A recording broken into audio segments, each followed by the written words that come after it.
All right, all right, all right. Welcome back, all you beautiful people. Thank you so much for joining us again here at the cafe, guys. As always, we are heading back to Idaho. New doc drops, guys. We're going to be reviewing those. And as always, again, open discussion in regards to the docs as well as anything else we get into. Thank you all so much for joining us. Please make sure to hit the like button when you pop on in here. Share this out. Let everybody know what we're doing here today. I would greatly appreciate that, y'all. And as always, you know what's coming next. So let's just do the thing.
All right, all right. Welcome back, guys. Thank you for joining me today. As was said, maybe predicted, there has been docs dropped. What's today? Tuesday. Yay, yay. Some stuff to look into, some stuff to talk about, some other stuff to review along with it. Maybe see what Benny has to say. Who knows what we're going to do? But we're all going to be in Idaho doing it. So that's where we're at. So thank you guys so much for joining us. 31 peeps in the house, 24 likes, guys. Please make sure you hit that like button so that I can get this in that algorithm. Everybody can see what we're talking about. Please and thank you. And make sure if you haven't done it yet, subscribe to the channel, hit the notification bell. You don't want to miss anything we talk about when we talk about this stuff. Please and thank you.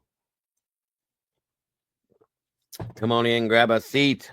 Good morning, good afternoon, good evening, good night to you all, wherever you're at, wherever you're from, whatever it is. I hope it's good for you because it's great to be here with you guys to do this again. I appreciate you all so very much. That's a fact. Come on in, come on in, come on in, please and thank you. Let's see here.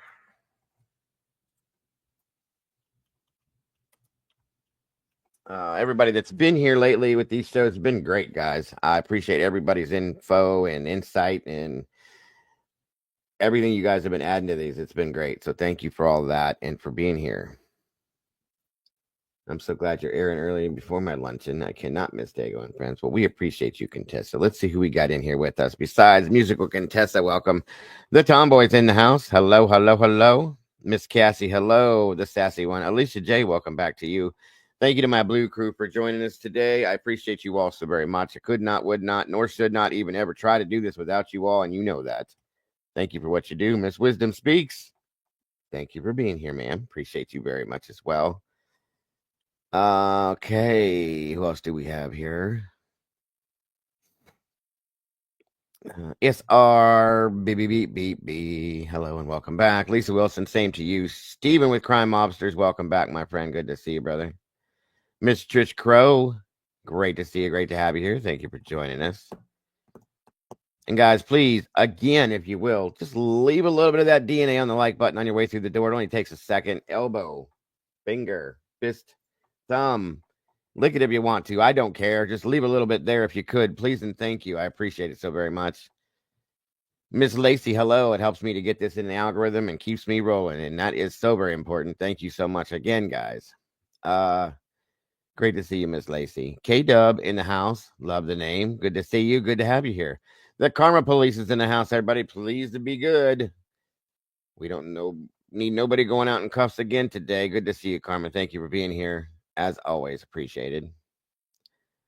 Faded Toucan, hello and welcome. Thank you. That's a new name. Leah Story, welcome back. Good to see you, dear. Always a pleasure. Thank you for being here. Miss Paula Fitzhenry, welcome back to you as always. Good morning, good afternoon. I hope you're having a great day, Miss Paula. Thank you for joining us. Thank you, SRB. Oh, who do we have? There's the tomboy, of course. Dagburn, Johnny Gobbles, dead floozy mother in the house. Thank you for joining, and you know why. Much appreciated. God, I love saying that name. It's so funny. Mikey's in the house for the last 24. Good to see you, brother. Good to have you here today.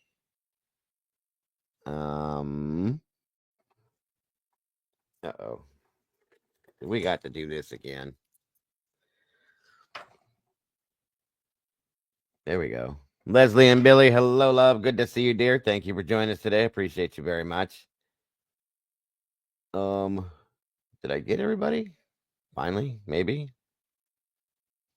41 peeps in the house, 32 likes, guys. Please see if we can make that match. There's Eddie. One made nuts in the house. Good to see you, brother. Great to have you here. Now, if we could play pregame shows without Dago, that would be fun. They're sweet. Do your thing. Do your thing. We'll set something up. I think we should do that. Some trivia or something pre-gaming this show before we do it. That's a good idea, Mikey. I got to get some things worked out. No worries. Thank you, Miss Wisdom. Thank you again to the Blue Crew for everything you guys do. I couldn't, wouldn't, or should never do this without you guys. Come on down, guys. I want to wait just a few minutes to get everybody in here. I don't want to start into these things and then have to back up and do it again. So please have some patience, guys. But we're going to roll into it all and check it all out. Share it out, if you will. Let everybody know what we're doing. Please and thank you.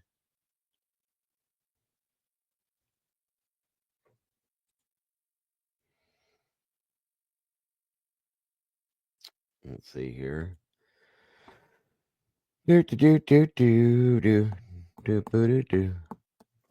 right. It is still cold here, you guys.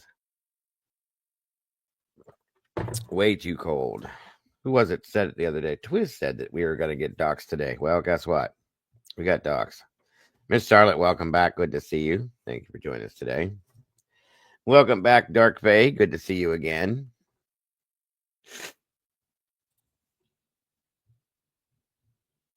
I think in honor of our wonderful model, Lisa, you should change the fire screen to snow. Are you nuts? It's cold here enough. I don't need to look at that. No way. No, no, no, no. I am sick of the cold weather. I'm time for the warm stuff. 64 degrees in your apartment. Well, it's definitely not that. It's inside, yes, but not outside. Is Mama Bear in here? Oh my God, she is. There she is. All right, all right. Yes, Mama Bear said, I'm done with you. I'm not coming on a panel with you anymore after that 8-hour show the other day. I'm just kidding. That's not what's happened. She's got to do some family stuff, guys. And she's still even in here in the chat, even though she's got to do that. So thank you, Mama Bear. We love you. We better not be getting snow, Charlotte. I cannot handle any more of that stuff. Welcome, Michelle Eppo. Wonderful to have you here. Good afternoon to you. Yvonne Poole, welcome back. I'll rub my face in it. You go ahead. 80 in Louisiana. Let's see. Miss Josie West, welcome, dear. Wonderful to see you today. Thank you for joining us. Right. No more snow. We're done with it, guys. We've had enough. We had a bad winter this year. We haven't had real winter in 5 years. We get one this year. I'm done. I'm sure, Tomboy. You live in the bowels of hell down there and deep in the heart of Texas. It's always hot. So enjoy your hell heat.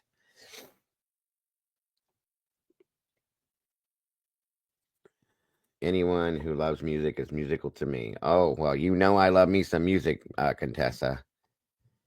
I love me some music. Snow flurries yesterday? Really? That's crazy, Charlotte. Yep. Miss Cassie begged for snow. Begged for it. You got it. Stop begging for it now. You see what happened. All I wanted was snow for Christmas Eve and Christmas Day. Didn't get it. then it had to do all that other crap and stuff afterwards. No. Oh, we love that your music. Well, I appreciate that. I very much do. I love my music. It keeps me going. That's a fact. Me and my child. Mark Schumann, hello and welcome, my friend. Welcome back. Good to see you today. It actually been kind of nice here in Central Texas. Well, I don't know how you guys survive in the summer times down there. I just don't.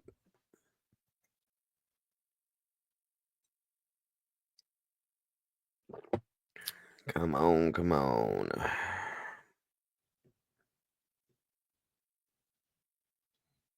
Yes, I remember snowless Christmases in Michigan. Yeah, it's really sad, I think.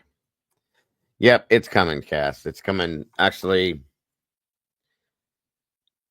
very soon because Caden's been asking and he's on spring break right now. So maybe I'll do it tonight. Who knows? We'll see. Nudity. What are we talking about here? Do I need to see some? I don't know. Um oh yeah, I agree with that one, Mark. It's usually pretty cold up there, isn't it? 78 in 2002, snow in Michigan. 78 was bad, I think, everywhere for everyone, Contessa. Come on in. 65 peeps in the house. 41 likes. We're getting there.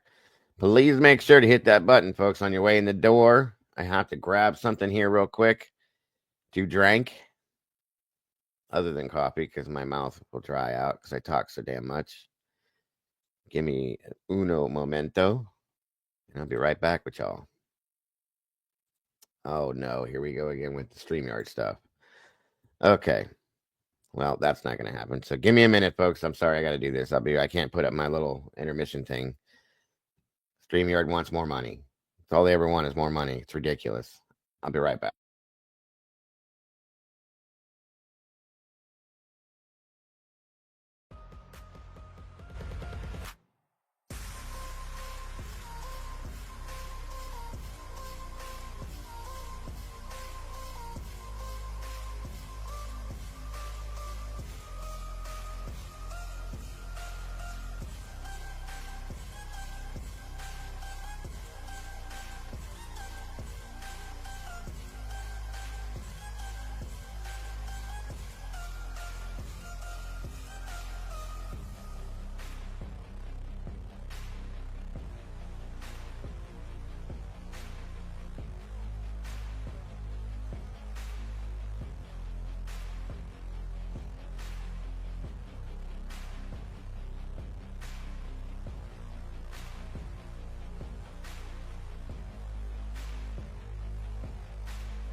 All right. Sorry, guys. GM 5637. Hello and welcome back. Good to see you. Good to have you here. I wonder if Sarge would be interested in joining me today.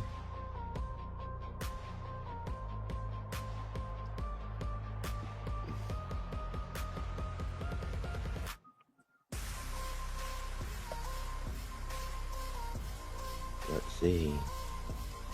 Miss Stormy's in the house. Thank you for being here, Stormy. Let me see if there's anybody else I missed, you guys. Don't mind me.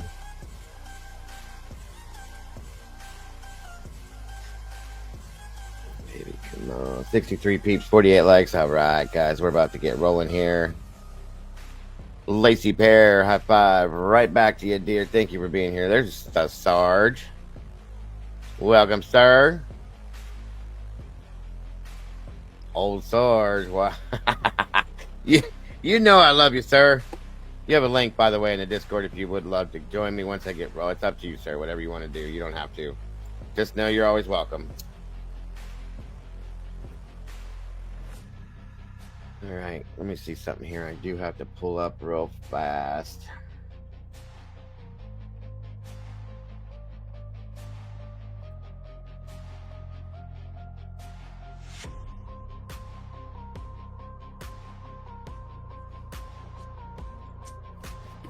Oh, okay. Well, that explains that then. I was calling to make sure that everything went through okay. And, huh? Yeah. Okay. Thank you. Thank you. You're a lifesaver, son, as always. You gonna come by here tonight? Well, I mean, like dinner and stuff, but yeah. Okay. 24 hours.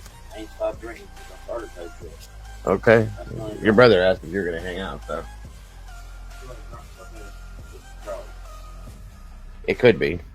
12 packs, 3 bottles of tequila, half a jar of moonshine. Okay. Well, you need to be careful, kid. Just saying. Jesus Christ. Thank you, sir. Love you. Yep.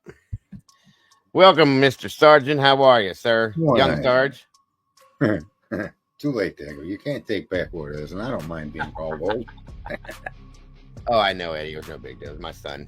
I had some oral surgery yesterday, so I'm a little mellowed out, I think. Oh, well, that ought to be an interesting version of you. Getting too, well, I've been mellow the last few streams. I don't think people have noticed it because I it's have. just not normal. Yeah. I've noticed. I had two teeth pulled in for getting ready for, they put the studs in for the replacements. Oh, you're getting the implants. Okay. Oh, yeah. Yep. Yeah, can't go wrong with those. Can't take your money with you when you die. You might as well go with a set of teeth. You never know. If you're reincarnated, you might as well have teeth then too, right? You don't want to come back gumming it, that's for sure. You never know. Oh, I said it. Thank you, Cass. So, yes, we got some new stuff that we dropped. I figured I'm glad you were able to join me. I appreciate it. And I got you before you ate the steak and went out for a nap, so that's even better. No steak for the next few days. That's the biggest price I've paid so far, and it's just terrifying. That's gotta suck. That definitely gotta suck for you. Bro, the cows miss me. What are you on? Soups and softies? Yeah, well, you know what I did? I made a big portion of stovetop stuffing last night, and I ate the chicken stovetop stuffing because it's kind of soft and you could chew it on one side. Really, there's not much, eat it. And then I had scrambled eggs. So you can't go wrong. I like stovetop. It is pretty good. I do too. I don't mind it at all. Mashed potatoes, gravy, stovetop gravy. Yeah, that's one of my favorites. It's scrambled eggs. I cook up a nice tender steak and I cut it into bite-sized pieces and mix it into the stovetop stuffing. I mean, that's different, but you're ruining the steak doing that. What are you doing? Really, man? It's just like when I eat any like ham and potatoes, I take a piece of ham and a piece of some potato and I eat it together. I'm weird, man. That's not too bad. I do that sometimes too. If I'm like breakfast or something, I love sausage or regular just like breakfast gravy, and I put it on not just the biscuits. Like for biscuits and gravy, I'll put it on the eggs and whatever other meat Yeah. might be there. And the potatoes, especially the potatoes. I love that. So You ever mix mashed potatoes with eggs and put some peppers and onions and sausage in it? I know you're yeah. making a funny look, but let me tell No. you, it's not only is it very good, but you'll be full for 2 days, bro. Oh well, yeah, I can imagine with the mashed potatoes. Yeah. Now peppers Yeah, and eggs, that's a thing. You know, the yeah. Italian thing. We do that all the time. But mashed potatoes, that's new. Now, okay, maybe like my wife used to take leftover mashed potatoes. My mom did it too, and make like potato pancakes out of those for breakfast the next day or something. So it's kind of the same thing, I guess.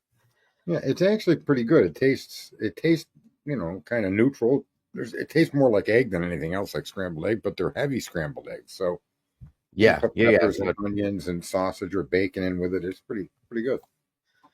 right, yeah, you can. It'll fill you up. That's for sure. It'll keep you full for a while. That makes sense. Yeah, I eat pretty plain food. That's why I know it might be sacrilegious to cut your T-bone steak off the bone into bite-sized pieces and mix it in with your stuffing, but it's all going to end up in the same place. And I'd rather do it with one bowl than have Hmm. all these dishes to do. I never was. I've been in this house quite a long time, and I've been single for quite a while, so no need for a dishwasher. Of I course, do my you dishes by hand. you probably dirty one or two dishes a day, and Yeah, well, pieces of silverware. You wash it and reuse it. Absolutely, I remember them days. yep. Actually, I eat on paper plate, to be honest with I would do that too because it's way cheaper. you. Yeah. And you don't get your dishes dirty. That's 100% true. Okay, Molly. Well, Molly's right. traditionally why women have been the dish that do dishes preferably over men. You know, traditionally why that is. I have no idea. Well, it's because their feet are smaller and they get closer to the sink. Are you serious? No, it's a stupid joke. I was gonna say, where the hell did you find that? But that I should have known better. I should have known better. Oh, That's a man. cute one. That was good. I'm gonna tell my wife that. Yeah, that's why she's doing dishes all the time. Yeah, well, not here. No, that's usually me. I'm the housewife here. Obviously, we know that, so it's Oh my okay. god. Although she does still do most of the cooking, just because I'm not. I can cook, but she doesn't trust me to cook what she Right. wants. So what the hell? Peanut Try butter that. and mayonnaise. You need to move to a foreign country. Get out of here with that. My wife does the peanut butter banana, That's good. and then she's also done something with mayonnaise. I think bananas and mayonnaise or some weird shit like that. And I'm like, Is your son around? Because I'm going no. to tell you about a sandwich that'll just try. He'll take it up. You'll be like, no. You take peanut butter and Hershey's chocolate in the squeezable bottle for the ice cream, Oh and yeah, you yeah. put the Hershey's chocolate on with the peanut butter and have a Hershey's chocolate peanut butter sandwich. Wow. That Wow. that that it toasts the bread. That actually kind of sounds good. Oh, It does. wunderbar. Tastes better than any dog chocolate. Yeah, yeah. That although that wouldn't be good for my sugar issues. Probably Oh, not good for me, but he can have it. yeah, that's your son eat it. I mean, he'll enjoy Yeah, he'll eat it. He'll tear it up. What was that sandwich that Elvis used to have all the time? Was it peanut butter and bananas? it. It might have been, but that's a great mix. I mean, I can't do it. I'm not a banana person. I like some things. Like I like dried banana chips, but I'm not a big fan of regular bananas. Explain that Uh, one to me. I enjoy bananas. They're not bad. I can eat one every now and again. Like if I start to get a leg cramp, I'm like, oh, time to eat a banana. You know what I mean, or something like that. But Put them the in your banana ice cream, man. Make ice cream sundaes with it. Oh yeah. can't When do I it. had pneumonia years ago, that's what I lived on. It was the only thing I could taste. Mm-hmm. You know. Well, that's part of the brat diet. When you're sick like that, they want you to have what is it? Bananas, rice, tea, and toast. I think that's the brat. Oh, Oh I wait, didn't know that. bananas, rice, applesauce, tea, and toast. That's the brat diet that they'll tell you in the hospital if you're sick to eat. My stepbrother used to eat peanut butter and American cheese, and I would just puke at the thought of it. I don't know the appeal Yeah. to peanut butter and cheese. What the hell is that? No, onion and cheese sandwich or a pickle beets. Ew, Molly, what the hell? Jeez, Molly she's from Canada. Yeah, somewhere. She's in Idaho, Sarge. There's your answer. She's from Oh, Idaho. oh no. Yes. Now pickle beets. I like beets. I'll eat beets, but to put it on a sandwich with cheese, no. Come on now. And I eat onion sandwiches. I'll eat onion with salt, pepper, and mayonnaise on some bread or onion and tomato Really? sandwich. Oh yeah. Yes. No. Yeah. I can eat onions raw like an apple. I love onions. Beets are no. They're not nasty, Cassie. You just have to get the right ones. That's all. If you open a can and you dump beets out of a can, they don't taste good. They taste like the can. That's the difference. But pickled beets are good. Pickled eggs are good. Yeah, I don't eat anything pickled but pickles. Well, I love those too. My grandfather used to eat all that weird ass pickled herring Mm-hmm. and Limburger cheese and all that weird shit. And it's like, and Braunschweiger, which I don't mind the Braunschweiger, which is liverwurst for anybody that doesn't know that. I don't mind that, but the Limburger cheese, no. I can't do the cheese. It just, it's a little too strong for me. No. If it doesn't pass the smell test, I'm nowhere near it. Yeah. If you can't get it past your nose to put it in your mouth, it doesn't belong there, in my opinion. That's what I'm saying. Pickled pig's feet, I can't do that. Nope. I can't eat pickled pig's feet. I can't handle the what the hell is that? I had a friend the guy grew up with that I would go to his house for different holidays from time to time, and they would make homemade greens, and then they would do the what the hell is that called? The intestines and all that shit. What is that called, you guys? I can't remember. They'd cook it all day, and it stunk so damn bad. I can't think of it right now. When they put Italian sauce and stuff on it. No, it's just it's a shit. A lot of African American make it. What is chitlins, whatever you call that. Yeah, I can't What do about that. sauerkraut? Who eats that? Ugh. I do. I like sauerkraut. Really? Yeah, we do it here. My wife makes. I don't do tripe to Dude, it. that was. I think that was created during times of desperation. Well, I mean, it's rotten cabbage, so yeah, could be. People put it on their hot dogs and stuff. I guess. Hot dogs, yes. Sauerkraut with kibasi or smoked sausage. Pork roast and and sauerkraut for New Year's. My wife just made for St. Patty's Day. She made the Reuben sandwiches with sauerkraut. It's good. I like it. Shit, I used to eat it out of the jar before heating it up when I was a kid. Sauerkraut with pork rib. Yeah, I do too. It's very good. Very good. What are you guys arguing about over here? I love fire fatback. I know what you're talking about. That's good stuff, Brandy. It's cooked right. Yes. Yeah, I mean, a nice roast last week. I ate a whole bunch of stuff knowing I was going to lose the lose the weight.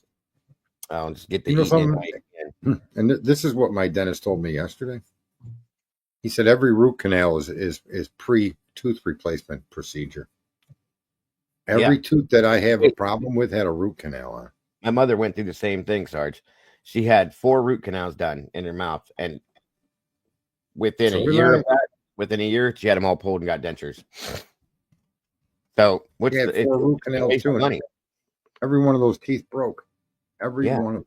It's a waste of money. It's extra money you're giving them to do a root canal for no damn reason. So that's why I said pull them and just put new ones. And it actually, there's discomfort, but there's really no pain. Even from once the teeth were out and the studs were put in and he stitched it closed.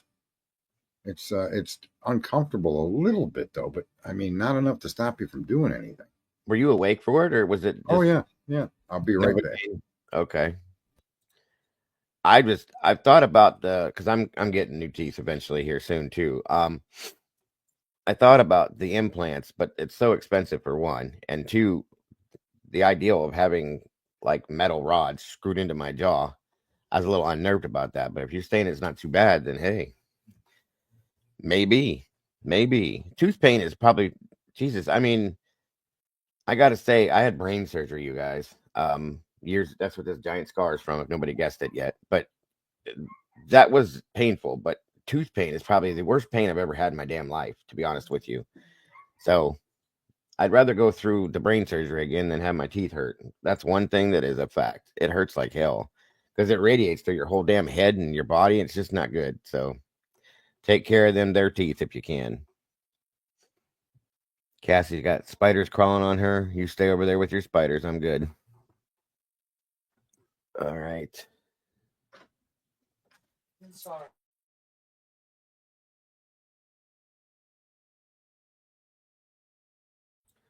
All right. You still here, Sarge? No, you're not. Something happened. If you have to come down, if you can hear me, you might have to go down and come back up. All right, guys. It looks like there's been 1, 2 new docs. Oh, he's dead. Okay, no problem. And we still have some other ones that we can look at that we haven't touched on yet. And of course, some conversation. I'm going to hit these docs, look at these, and then I'm going to open this up and we'll do our open panel like we did. 89 people in the house. You are all so very appreciated. Hold on here. Trying to see something. Looks like 56 likes, guys. Let's see if we can make that match if we can and get this up into that algorithm.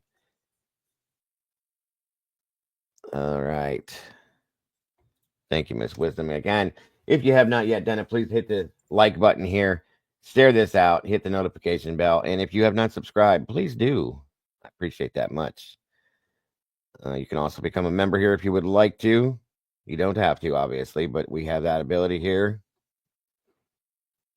It's very easy. And we have plenty of room. I'm trying to check to make sure I didn't miss anybody here. If I did, I promise you I will catch up with you. Okay, hold on here. Now that we've got everybody hungry, Phil's in the house. Welcome, Miss Phil. Good to see you today. Thank you for joining us. I appreciate you. Haggis. I've heard about that, Ray. Never had it. Great to have you here, Ray. Thank you for joining me. Yvette Clifton, welcome. Raquel Owell, welcome back to you. I think I don't see too many. Scorpio Girl 89, welcome. Welcome back. Great to see you. Peanut butter on a slice of American cheese. Oh my God, that does not sound good, but I will trust in you. Of course, Miss Trish Crow. Hold on here. Kim Young, welcome back to you. Great to see you today. There is the way you can become a member here if you want to. GM 5637, welcome back. I am E. Great to see you today. Thank you for joining us. All right. Let's see.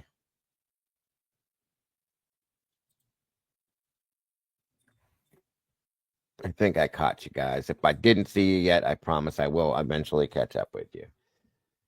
Back to where we were. All right. Oh, that's way too big. Hold on. There we go. 1, 2, 3 docs. So just we may not review like every one of these because some of them are just there for looks. This first one here, I'm going to hit real quick. This is the order sealing the defendant's exhibit in support of their objection to the state's motion in limine re the self-authentication of records. Sorry, guys. The court having before it the motion and seal the defense exhibit in support of their objection to the state's motion in limine re self-authentication of records in good cause, appearing now, therefore. It's hereby ordered that the defendant's exhibit in support of their objection to the state's motion shall be filed under seal pursuant to ICAR. So that's something that was sealed once again. I thought we were unsealing everything and they're resealing other stuff. I don't know, guys. Number 2 we have here is the order granting leave to exceed the page limit. Based upon the state's motion for permission to exceed page limit filed herein, and good cause appearing, it's hereby ordered the state's reply to the defendant's objection to motion in limine, of course. Certificate of service. So this is again one of these just for looks documents. And the third and final one from today. This is the order for sealing exhibits S1. Read the state's response to defendant's 7th motion to compel. And that is again based on the state's motion to seal exhibit S1. Read the state's response to defendant's 7th motion to compel filed herein is exempt from disclosure and is sealed pursuant to Court Administrative Rule 32. Yeah, that's what I'm looking at. Hold on a minute. I got more, guys. Don't worry. This is just something I was sent, so it's okay. I promise you all, I'll bring them all up. No worries. Don't mind me. Sometimes I'm a bit of a doofus. I was just looking at something that was sent to me as a link. So my apologies. Missing police report of stolen Amazon purchases in Idaho 4 case. How about that? That's interesting, isn't it? What the hell, Molly? From crack rocks to eggshells. Oh Lord. Okay. Hold on, y'all.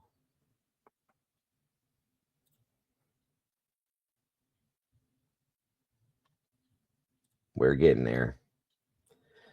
All right, now.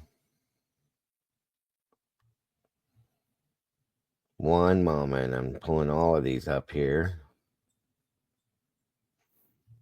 All right, sorry about that. It was a business call with my foreman, and Oh, you're fine. No apologies needed. You're fine. Business I'm waiting before. on the post office to call me back. You know, my problems in life, most of the time we create our own problems Yes, sir. as people. And I That is. do everything I can not to cause myself any problem.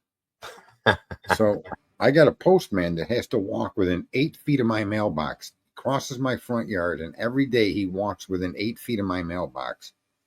A mailbox that doesn't have a flag on it that I customized to put a flag on, an Yeah. official U.S. Post Office box flag. So when I have outgoing mail, I put the flag up. And he's walked by it the last 4 days. Obviously, he had nothing to deliver because I don't have any bills, right? He doesn't even look at it. The flag up. And he's got to walk through my front yard to get to the next guy's yard. Why wouldn't you stop and pick up the mail? I mean, the concept of mail delivery has to be based on you first getting something to deliver, Yep. right? Yep. So I've had that. yeah. I've had the same thing happen. I live in a rural country area, so I have the box out by the road, and it's got they're in a vehicle. They don't walk it. They drive up to the Yeah, mailbox. Okay. And when we send something out, that little red flag goes up and it sits there. And I had no lie. She pulls up to the mailbox unless she just pulls back right by it. And never stopped and grabbed anything out of it. And I'm like, finally, I called them and I'm like, do you know that, like, it was like a week, Sarge. I said, I've been trying to send something out. I eventually took the damn letter down to the post office and then I went off on him after I called. I said, I've had a letter trying to send out for a week that was very important. I said, and she's passed it for like four days. Oh, well, if they don't have mail, they just kind of go by. You don't see that big red flag sticking up when you drive past my house? Right. What's the point of the flag? Well, that's, you know what one carrier told me, because they change carriers quite a bit here.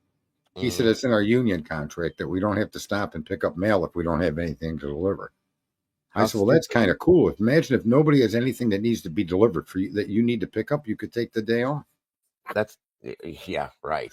Yeah, that's ridiculous. It's And so I dumb. really don't care what your union says. I'm a small business. I pride myself in you calling me and me putting an estimate in the mail for you the next morning. Well, That's and one of that's the reasons I've been successful. I never make people wait for a quote. It's instant, absolutely. you know. Yep. And that Well, makes me a reputable, it helps my reputation. More importantly, it makes sales take place because, you know, 100%. And the postmaster, whoever she was down there, didn't argue with me, but kind of basically in her own words said, "Why are you so upset? It's just mail." And I said, "You understand? Like, not everybody gets this." I said, "But I'm in a whole. I'm working on getting a disability settlement, and I have timelines that I have to fall into. And if I don't have things sent to them in a yeah. certain period of time, I am in trouble." I said, "So that's why this is so important, lady. Okay." So Well, if just the have mail them, wasn't that important, they wouldn't have honored Paul Revere, or who did the guy that was the Pony Express. the Remember Pony that? Express. Yeah. We learned about that in school when we were kids because it was a thing to look up to. And the mail always gets through. These idiots in the unions have converted things to we'll get it when we're ready. You wonder Yeah. why the place is going bankrupt, right? Amen. I say Amen. get him, Elon. He's over there trying to sort out the post office. I don't know if he's going to be successful with that. Probably Yeah. be easier to create anti-gravity engines than it's going to be to fix the post office. Agreed. But I'm Agreed. waiting on their I call mean, back. hell, I don't know about you guys up there, but they started delivering mail on Sundays here, which was odd to me. For years, it was never done. It was Monday through Saturday, and then they never did anything. Now they're doing on Sundays now too, which I was surprised at. But you Yeah. can do that, but you can't stop for 5 days and pick up a letter. All right. Well, and I'm a business. I know I live in a residence, but home businesses are as common as, like, 7-Elevens with Indians in them. Yeah. It's just the way the world rolls, right? Yep. So the fact that I'm a business, we would think that would, I'm a residential business, but being a business, you would think that would be who they were going to pay more attention to. That's my impression of how the mail always works. The commercial mail services have always been diligent to service the customers, right? Yes. And I could do these by email. That's the other thing. I could do all these estimates by email, but the problem in my state is there's laws governing the contracts. And so to avoid all of the chaos and document and all the stuff that the state wants me to do, if I send you the hard copy and the back of the estimate has all the rules and laws that the state has me abide by, Yep. it's on the hard copy. So I either Exactly. got to send you 2 emails front and back, or I got to just send you one hard copy. And it's just much easier for me as a business to type it up and put it in the mailbox and wait for the call to get the job. Sorry to I'm with interrupt the show with my personal you. issues, No, but no, no, no, no, no. garbage company was jerk. I had to get a new garbage company, but the thing is, you can't get a new mailman. Oh, hold on, Sarge.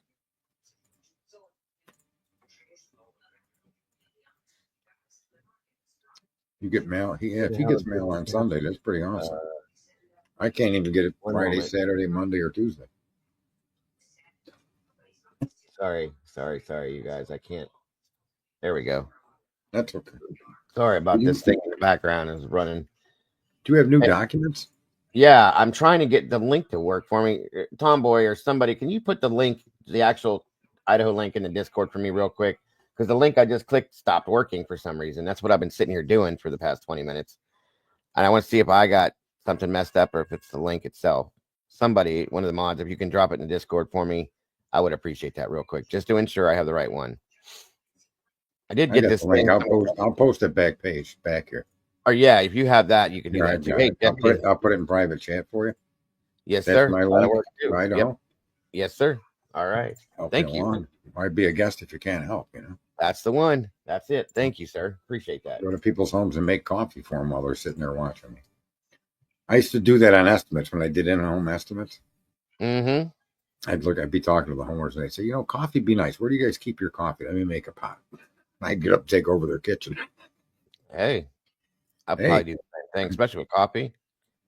Oh be yeah. right back though. Get yourself organized. I got the post office calling me. Absolutely. I'll be right back. Take your time. All right, I got the link. I got this other thing. I don't know if you guys saw this. Mystery police report of stolen Amazon purchases in Idaho 4 case. Prosecutors hiding Amazon records with a question mark. Defendant's objection to state's motion in lemony self-authentication of records. This is interesting. I don't know if anybody's seen this, but I'm curious. Okay, the link. I'm about to pin that for anybody that wants to join us. Michigan Girl, welcome. Jesse Schul in the house. What's happening, my friend? Welcome back. Great to see you here today. As always, I always love hearing what you have to say as well. She's just a devil woman. Welcome to you. Love the name. Welcome back. And again, if we could do what Miss Wisdom here is saying, guys, there's 100 peeps in the house here. Let's make sure to hit that like button so we can get this in that algorithm. We could do it. I know we can. CJ Sky, welcome back to you. All right. One moment here. Let me pin this here. It is pinned in the chat as we will roll follow forward. Welcome, Simply Solo, Yenzal. Good to have you here. Thank you, Alicia J. All right. Rowena's in the house. Moonlit Baby, welcome back. All of you guys, thank you guys so much for joining us today. You are so very much appreciated. Like I said, I was kind of trying to hang out to see how many we were going to have pop in before we started rolling with everything. Micro Blue, welcome back to you. Always good to see you. All right. Let's see. All right, so that's the same link, I think, but let me see. 21st. So that started on the 19th. There's the Tomboy. Welcome, Miss Tomboy. How are you today? I'm good. How y'all? I'm great. Sorry to set the way for a second. So yes, you were right. There's Starting on the 19th, we got brand new. There's 1, 2, 3, 4, 5, 6, 7, 8, 9, 10, 11, 12, 13, 14 new documents, folks. And number 1 at the bottom going up is the 7th motion to compel discovery. Then we have the S1 exhibit S1 response to defense motion to compel. Objection. Immediate family members in courtroom. Objection. Improper death penalty comments. I mean, there's a lot.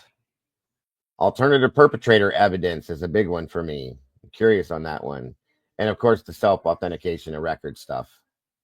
We're going to hit this stuff today. What do you think, Tomboy? What are your thoughts so far as to with all this new stuff being dropped? I'm still stuck on that self-authentication stuff. Mm-hmm. What's your thoughts on that before we get rolling? Oh, there's just a couple things in there that I have a question about. Bingo, bango, bongo. Is it the self-authentication? It's the Amazon clicks. Yeah. The one I'm stuck on. Oh, yeah. Hold on a minute here. That's the objection to the self-authentication. You're talking about the one that has the Amazon click stuff. Okay. Yeah.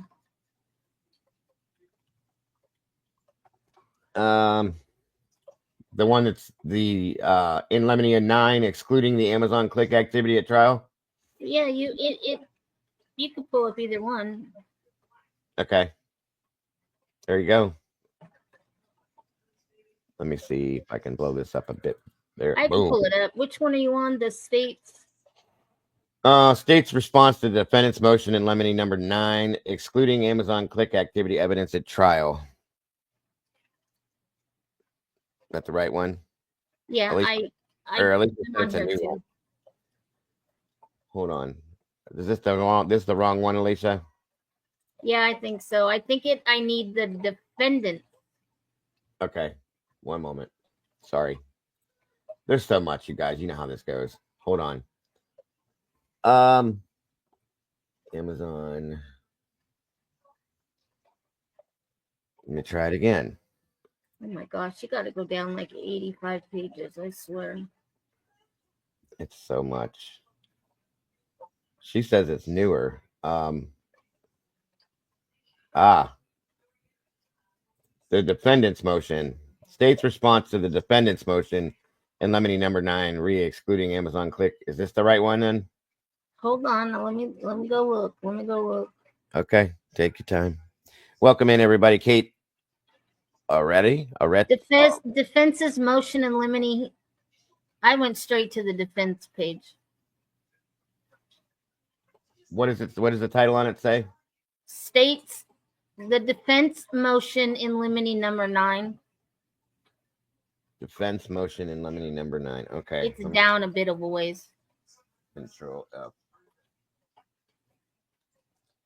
One moment. No, this still isn't it. What date was it dropped? Oh, you're gonna make me. I don't know. Well, 2/24.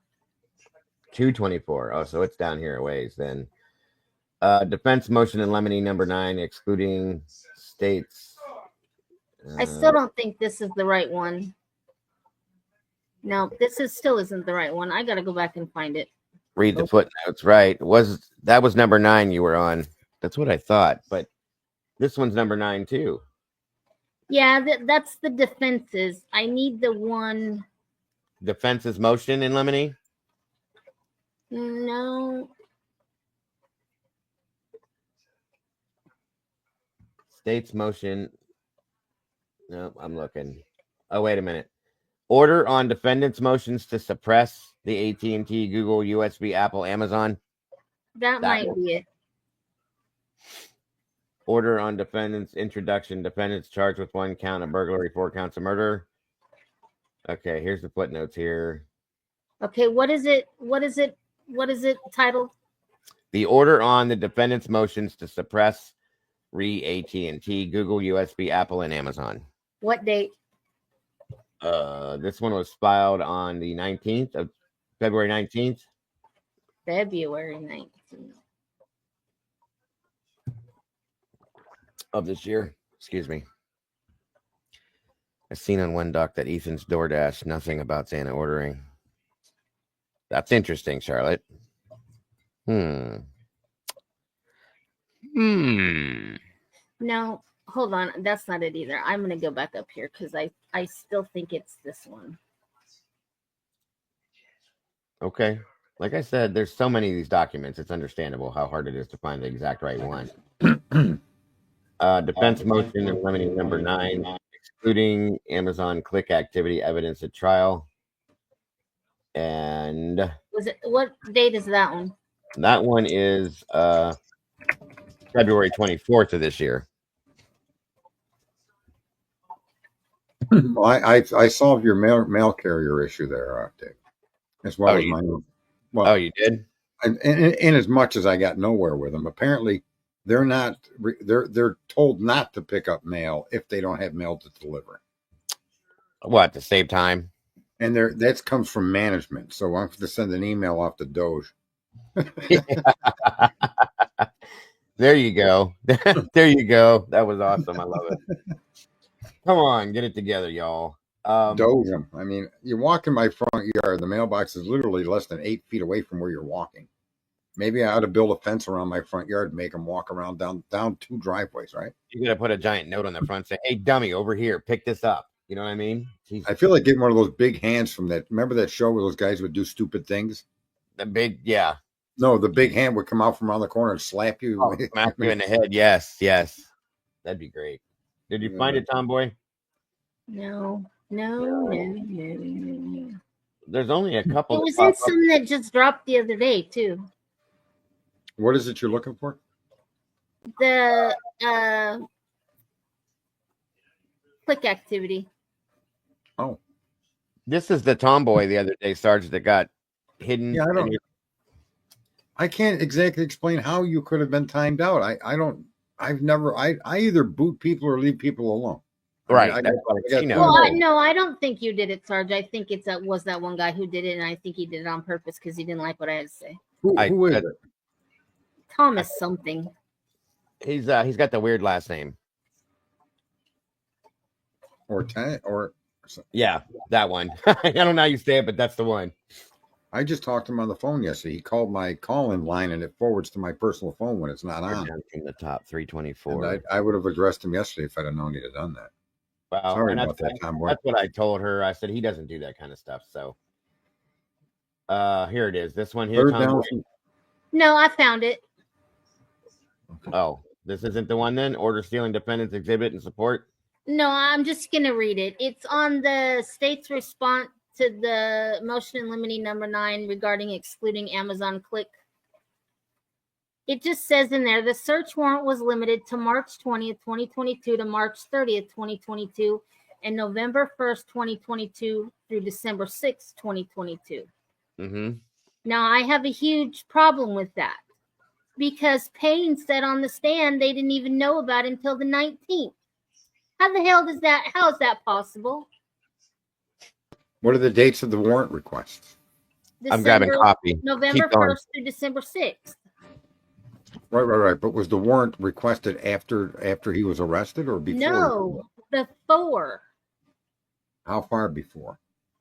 Oh, I don't know. Yeah, I mean, that would be the importance of the date. If they knew after the 19th. It was dated May 8th. That they applied. Why are they only limiting it to the 6th of December? Wouldn't they have put it all the way back to when he was arrested?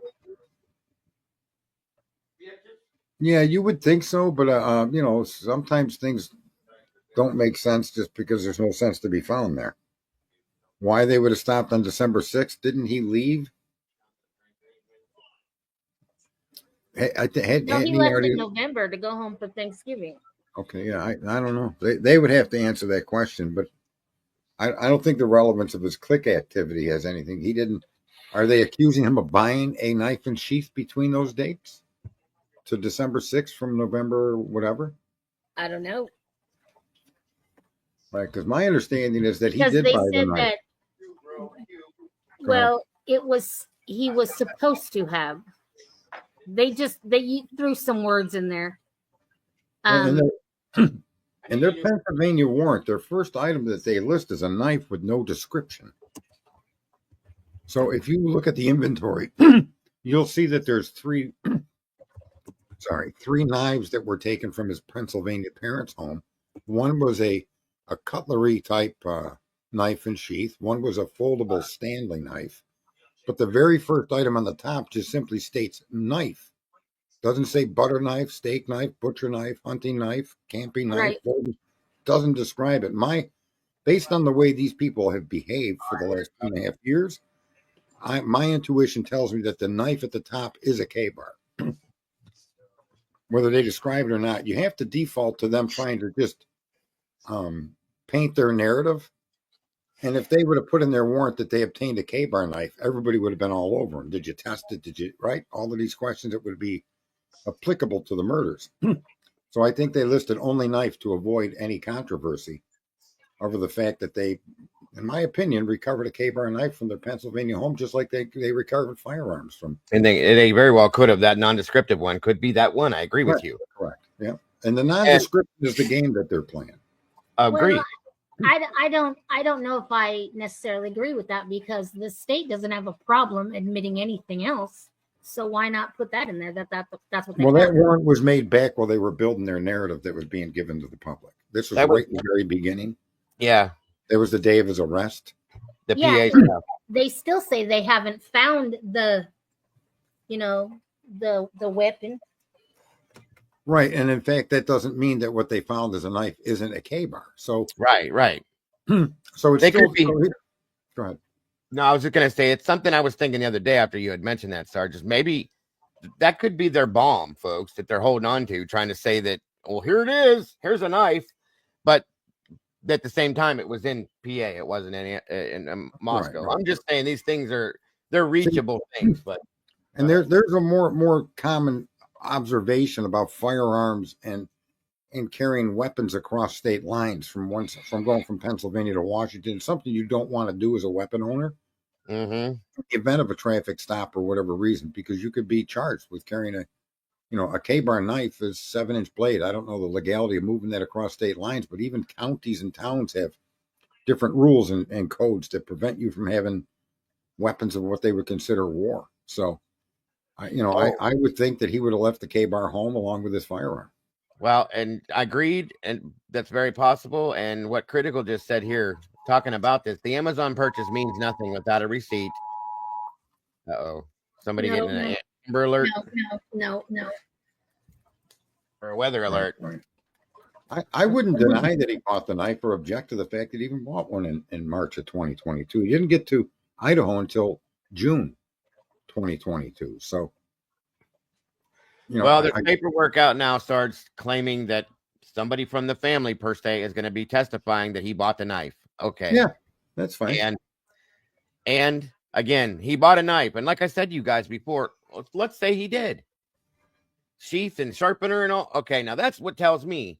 If you're buying the knife with the sheath and the sharpener, that sounds like a gift to me. Okay, that you're giving to somebody because you have the whole package there, not just the knife. I know that sounds like a reach, you guys. I'm just saying it's a possibility. Maybe he bought it for his dad as a gift. Or he could have bought it for himself. I mean, I don't know that that's relevant to the crime. And at this point, do we even have a sheath and no weapon? Yeah, 8 months before. You're right. So, I don't know. All of this stuff can mean whatever you're told it means or whatever you can conclude it means. But we, in the end, don't know what it means. That's fact. That is fact. Now, I'm looking for, it is a big reach. I know, Sherry. I'm just putting things out there. What was I going to say? I'm still looking for this statement that was made supposedly somewhere down the road that somewhere in September of that year that he made a statement to a law enforcement officer that he had a knife that was stolen. That's probably a rumor. That's why I'm looking. I haven't found anything. Therefore, in turn, I'm not going to say it's anything. I don't play that into that rumor shit, guys. If it's real, I'll find it. If it's not, it's not. That's all there is. So, they are testify how weird he was acting. They're testifying against him. Let them do it. Be it. Where was that? Where's that document that says they're going to testify to his character? That's what I was going to ask. Where did you see that the character Right. testimony? That's not how that went, though, Sherry. That, no disrespect. I mean, you know that. I absolutely respectfully, I'm telling you, that click looking for, it's not what it was, though. That is not how that worked. When I did a whole thing, you weren't here that day, where we talked about that. It was because of the history. He didn't click looking for a replacement.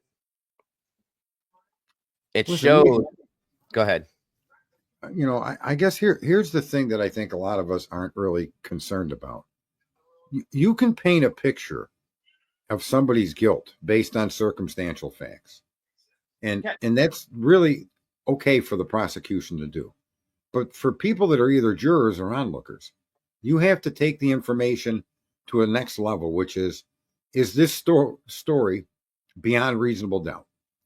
So when you look at the pictures that they're showing, it's obvious to me why they asked for an 11 to 13 originally, and that's because there's no indication of a marker light on the white area of the bumper. That they later went and included a larger group of cars comes from a photo from somewhere else. And they admit that they did not identify his car around the crime scene. So here's what I'm saying. You can say that that's Brian's car, but you can't prove it beyond a reasonable doubt. And it's sad that so many of us don't really understand the importance of reasonable doubt. So I was somewhere in a vehicle that's similar or even maybe the same make model of another car, and I'm of similar height. I understand me as a suspect. I even understand you arresting me.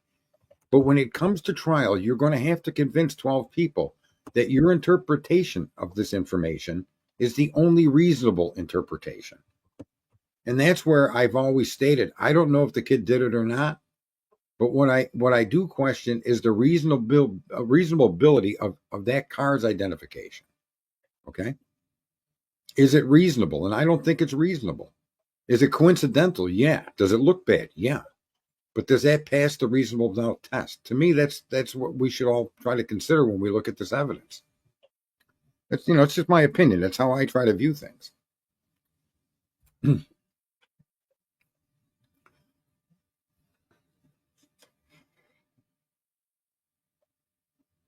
I don't know. Did you looked at those images of the vehicle, haven't you, Tomboy and Dago? You're muted, Dag. Sorry, guys. Stupid microphones. Yeah, I did. I did that with you, and I looked at him myself here. So, did you see the car going away is black? Can anybody explain to me why that image shows a black car? It looks black. Why are they claiming it to be him?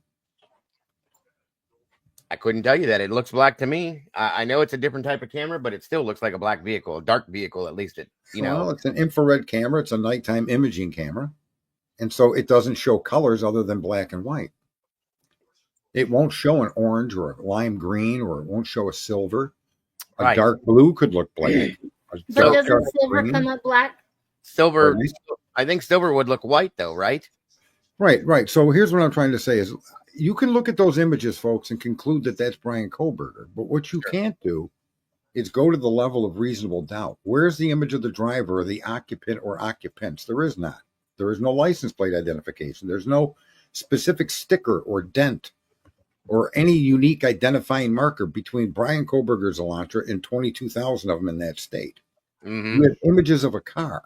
Now, you have close associates to the victims that own that make model vehicle car, and you have 3 neighbors that own that make model vehicle car. Mm-hmm. So the question comes, are those images conclusive evidence of Brian Kohlberger's presence at that crime? Right. And I think the car is a red herring. I don't think the car has anything to do directly with that crime at all. Nothing indicates to me that somebody drove to that house, forced their way into it, and then went into doors that apparently now we know were all unlocked and open. I don't know how they did that. I want to say to what you just said, Sarge. First off, welcome back, Hope. It's so wonderful to see you, dear. Thank you for joining us today. And silver looks white. A lot of people have said that. I agree with that too. But to be honest with you, I think whoever committed this crime, in my opinion, clearly, nobody else has to agree. I don't think they brought the car. The person that did this did not bring that car there. Their car, a car that committed the crime. That would be just too dumb to me. I think the car was left in another place, whoever did this, if there was a car at all. Remember that, okay? If there's a car at all. So the fact that they have this car that they're talking about doesn't tell me anything. I don't believe there was a car involved at this point. And look, the only evidence you have that car in the images, and I want people to think about this for a hot minute. There's conclusive information that proves that that's not Brian Kohlberger's car. There's unquestionable information that says that, and that was when they searched that car, and they did a microscopic analysis of that car. They found neither hair, nothing connected Mr. Kohlberger, the victims, to that car. And so if what they're telling us is true, and you've got to question everything, because so far we've found they've misinterpreted or mispresented the information that they collected when they wrote the PCA. Right. They did an ad lib, right? Yes, so sir. if his car has been completely searched by a competent forensic team, and they found nothing in the car to connect him to the crime scene, then that eliminates that car as being in those photos. That was my thought as well, Sarge. Yes. Right. So it's not that I'm a pro Burger or I want this kid to get set free. It's that I'd like to see the evidence that they present to us go beyond a reasonable doubt. Not to mention that most of us absolutely want these victims, these kids, to have justice and their families. Putting the wrong person in jail by chance is not justice for them, period. That leaves somebody else out there that did this, possibly. That's a problem, too. Another important fact came forward, and the fact of the matter is that the defense cannot confirm any DoorDash delivery. There was none made by Xana. Mm-hmm. But if you remember, I said always remember the quirky things that came out, regardless of who discovered them. You don't got to like the creator or the investigator, but remember the quirks. The naked guy is a quirk, right? How about the person that said the DoorDash driver not only called in the order, but they also picked it up for delivery? What's up with that? Do you remember when that was said? It wasn't Roy. I think it was JLR or someone else that was going around talking to the restaurant. And they said that the person that did this was a woman with black hair. Mm-hmm. She ordered it, picked it up, and then delivered it. Now, that's an awful weird series of events, but now you're seeing the defense state that there is no DoorDash information. Yeah, and now we have, I guess 12 Gauge put this out a few hours back.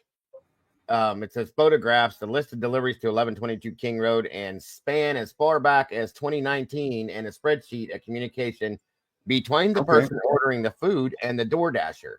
The state has not specified which of these records it intends to use at trial, how they were made and kept in the course of a regularly conducted business activity, and if it was the regular practice of that business to make a report or record. Xana's DoorDash order was apparently from DoorDash account created on November 8th with a $50 gift card purchased in Pullman. So that does throw a little spin here. Well, I read in a document where the defense is saying that they have no information related to the DoorDash delivery, and Xana's phone it's not on her phone. Mm-hmm. Where did I see that? I've heard that too. I haven't seen it yet, but where did they get the damn DoorDash from then? DoorDash approached the police and said that he had come there and made a delivery. He was like the other guy, the delivery, right? The rideshare guy, right? So you got two guys that are coming there that are telling you that on that evening they were at that house, right? Leslie, the second thing or the first thing you sent me could be on Ethan. Ethan, yeah, Ethan's account is what I've heard thus far. The first thing you sent me, Leslie, it doesn't have anything attached to it, hon. I'm sorry. That other thing I just showed is the secondary thing you sent. So I'm sorry. And I'm still kind of confused how I know people think that PCA is BS, and even Thompson said we're not going to use it in court. But because it was used as a basis to arrest an American citizen on a quadruple homicide, let's ask for a poll, one or two. Shouldn't your accusatory instrument for arrest on any crime include specific facts that are verifiable? I don't understand how we've gone so far down in our own view of our justice system that a hunch or an idea or someone's experience and knowledge is all that they need to arrest somebody. It's not how it works, right? So the people think that the PCA, that's fine. If it's all inaccurate, that's okay. They found his DNA later, right? I'm going to throw something at that too, Sarge. Thus far, what we've seen with Ann, and maybe I don't know what I'm talking about, and that's okay if I don't. There's been no mention of the defense trying to reach out to procure a plea deal. In my opinion, on a death penalty case, I would have believed if they had no faith in what they're doing, they would have tried to reach out for that now. Maybe it's too early. I don't know.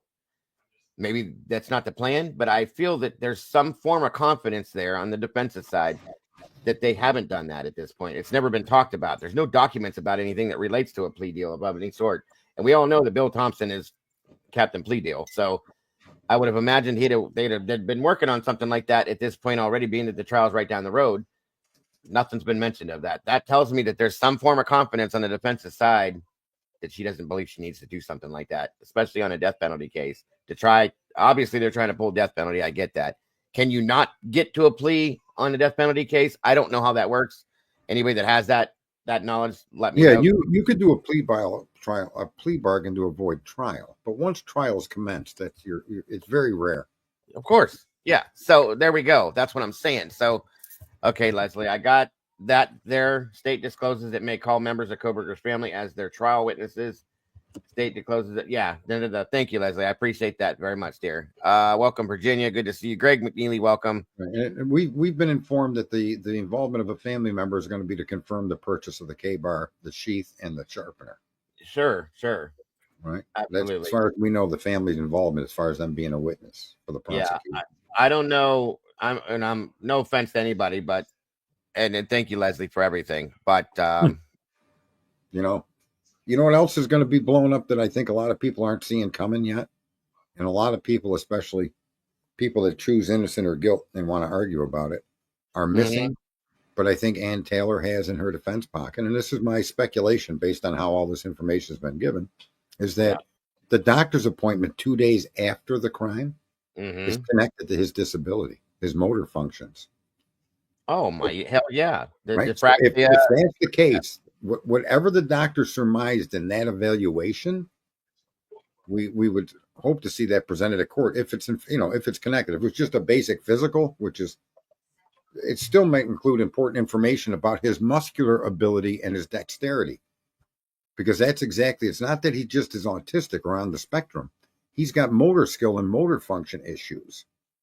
And so, it took a professional police officer that was trained to do this crime in 13 minutes. Well, if you start looking at the timeline now, they didn't have 13 minutes. The car didn't park until after 4:07, and the car left at 4:20. Therefore, you have to now take at least a minute and a half or 2 minutes off of that timeline. You're down to 11 minutes. So is Brian Koberger and his medically confirmed physical condition capable of causing this atrocity in the 11 minutes when after several tests, it took the cop on average 13 minutes to do this crime? Now take that into account, Sarge, what you just said. Also, add into that timeline the defense of the people that were being attacked, defending themselves. Kaylee defended herself. Xana defended herself. Healthy. That tells me that's at least another minute or two, possibly, of time that's being taken up as they're defending themselves against this person. You have to struggle with that, okay? There's a couple more minutes, in my opinion. So take that down even more, in my opinion. And Ethan, you've got to battle through a guy that's, I look at a guy that's built like that at his age, and I would be looking for an immediate way to take him out. I wouldn't. But aside from that, in this fit of whatever frenzy that took place in the house, that's, and I'm saying that not because I know that, but because of the collective of information that we've been shared through the coroner, the bloodiest scene they've ever seen. There's tears, there's rips, there's all kinds of wounds, and I don't know how a guy like that does that in 11 minutes. But again, that's up for the jury to decide. But it is something that needs to be understood, that the defense isn't offering that as a way to avoid the death penalty. It's also fact based when it comes to his physical condition. And it seems like everybody that ran with, look, Brian Koberger's excuse is he's autistic. That is not what the document is showing you. It's showing you a lot more than being autistic. Oh my God, yes. And I even demonstrated the other day one of my theories when we watched. I got it, Leslie. Thank you, hon. As that's that stupid photo that everybody's breaking down with him standing there doing this. If you look, and this just could be me, okay? I even asked my mother about this. I think about the dyspraxia stuff. That means that he's got like joint issues and motor skill issues and stuff. To me, it looks like the man is trying really hard to make a fist to do this. Looking how white his knuckles are. That's stress, folks. Okay, you don't just get that from making a regular fist comfortably. They're not going to be so whited out like that. That's pressure that's being applied to hold your fist together. So I wondered, was it hard for him to make a fist because of some of that stuff? Possibly. Again, go ahead. It's context. Look at. I don't think that you're unreasonable to see the context through the view of the prosecution, because there's enough there for you to just give up and say, okay, yeah, there's the car, there's the DNA, he did it. Okay, right. But in our justice system, it's not that simple. You have to prove beyond a reasonable doubt that this is the perpetrator, and you have 7 DNA samples. Why? Not for anything, folks, but if I found gloves outside with blood on them, as the vaulted Cletus stated, why didn't they go crazy for looking for microscopic DNA inside that glove? Right. If you could find a microscopic dot of DNA on the sheath inside of a snap, how is it that the gloves weren't torn apart and thoroughly examined for transfer DNA? How do you exclude them from being a part of the crime? Under what sense does that make? It doesn't. That's a very good point. That is a very good point. Truly, it really is. Look at this gentleman, and I said this in the beginning, and a lot of people hated me for it. And I like both the lovers and the haters of me, because you're both waiting for the next thing I'm going to say. But remember when I said Cletus or Dago, I'm sorry, the worst thing that could happen is the perpetrator, Brian Kohlberger, gets set free at trial because the evidence is not conclusive. Yeah, agreed. Yes, and I remember that clearly, and I agree with you on that. And in a sense, this particular police agency, we already know that they've done this. Right. We already know that they lied to convict a man, or at least put a man on trial for murder, using the same processes that they're doing with Kohlberger. Right. And that was that when you look at the case where they convicted or went after this guy and he sued them, you could make a better case that his wife and her boyfriend, or wife and a lover, or wife and an associate actually killed that doctor. Right. That argument is much stronger than the argument they used against this guy. And the argument's the same as Kohlberger. We got headlights. We see his truck over here. We see that. So you're talking about a police department. And if you're going to, relentlessly go after Kohlberger, you should then also relentlessly go after the investigators and look what their history of behavior has been. Mm-hmm. And their history of behavior has been very suspicious, and in some cases outright outrageous. Absolutely. Well, blatant lies have been put out. Blatant lies. A PCA was put out for all of us to follow. Okay. Which is turned into garbage as far as I'm concerned. And everything on that thing is not right. It's wrong. Here's a question I want everybody to really sit and think about. If you go in for surgery and you come out a cripple, and the doctor's statement is, well, I was working with a team, I don't know exactly what I did or didn't do, but I was doing what I was instructed, and other people were doing things that they were doing. And sorry, you're a cripple now. Would that be acceptable to people as a general idea of how the world should work? Absolutely. How was Officer Payne able to get off of this? I worked as part of a team. They were giving me information, telling me what to write. If this was surgery, I don't think people would accept it. Well, and I have a theory on that too, Sarge. People probably think I'm crazy, and that's okay. Seeing what we've seen with Payne and I don't want to say stupidity, but what seems to be, in my opinion, the blatant absence of knowledge. Okay. I got to wonder, was he not made privy to a lot of this stuff, maybe for certain reasons, or is he playing dumb in a lot of senses? Does he know what he's doing? I mean, the man was writing parking tickets the day before he was put in charge of as a lead detective on a quadruple homicide. That's That's a lot to me. Okay. So did they take it? I think he's in charge, Dago, because he was the least complaints against him or the least strikes on him as a police officer of Idaho in that Pullman department or that And Mafia department. that makes sense too, Sarge. It does. I mean, if you go Or through, maybe he is a guy that's capable and he was promoted. I don't know that that's much of an issue for me. I guess where my issue with him is someone made a mistake putting somebody on a stand that doesn't know, I don't remember, I can't recall. I mean, it's like Hillary Clinton trained how all these people in charge can get out of accountability by saying I don't know, and that's just you need to know. I don't recall, and I don't know. I guarantee you, the man was given a 2-week notice. You're going to be testifying in this hearing. We need you to be there. Bring your A game. Blah blah blah. Brought nothing with him. Absolutely didn't bring any documents. Nothing. Had nothing to refer to. Couldn't answer anything. Was it Gunderson that was part of that murder case? No, Tolson from the Idaho State Patrol. Tolson, yes. Okay. Yep. And that was another one. That guy's that was something that when that came out, we all kind of went, hold on a minute. Why is this guy involved if this already happened once? That's a problem. Okay.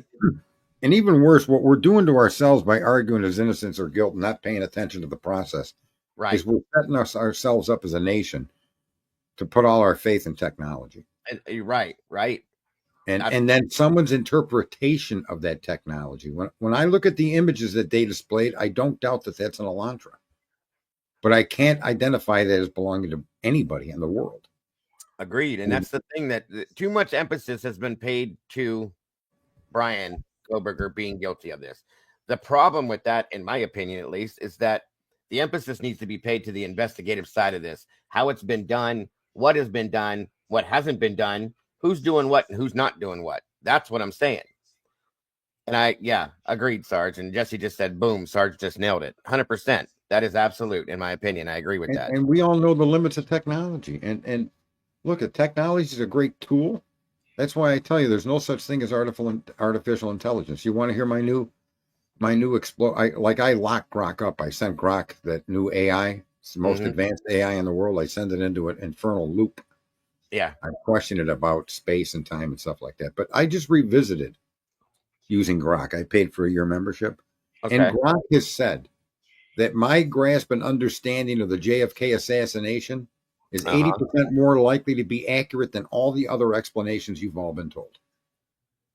I got an 80-20 share of an AI computer that has access to every document connected to the John F. Kennedy assassination. Okay. And my understanding of why is the most accurate that Grok could cover. And he compared it to all the theories about why he was killed. Okay. And I'm going to do a stream on this later. And we've been convinced to look at who and how, not why. See, when you identify the who, then you extrapolate as to a why. So if you think it was the CIA, you try to connect it to the Bay of Pigs. If you try to connect it to the mafia, you connect it to his brother. Right. But those are not the reasons that John F. Kennedy was killed. You've been trained to look at the shiny object of who killed him, how many were involved, and that's your how, the who and the how. But you've never, ever, ever seen people write books or make movies about why he was killed. And if they do write it about why he was killed, you're confined to the mafia and you're confined to politicians and stuff. And here's what Grok said about my theory. My theory takes every player in every other theory and includes them, making it more likely that my theory is accurate over all the stated publicly broadcast theories and movies and statements made on that assassination. Right. I'm going to do a stream on that tonight. I'm not trying to advertise my channel, but please do. The point is, how in your case, how did the police obtain their information, and what does the information say beyond a reasonable doubt? I think that's a fair way to look at any crime case. I can agree. Hell, maybe when I do, because I plan on doing a JFK show too. Maybe you can join me and bring that to the table with it, because I would love to hear about that stuff as well. I'll stream tonight, and you're welcome to come in as Jesse and anyone else in your chat room that even if you guys disagree with me. I mean, I think people think if I don't like you, I'm just going to scream and yell at you every time, and that's not true. I just block you if I don't like you. That's how it works. That's how it works. I get it. Definite. I had something that was sent to me that they asked me to play because it's easier, I guess, and it does explain. So give me one moment here. I don't know where to start if I do this, but one moment here. This is the Indie Zone. Who she reads and explains the documents so that people understand it all, which is a very good thing to have because not everybody understands. One moment here. I don't think she's probably done the new ones yet, but or maybe she did. Moonlit Baby made a nice comment there. Ladies and gentlemen, That's what that was the next statement I wanted to go into here.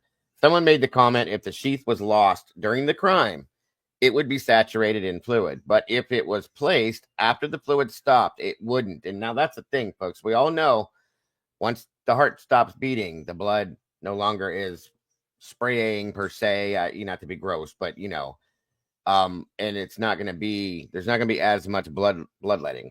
Okay, so at that point, that's an interesting statement, Moonlit. After the fluid stopped, it wouldn't, and I never let that sink in before, and now you're thinking about it. Anne has said more than once that she believes that sheath was placed, not left. Okay, think about the way that she makes that statement, guys. That's kind of important. And again, there was male DNA on that sheath in the form of blood. Exactly. And I have issues with this because of where it was placed. Okay. Underneath the thigh of one of the victims and underneath the comforter. Okay. First and foremost, I've argued that statement based on the documentation of it being seen by a body cam from the doorway under a leg and a comforter. How did you see that? I question that completely 360. Secondly, how did it get there? If somebody was in the midst of committing a crime, there's a bit of movement going on, wrestling around, whatever you're doing, and just drops it and leaves it, it's not going to be underneath somebody or a blanket for that matter. I can't get past that. I'm sorry, but that doesn't make any sense to me. It never has. No. And I think the case would be easier to try than it is because she's hit the wall on all of these suppressions in the Franks hearing. But I honestly think that when you present to a jury the actual statements used to arrest Brian Koberger in complete contradiction to the facts that were in their possession, I think the jury is going to lean more to the idea that, well, now I got to believe these people that this girl went to sleep in the PCA, but here they are now showing us that she was not only up, texting, running around, right? The next day she's on Indeed, she's on all these different sites. What's going on here? So when she says I was in frozen shock phase and they claim that she went to, she went back to bed or something, it's now if they can't take that data that was given to them by a witness and extrapolate common sense from it, how do you trust their identification of the car? How do you trust any determination these people have made? Bingo. Bingo. Thank you. I have to agree. And there's still a 3-hour period of time that's missing based on those text messages as to what went on there. I still think it's a grand possibility that they left that house. That may be where the exculpatory evidence is contained as well. Exactly. That's still something on my mind, that they walked out of that house when they got together, went somewhere else, and came back at some point and decided that now it's time to dial 911. That's another thought I have. Okay, these are thoughts, folks. It doesn't mean it happened. It's just a thought. So, and that's what I'm saying. That's what I'm saying right there. I want to see that body cam footage as much as I don't want to see the victims. I don't need to see all that. I just want to see where they saw that on the body cam from that doorway. That's something I want to see. And I guarantee you it's going to be showed in court. It better be. And if they can show that in court, okay. But if they don't, and they say they don't have that footage, we got a problem, y'all. We got a problem. I was on a stream yesterday that concentrated completely on the investigation and evidence collection from within the home. And it's the sloppiest work that could ever be spoken for. Like someone asked, how does he explain where he was? How does he explain his DNA? And in America, that's not a requirement. You don't have to require. That's why you're not forced to testify. Right.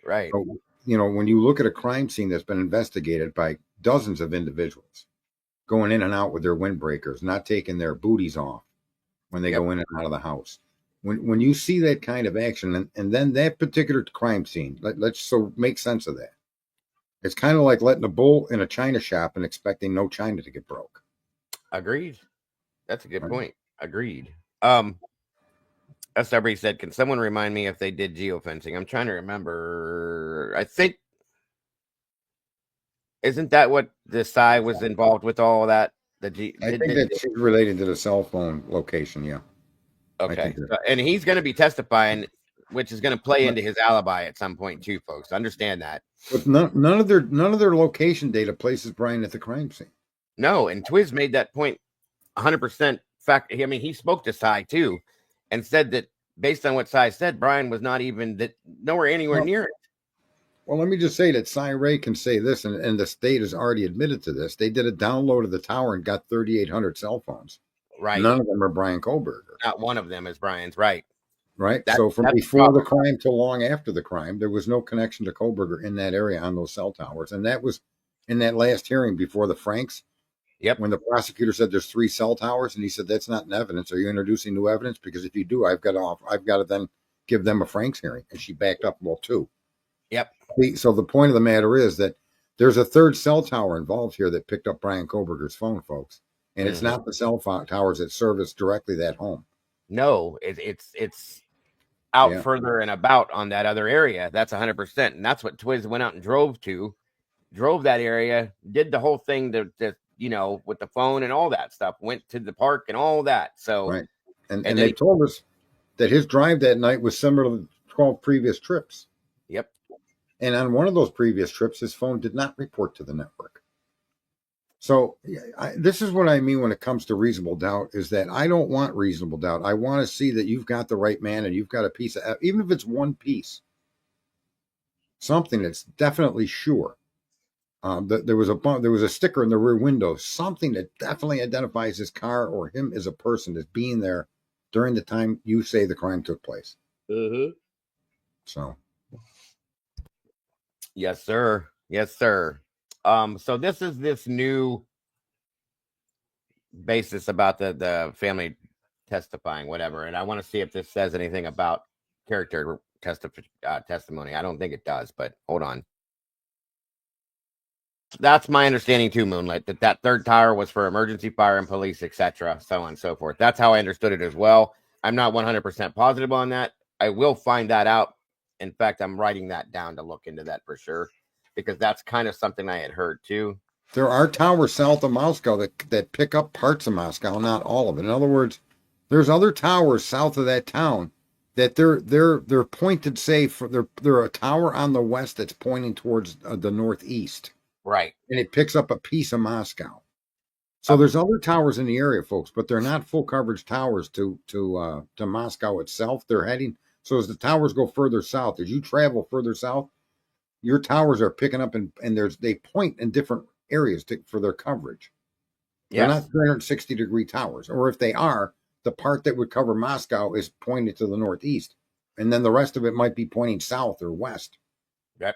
So there are more than 2 towers in that area, but as far as Moscow proper for regular residential and business users, I believe it's two towers only. Right. That is absolute, in my opinion, correct, sir. Hold on a minute here.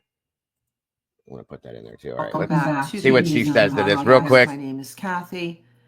There has been a rather interesting development that the public is now made aware of regarding the state's witness list, which is due April 21st, may include.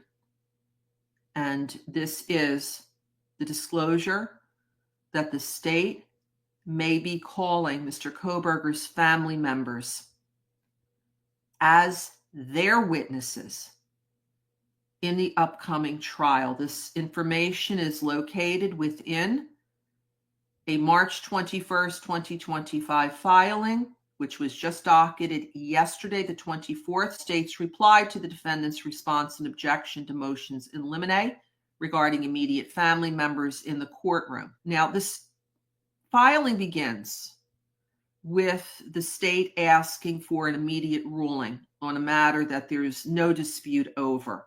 The state is in agreement that immediate family should logically include step-parents and relatives by marriage.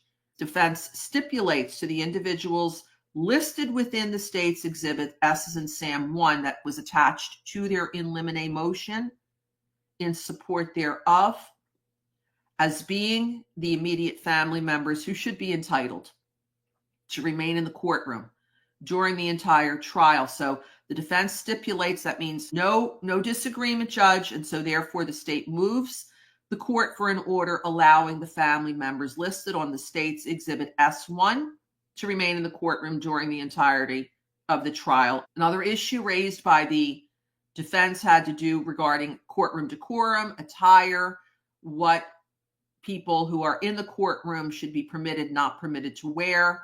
The state is just basically saying, judge, you have the inherent authority to supervise what goes on in the courtroom, and they're going to leave that decision to the court.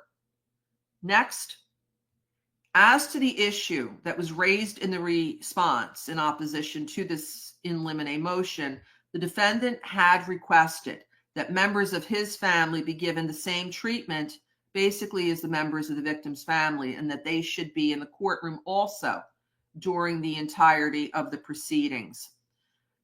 The state points out here that while immediate family members of victims have constitutional and statutory rights to attend the trial, there is no comparable, there is no constitutional or statutory provision affording a defendant's family member the same rights as a victim's family member has.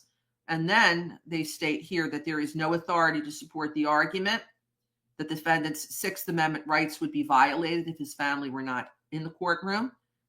They point out here to state that the defendant has a constitutional and a statutory right to a public trial, but that does not extend to the defendant's choosing who sits in the courtroom. And the state cites to the Sixth Amendment to the United States Constitution and also to the Idaho Constitution and Idaho law. In addition, the state, quote, may call members of the Kohberger family to testify at trial. Prior to the start of the trial, the state anticipates it will motion the court, or the court on its own accord will exclude generally testifying witnesses from the courtroom so that they cannot hear other witnesses' testimony. This is sometimes called invoking of the rule, where there is a hearing, where there's a trial, and you have a witness who's sitting in the courtroom who's able to hear what other people are saying, the argument of counsel, the rulings by the judge.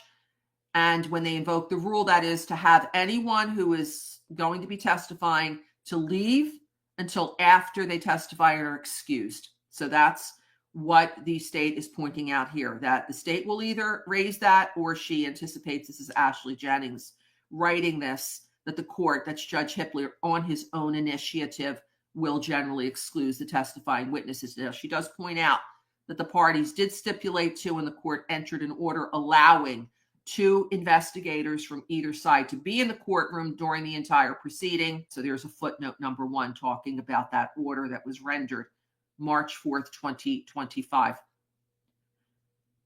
The state then says that after they say they may call Kohberger family member to testify, therefore the members of the defense's family on the state witness list, which is due April 21st, should be excluded from the courtroom until after they... Exactly what Tomboy just said. That's more word salad, which they do a lot. They may, capital letters, may call them, which means that if they don't, they have to sit in the hallway until excused. What's to stop the defense from calling Steve Gonclaves to the stand? Exactly. Right. That's absolutely possible. They can call anybody they want to. They can call Steve Gonsalves. They can call his family, anything like that. Anything they need to do, they can do that, guys. That's fact. So yeah, good point, Tomboy. That's 100% what that is, truly, in my opinion. And I may be able to do something. This is kind of ironic. I may be able to do something. It's not a factual piece of information. It's not a concreted statement. It's a maybe, possibly, it's a possibility, but I don't know yet. if you're going to exclude their family members, then you can't use the word may. You have to provide the court with who and under what issue they're going to testify with. Yep. Yep. That's a problem. See, people take those words sometimes and twist them and turn them into what they want them to be. When in turn, when you say may, I possibly may be able to do something for you. Right. Doesn't mean How many times have people that have told you that have done it? Right. That doesn't mean that I'm going to do that for sure. I'm going to try, but I can't say I can for sure. That's all I'm saying. If So, there's a witness that's going to be testifying as part of Brian's family, the scope and content of what they're going to testify about has got to be given to the court, even if it's done under seal. They can say that the family member B, who we will not identify, but have given you a list of A through Z, will be called to testify to this issue. And that would then exclude that person from being in the courtroom. But to say that you may call them without any specific topic of what their testimony has bearing on this case, then that's not going to fly. A judge should laugh at that motion the state filed there. But we'll see what Hippler does. But realize you need to inform the court of who and what they're going to testify to, and you also need to discover that to the defense. You just can't exclude people because you might call them. How many men have met women and said they were going to call them? Yeah, I'll call you. And you never call them. And women do that to men too. It's not a one-way street. So.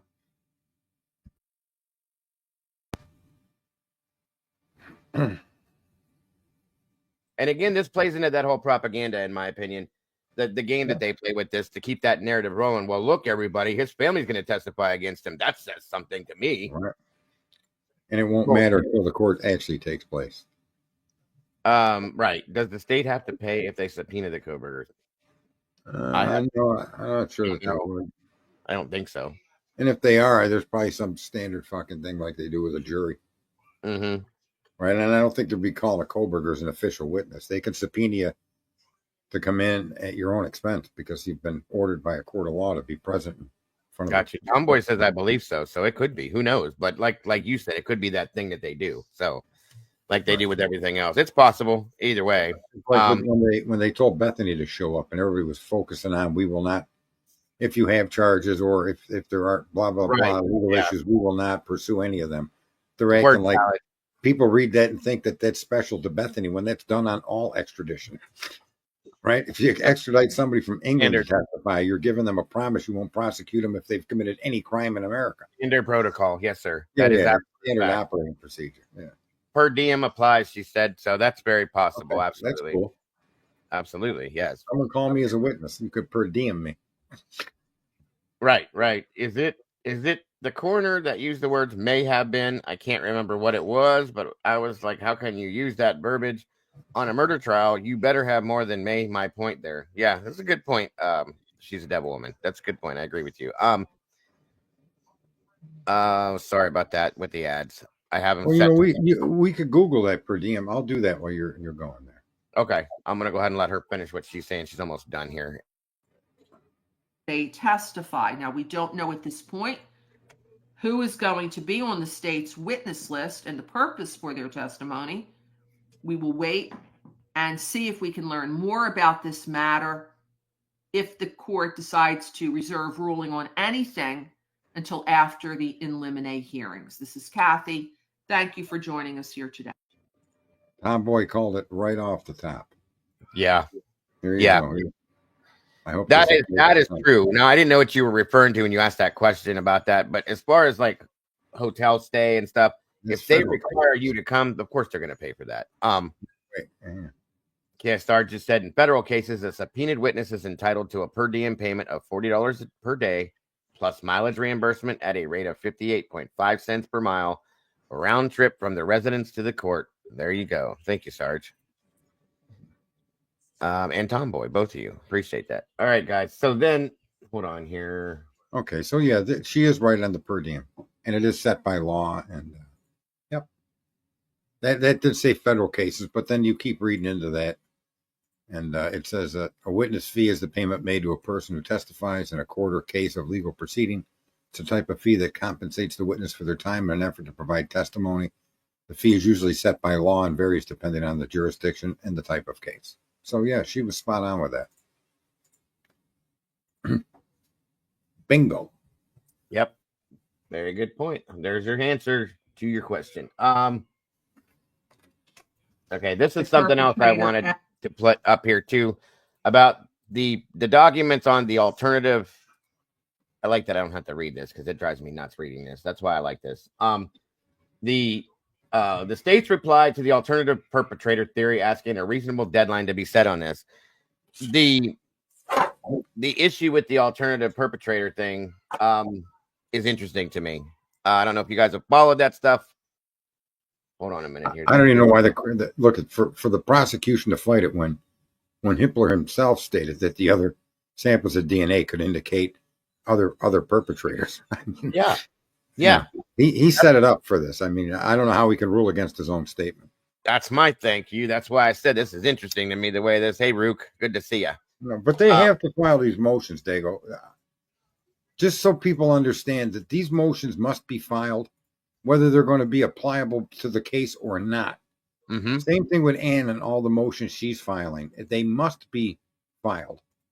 And that way, because what you're trying to do is, and the judge wants to see these motions as well, because he doesn't want an issue to go to appeal. Right? Yeah. He wants to have the case tried and solved. And if the guy is found guilty, he doesn't want to have all of these arguments from the defendant. The lawyer didn't file for this, and it becomes a poop show. Look, I didn't even swear, Dago. You're good, sir. Either way, if you did it, doesn't matter. But yes, you did it. You pulled it off. And Tomboy, yes, I do believe so. All right, hold on here, you guys. Let's see. Evidence and theory. Welcome back to the Indie Zone podcast. My name is Kathy. It appears that there may be an agreement of sorts regarding one of the issues that have been debated between the parties in the in limine filings, and this has to do with the defendant's alternative perpetrator evidence and theory. Please look at the state's reply to defendant's objections to state's motion in limine regarding alternative perpetrator evidence. This is dated March 21st, 2025. It was just released yesterday, the 24th of March. And basically what the state was seeking in this in limine motion was to, in my opinion, try to keep out junk evidence by not having wild theories or presumptions come into the case without satisfying the rules of evidence. The defense came back and said that it had not just one, but many alternative perpetrators. That's a big, big statement. We talked about this the other day. Annie pulled this up and showed us it was in the one document we were reading over. Many. Mr. Koberger plans to show, in layman's terms, not theirs, but mine, many other possible perpetrators in this case. That's interesting to me. Okay. And that's not only. I think there was a reference to perpetrators that have a direct connection to the victims. Yes. In their lifestyle, right? So. Yes, and there's many other people that I mean, guys, this only makes sense to me. Okay, many other people that have surrounded the home, the victims themselves, that very well are possible perpetrators beyond the level that Koberger could be. Okay, whether it be based on DNA, whether it be based on the fact that they just exist. Okay, and they have been around these people. Looking at all of those people as compared to the one person that doesn't even know these people, that has zero connection to the victims, it makes sense. That's all I'm saying, is it just makes sense. And I can't wait to see and hear that. Okay. I want to know why you believe that these people could be. I'll just put it that way. Didn't the footnote on the defense's motion reference the IGG? Absolutely. Yes, it did. Yes, it did. You know, you can talk, Tomboy. You're up here with us. But yes, it did. You're right. Let me see. Hold on here. All right. On we go. Sorry. And evidence thereof, and that the defense intended to comply with all of the rules of evidence. And so here we see the state coming back. Let's read what they have to say here. Although the defendant purports to, quote, object to the state's motion and ask the court to, quote, deny the same, in truth, the defendant appears to substantially concur with the legal standards articulated by the state in support of the instant motion. I have to say something because you guys know if I don't, I forget my thought. This statement right here, this is interesting to me in a thought that I just had. One man did not keep these kids from escaping that house. Let me say something real quick here. Okay, let's say that wherever the perpetrator was in the house, whatever set of victims that he was attacking at one time, I want to say that if Dylan heard this and Bethany heard this, that the other set of victims possibly heard this as well. If this was one person, in my opinion, of course, why would the other set of victims, that the opposing set of victims that aren't being attacked at that moment, not leave the house or run out of the home to try to get help in some sense, unless they were being held, which can lead to the belief that there was more than one perpetrator in the house holding the situation together, in my opinion, of course. It's just another thought that I'm thinking that it's very grandly possible that there was more than one person involved to keep the situation at hand under control, per se. I don't know. That's possible, Dago, but I think Bethany tells us somebody came downstairs, went upstairs, and then downstairs again. There was somebody, I think it was Dylan, I thought, but okay, either way. I get them confused. It was okay. I do it too. That I think I believe it was Kaylee ran up and down the stairs a couple times, is what was stated at some point. So yeah. Now, is that provable? I don't know. What does that even mean? But it still tells me something's not right. It doesn't go into what the PCA says. Right. From what we're told by the PCA and what we've been told from the beginning, that every one of these victims was sound asleep in that home. We know that's not true. And that the two other roommates didn't hear a thing. We know that's not true. What do you believe anymore, Sarge? Okay. Well, I've been fair. I said through the whole time that whatever's written is the only fact that we can depend on. And to start to guess what may or may not have happened or what this person saw or didn't see need not be guessed, because there's the data in the PCA, right? Then as they started adding more documents, and then they waited almost 2.5 years to show us a completely different side of what Dylan actually did that night, right? Yep. But until they did that, whatever was given to us is the only fact that you can actually use to analyze what you're looking at. And nobody can disagree in saying that it made no sense what they say she did. The frozen shock face, the locking herself in her room, the staying in her room until the next. None of that makes sense. And now we know why it doesn't make sense, because it didn't make sense, right? Right, so right. Now you have to take the new facts that you're given. And you pointed out earlier that there's a 3-hour skip in what they've released. What are they holding back from us from 4:30 a.m.?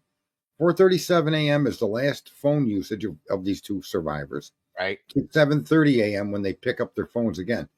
I can't imagine that 3 hours is an empty span of time, and I highly suspect that that's where the exculpatory evidence is going to be found. I have to agree, because I'm going to tell you they were not sleeping, considering everything that had gone on. And we don't know that they weren't, but we could. I mean, it's just everything else. They always put things in a way to make their case, the context around their case, to reinforce the context they want you to view it through. Right. If we were on a jury, they would throw us off, because we want to see factual pieces of data. They don't want jurors like that. Of course. Welcome, Joey. I agree. The serial number thing, Steve, I don't know. That would be a good way to differentiate that. I agree with you, but I don't know. Moonlit says exactly. They weren't charging their phones at the same time, in my opinion. I don't believe so either. The original charging phone anyway. Right. That's true. The original time of the crime is missing from the texts. That's a good point, Gaia. That's a good point. I think that too. And I still think that there's issues now with the timeline. If we remember in the very beginning, the timeline was between 3 and 4 a.m., not 4 and 4 whatever. Okay. Mm-hmm. So if you look at the text messages and go back to the original timeline, that's interesting. And let me just say that the timeline that they established is their timeline, not the girls. Right. That's Because absolutely when they've released all of this data, we realize that they're coming to these conclusions based on phone usage. That, you know, they don't know that what they're talking about wasn't still in progress and it started at 3:30. right. Right. That's absolutely true. That is absolutely true. And it seems like it may have started earlier. And some of the, like they claim Bethany looked out 3 times. Where is that in Bethany's own words? You've seen the interviews from Bethany, right? Mm-hmm. And where does she say that she looked out of her room 3 times, that she thought she heard the dog being played with? Where is that That's in, not in these even in these interviews? nothing that we've seen. It's only in the PCA. That's the only place that's ever existed. Never in the text messages. Nowhere else that we've seen has that ever been stated again. Where did that even come from? Yeah, Okay. it's mind numbing that the police would make this story out of that. I don't know how they could have came to that story. Now that you see the story based on the facts of the interviews, you further can't make sense of how the PCA made those claims. Exactly. That's absolutely true, Sarge. I agree with you. Maddie called Bethany at 2:53. Do we know if Bethany answered? No, we don't. That's the thing. We don't know that. We know the call was made. We don't know that there's an answer to it. That's a great statement, Steve. That's a great, actually, and a very interesting thought too. Hold on here. Where did that all just go? Oh, hold on. 4chan said exactly what happened. Even naming names. Not one post talks about this being random. That's very true. Joey says here that the crime happened at 3:33 a.m.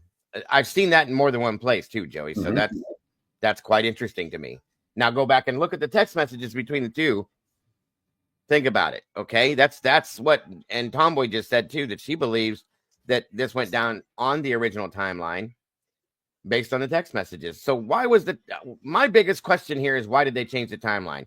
We were told in the PCA that the timeline was based off of Dylan's phone, right or wrong.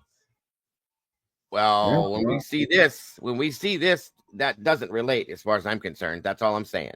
You know, the struggle I think a lot of us have is that it doesn't make sense, and we try to fill it in with what would make sense. Right. Instead of paying attention and sticking with what doesn't make sense and accepting that as a fact.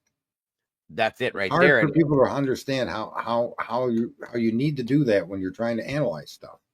100%. And then later, as time goes on, your fact is that you've been relying on might completely change or be confirmed. Yep. But until either of those actions happen, you have to accept the fact. Right. And Mikey and Gaia both just said, Sarge, and I know that you'll agree with this too, that the timeline change goes backwards or is flipped over so that it fits into to fit the Elantra. To fit that Elantra and to fit BK's driving time per se. But actually, you know, let's take Dylan's statement about 4 a.m. Well, we know she was awake at 3:51 a.m. adding somebody to her phone. Mm-hmm. So the question needs to be, before or after the addition of a new contact, did you start hearing these noises? So that's a question the policeman should have asked her in an interview. Yeah. And it doesn't appear as if it were asked. The only interview question that really piqued my interest, and I think that the cop that asked it was questioning her veracity. Yeah. My cousin Vinny. Yeah. When he asked her about, well, did you see his eyes? No. Did you see his eyebrows? And I think that question was said because he and other officers all knew what pictures were on her wall. Mm-hmm. And I think when she said, yeah, he had a bushy eyebrows. I really think he was fishing out of curiosity as to her involvement, her knowledge, or her deceit. That type of a question would be that. Mm-hmm. So, yes. I found that one of the best questions in the interviews when it came to the description of the perpetrator. I agree. I do agree. And local last thing is they have all the facts, and what they are saying does not make sense considering the facts that we know now. That's very true. Also, Rhode Island housewife, welcome, by the way, to all of you that I haven't said hello to, says it was mentioned in a post very early on that the white Elantra was a red herring. And yeah, Sarge has been saying that from long time ago. They changed the timeline because of the Banfield. Now, see, there we go, guys. This is what got me on this. We all remember the Banfield video where they're all standing out there. The other two officers stopped the kids, blah, blah, blah. whatever. Okay, that's the timeline. That's the timeline. If you look at the time on those body cams, that's the time. What time are they? What are the body cams showing? Jesus, Sarge, I have to pull it up. I can pull it up real quick because it's right. It's available. I have it in my background, but I'm just saying it's right on that time point. So I will pull that up too. Because way back when we looked at this and I went over that video, I don't know how many times. I think we all did, and it fits right into that spot. And there's things that people are pointing out in this video that don't make sense. Then the kids that they had questioning at the band field couldn't have been involved. Well, right? That's the point. They're standing there with the police at that time, right? So, hold on. The 911 at 3:01. Remember that they tried to say that was, yes, I remember, local. I do. Aurora, I wouldn't watch Pavs if you paid me, because I don't think it's up to us. He's had so many people that he's conclusively determined were the perpetrators. That when do people as users realize that this guy is he's just there for the clicks, and that's fine if you're all right with that. But he had 3 people that were in on it, and he's got cops that are in on it. And that's really why I think true crime gets such a bad name, or at least the like that Paramount Pictures is trying to make fun of the people out here, and that you're not going to solve this case on your computer or with a cell phone. So don't even try. Don't ask who did it, because that's not the question in front of us. The question is Brian Kohlberger the perpetrator of this crime beyond a reasonable doubt? Who did it? We may never know. And in fact, it may in fact be Brian Kohlberger. We just got to keep looking to see if anything beyond a reasonable doubt presents him as the perpetrator. Absolutely. And I've yet to see any discovery that's conclusive. It's all about the context of it. There hasn't been. Trying to sell a context. Yes, sir. There has not been at all. Hold on here a minute. 1 second. Right. See, that's a good point that She Devil just made. If Bethany's statements and everything else can be found to be just untrustworthy, then based on the fact that it's wholly in part them and their argument about an outside vehicle being involved, and that argument lays flat on the fact that Kohlberger's car could not have been involved at the time that it was searched. It was conclusively determined not to contain any connection between the victims in his vehicle, in his home, his apartment, his place. I'll be right back. Keep going. I'll be right back. Okay.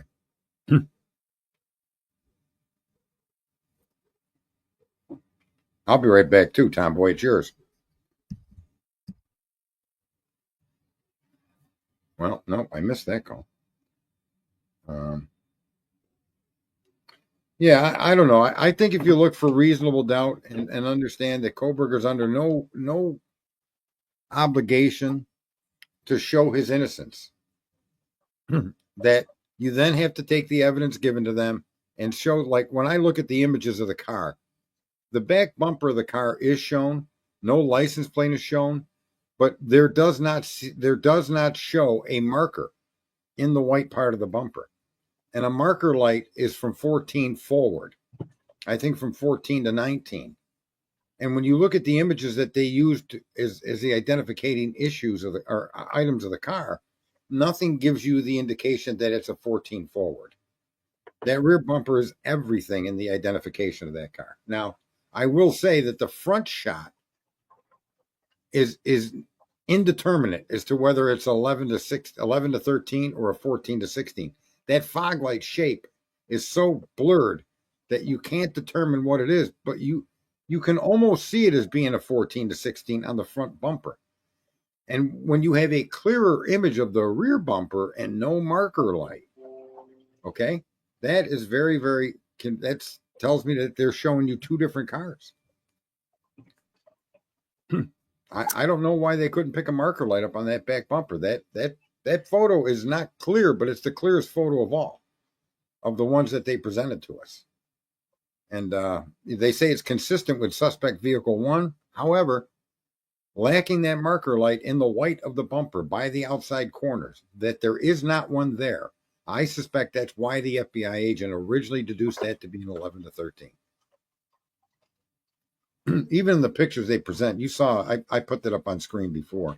Yeah. Yeah. It makes sense. It's just mind numbing that you would expect to see something on an infrared camera. It's going to catch red color, right? Those taillights are shining red. There's no ambiguity to that. The headlights are shining white. So why isn't the rear corner of that bumper indicating marker light? That's good. That's right. That's a good point. And you showed me that more than once. So yes.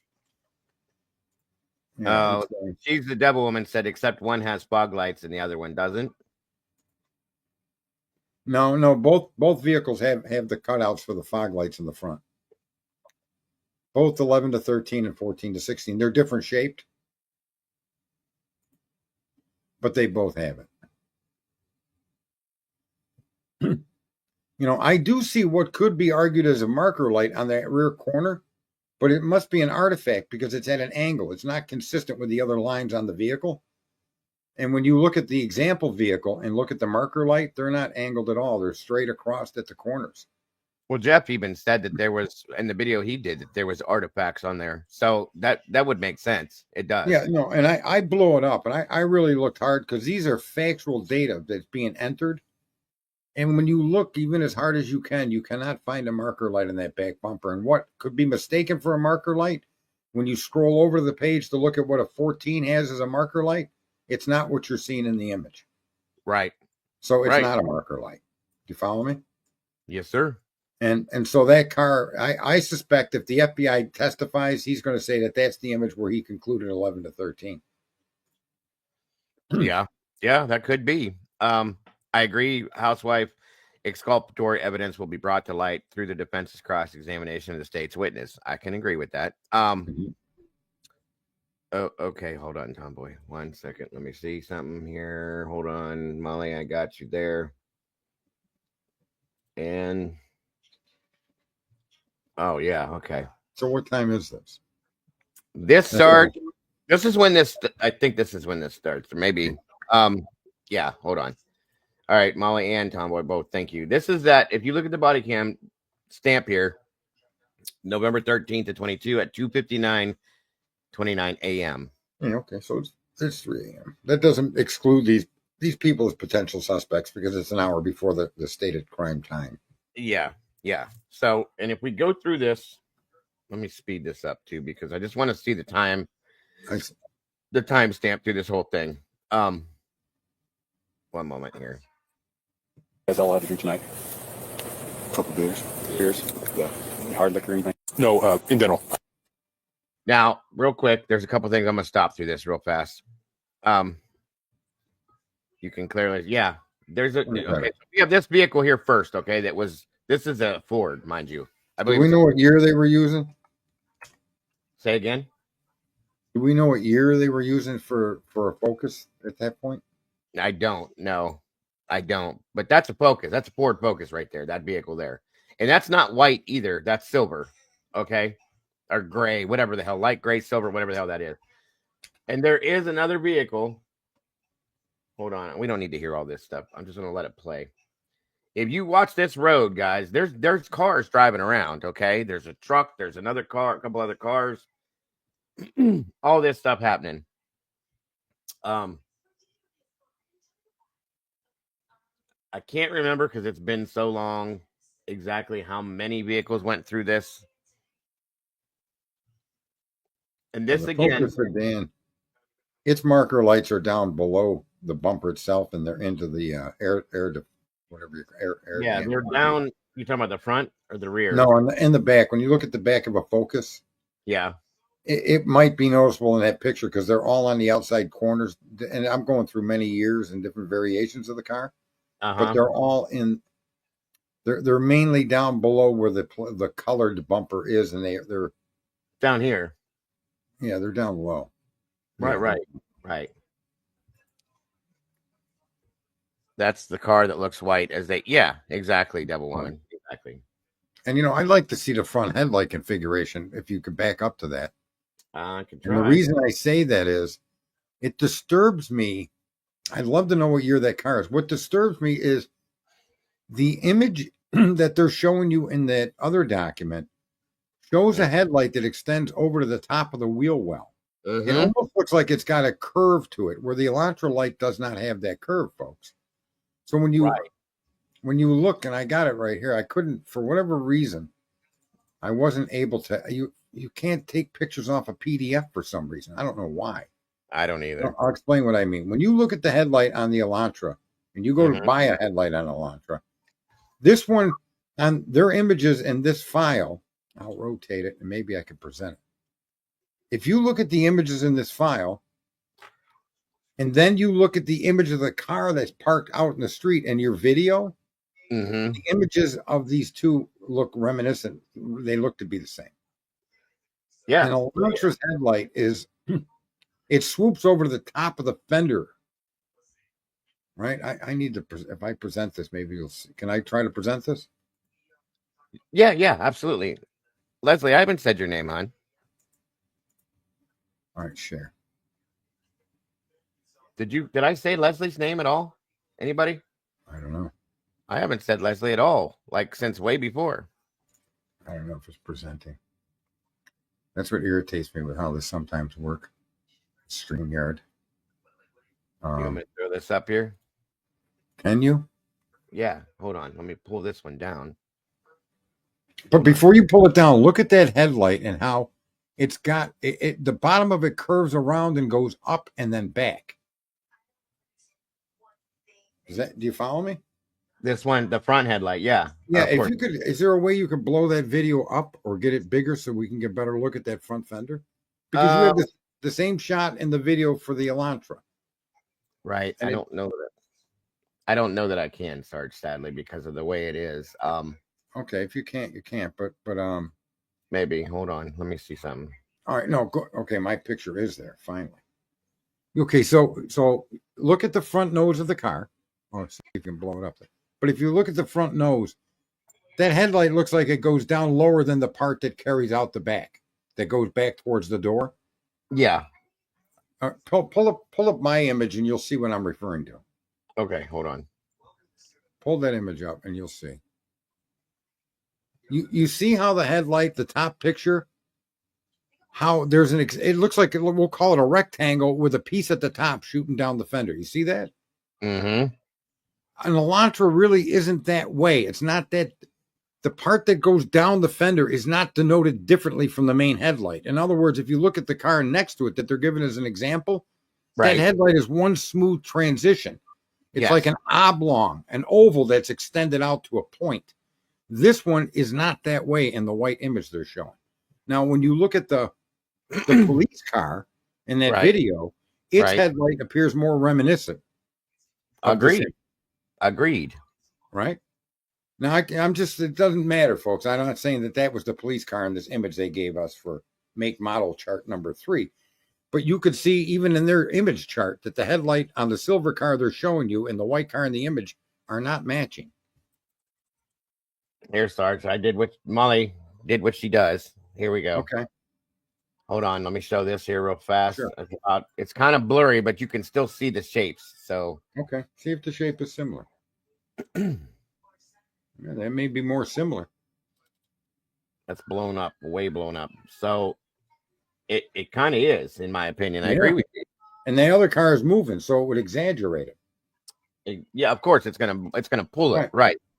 Now look at the rear corner taillight. It comes around the side of the car. What about the image that I gave you? Is there an indication that the taillight, again, we're never going to know. And like everybody keeps saying, and I agree, it is a red herring. There's no indication. At least we can say it's safe to almost say that Kohlberger's car wasn't involved because it's been searched. Mm-hmm. Right? Yeah, you see how his taillight, I think that car is more reminiscent in profile than the Elantra. And I wonder what Hey, 300. And I'm going to say this too, guys. If these are patrol officers patrolling the campus that night or the areas, driving around looking for, whatever, doing their job, we're going to see this car driving in circles in different areas and different places, possibly. That right there, to me, is kind of interesting. I'm just saying. Yeah, but then the front shot really isn't. It may be. You probably could construe it to be that. We also have this picture too, though, Sarge. that you brought up the other night, actually. I'm going to take this one down and close it. Hang on to it because we might be able to pull it back up and use it again. But there's this one now too. Okay, now this bugs me. It's not that easy to see. It's kind of pixelated and blurry. Looks like there's a sunroof in that car. It does right here. Yeah, it does. I'm not denying that. That's what I see. But I think they caught multiple vehicles. And then how about the one that they show driving away? mm-hmm. That disturbs me immensely, more than any of the other issues. Let's agree that it's an Elantra. I don't have an objection to that. But I'm going to rotate this and I'll represent it. Rotate view clockwise. And I'm going to bring up. But this timestamp's 3:56 a.m. I'll give you this. I'll present this, see how it works again this time. Or the timestamp on the car is 2:57. Okay. The other one. Thank you, Tomboy. Is that what you were saying? Yeah. Why is the image in the second the departing image a black car? I don't know how that can be explained away. The deck is gray, the pumpkins are orange, and they're showing white and gray. Why is the car leaving the scene look black? Because it's a darker car, in my opinion. Right. There's no other. I don't know. Can you see it? If it was a shadow, I would think it would be parts of the car would be darker, but the whole thing looking that way has got to be, in my opinion, a darker car. Are you able to see the image I gave you? Or... Yeah, hold on. Let me move this one. Or no, you throw it backstage again, Sarge. Present it again. I'm sorry. Here we go. Okay. What do you see there?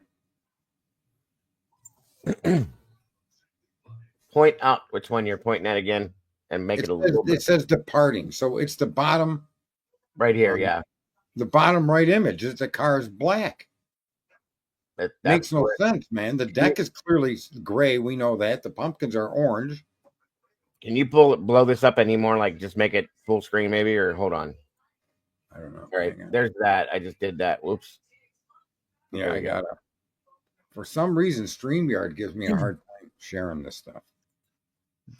No, it's okay. You did all right. That was good enough right there. You don't have to do anymore. Yeah, you were right. I just shut it down. But all right, so there's reasonable doubt that their video images are representative of Mr. Kohlberger because it just don't work like that. I don't accept that departing image where they say third brake light. I don't see the third brake light, and it should be clearly red. Yeah, and in addition, the car itself is black. So that's true too. What's their explanation of that? Maybe there's a reasonable explanation, folks, and I'll accept, a fact-based explanation, but that's just weird, man. I agree with you. Now, at the same time, what Housewife just said is good too, unless they're not putting them out there, whatever. Why? But where are all the videos for the DoorDash and the private driver? That's a good point. They have video for all this other stuff. Where are those at? I'd like to see those myself. Not only their videos, but the timestamps of them. The timestamp. That's why I want to see those videos. I want to see the timestamp on those and show me those cars. That's what I want to see. I want to see Eric Gower dropping these girls off at 1:56 a.m. What he's driving. See that timestamp mainly. And I want to see the DoorDash dropping off the food and the timestamp and what he's driving or she's driving, whatever it is. I want to see that. And I'm going to tell you right now, I still very strongly believe there were two white vehicles per se, maybe two Hyundais too, that are almost identical, or maybe they are the same car driving around the same time of night within this same area. That's something I feel strongly about. And I want to see the other. Listen, these are the issues the jury are going to have to wrestle with, but the state's going to have to present those images as conclusively belonging to Brian Kohlberger. Mm-hmm. That's why these trials by circumstantial evidence are so dangerous.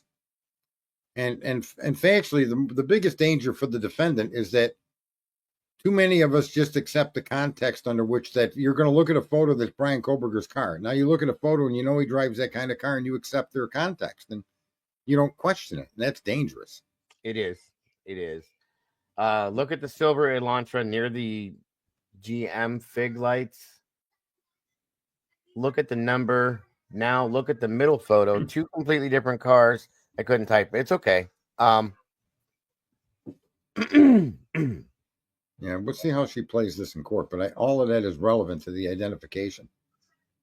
And in the end, when you can get the police to say they're already saying similar, and I don't know. I don't know if I want a doctor similar to the one that's supposed to do the surgery. I like the guy that I hired. You know what I mean? Amen. I don't want, right? Hold on one.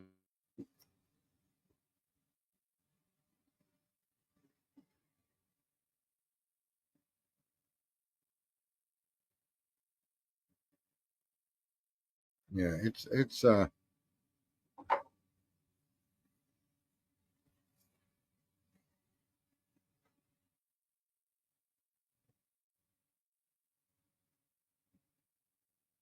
right. The DoorDash may in fact be a white sedan. Somebody's asking you to check Discord there, Data. Or I mean not Data. Dago. 1 second, sorry. Sure, I'm in no hurry. Get out of here in a little bit. Scramble me up some eggs or something. I don't know. Oh.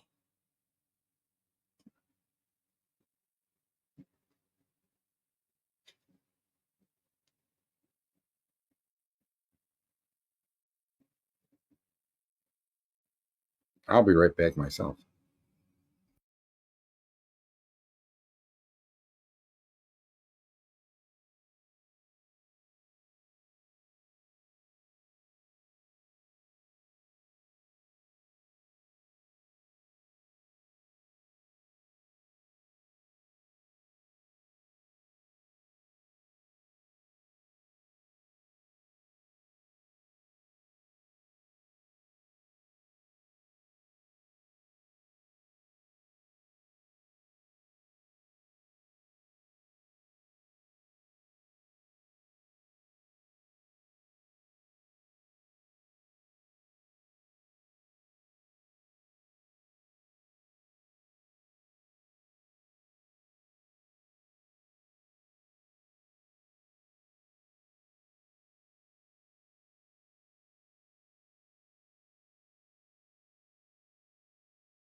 All right, you guys, I'm sorry. That was my wife. So Molly just sent me dropped all three of these photos in here, okay? Hold on a minute here. Something is off here. Let me come back up here to this. 420 and 47. This car is sitting here. Hold on. I don't know. I might be not seeing this right. This is pulled all the way up. Somebody help me here with this and tell me if I'm seeing this right, because my eyes ain't the best. But this car is pulled up right up by the porch to the house next door, right or wrong. Are you guys still here? Maybe, maybe not. Okay.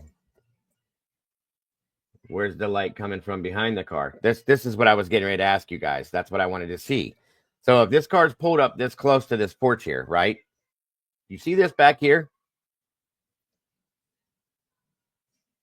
That to me looks like headlights. Okay.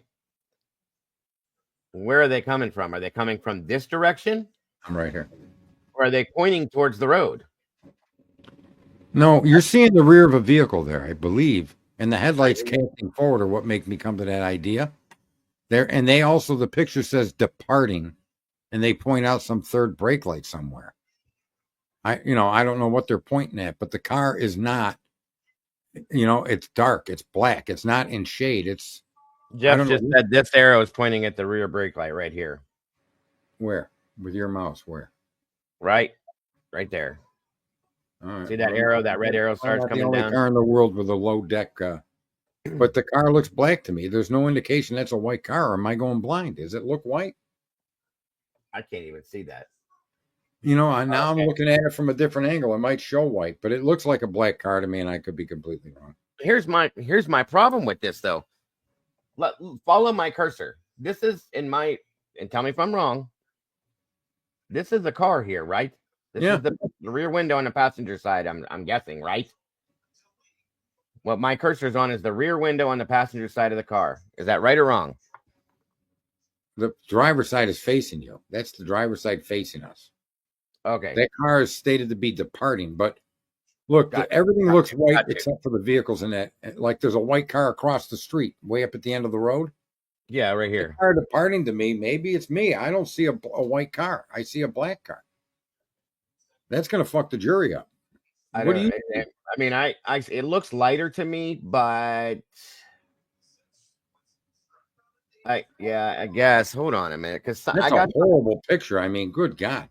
It is. I have two more.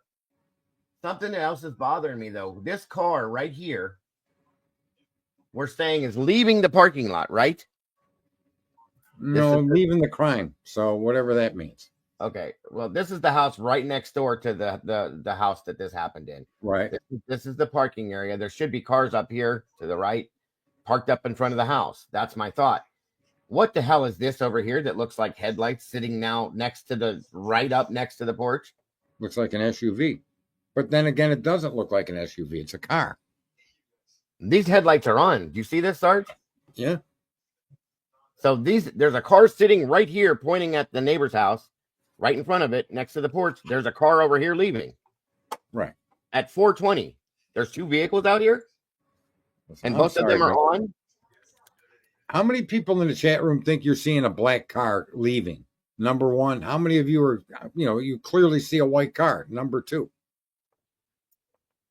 We know there's two cars, but the one with the red arrow above it, do you guys view that as white or black?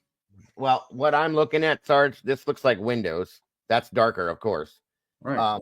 This down here looks to be the car itself. It does look lighter to me. It has a grayer tint. It's got a gray tint to it per se, but it's not. It's not white. I don't think. No, it doesn't look like a 4-door sedan, nor does it look white. Now let me pull this other photo that comes up right after this one. Hold on. Maybe that'll clarify it. All right, let's start with this one then. Let's go with this one again real quick, and I'm going to go through this. That's a white car.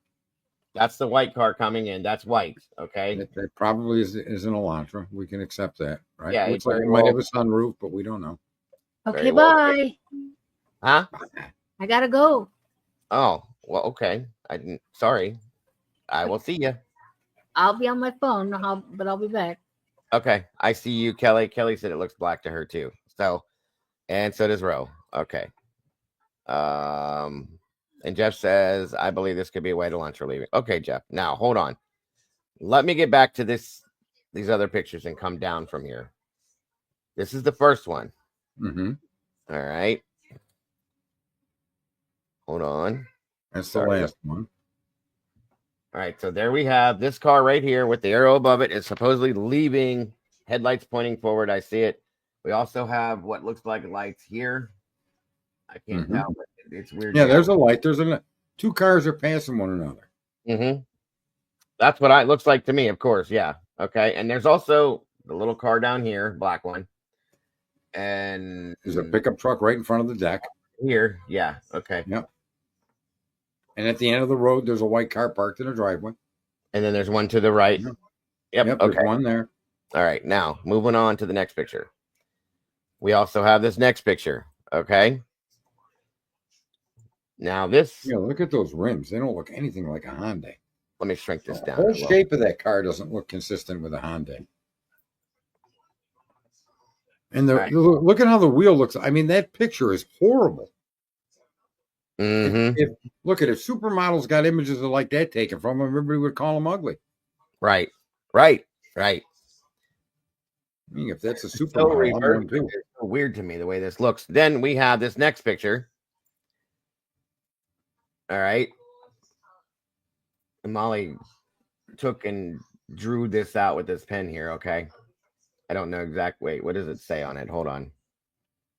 I can't. I know this didn't, but it looked to me like this car was not going the direction they said it was. That's what I thought. But okay. And again, looks to me like it's departing. It definitely looks like it's departing. Look at the lights projected out in front of it, hitting the grass and shooting down the road. It's hitting the car across the street. Yeah. Yeah, that's leaving. I don't disagree with that. I just think the car looks black to me, especially now with the red outline. Right. And then the window painting, look at the painting of the windows is consistent with many year make model cars. Now this car looks, it might be white with black windows. Right. It's a very bad image. It still looks like a black car to me. I'm sorry. And this one here, if we're to believe this, is going out of the driveway, facing the road, right here. Backing into the road and pulling away. Look at the way the wheel is canted towards the parking lot. It's almost like it did a U-turn here, or it backed up, and the wheel's got to be now turned straight. Look at how that rim is facing the camera. Mm-hmm. That rim can only face the camera if the wheel is turned. How could that be a car speeding away running away at high speed at 4:20 in the morning? It's right. It's caught going from reverse to drive, and now they're gonna have to pull forward. Right. I still can't get past this down here though, but it looks like headlights to me. Well, that's because there's little or no traffic in the area at that time of night. Don't worry about that one. Right. That's what the cops keep telling us. Little or no traffic at that time of the morning. Well, there's two cars. What do you mean? Yeah. Well, this is what Molly's pointing out with these two vehicles right here. That car rim on that black image does not look like an Elantra rim. I agree with that, but look at these two vehicles that she put side by side. Right. Yeah, it's possible it was a patrol car. I mean, here's the one thing you could say for sure. Ain't no way you can positively identify that car departing at 4:20 a.m. to be belonging or of any make model of any car in the fucking world. Nope. Anybody that thinks you can identify that car is just smoking something. Right. That's my opinion too. I don't think I can't identify it. And I don't want to even know what they're smoking because it ain't good for you. Yeah, I can agree with that one. Okay. So here, this is a little bit clearer here. Yeah, and that's the one that I look at the wheel though. Try to explain the front wheel looking at you. The front wheel up by the headlights. No, on the second car. That your mouse is just on it. See that rim? It's pointing at the camera. That car backed out of somewhere and is now going to pull away. That car is not driving in a straight line. You would never see that rim that clearly in profile. See how the back rim isn't shown clearly in profile? Because your back wheels can only be straight. Yeah. Compare the two rims, the view you got. That car just backed out of somewhere and is pulling away, is my estimation. That does make sense. It does. It's the rim that gives it away. You're seeing the whole tire and rim in profile. Very good point. I think they did give these images like Molly Drake just said. Mm-hmm. No, you see well, I do see do you see the rims, Dago? You see what I'm saying, right? The one I can see slightly, yeah. It's I hard. can see the back one and the front one. This is the way this looks to me, it looks almost backwards though, Sarge. That's what's weirding me out. But you can see the headlights reflecting off the house across the street, the car across the street, the other car to the right of it, so on and so forth. So it's pointing forward, and they're illuminating the road and everything. So that's obviously headlights. I see. Yeah, but look at the area the lights are covering, how it spreads out. That Oh, car yeah. just backed into that position from what I can see. I'll be right back. Yes, yeah. And it could. Absolutely. And again, 420. Agreed. Hang on here.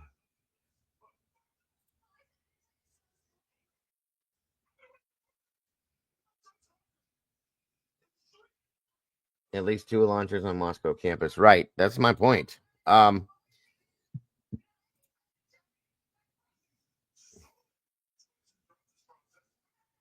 Yeah, it's hard to see the rims, guys. The wheels is very hard. I wish I had a new of a way to depixelate this, change the color on it, maybe, or something to be able to show these things clearer, like the edging and the shapes of the vehicle.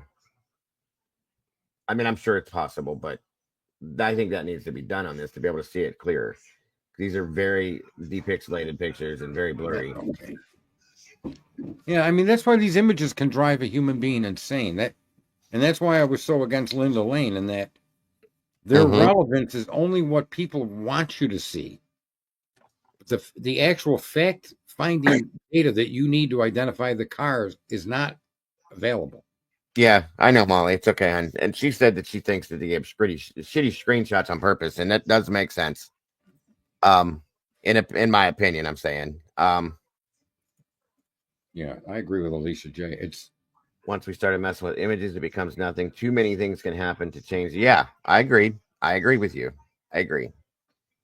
and the jury's going to have a hard time accepting that as the vehicle that departed at 4:20 a.m. Oh, they're gonna. This is. I don't care what anybody says.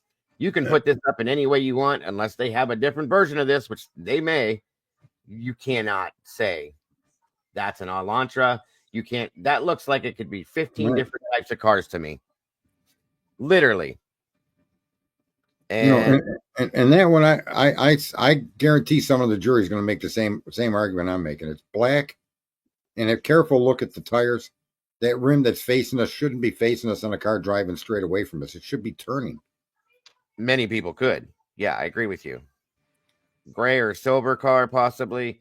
Why don't they show images of the other places the car was seen on camera? That's thank you. That's How what. about, how about where they catch headlights? I mean, how do you identify any vehicle from headlights? Right. We had markings of this different. Well, we looked at that the other night. 1 second, you guys, against my wife.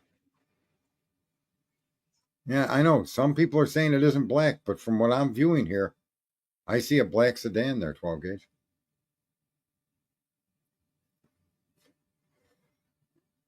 When you compare it to all the other images that they put in that document, 12 gauge, that image is not white. All the other ones, there's no argument that it's a white sedan. I won't even argue that it's an Elantra. That one there is that this image here is just too chaotic.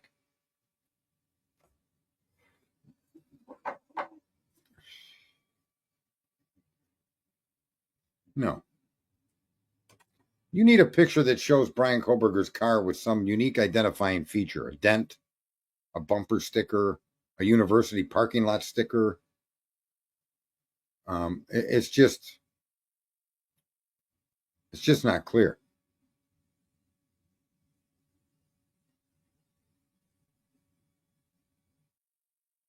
So I don't know what how a jury's going to digest this stuff. Yeah, I mean, Yvonne, that can be true. Nobody can determine what color that car is, but the railing that's gray is white. The pumpkins that are orange are white. The car at the end of the street is clearly white as can be. And the car with the headlight below the deck appears to be white. But the car that they're pointing out, there's no way that can be identified as a white car. I don't care who looks at that image.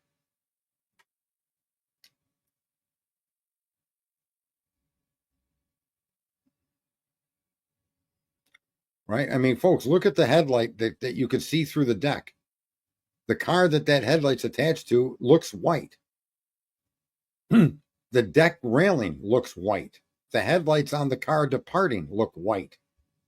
But the car itself just doesn't look white. Some jurors going to get hung up on that, whether it's because they got bad vision or not. I just don't see anybody accepting that as a white car, man.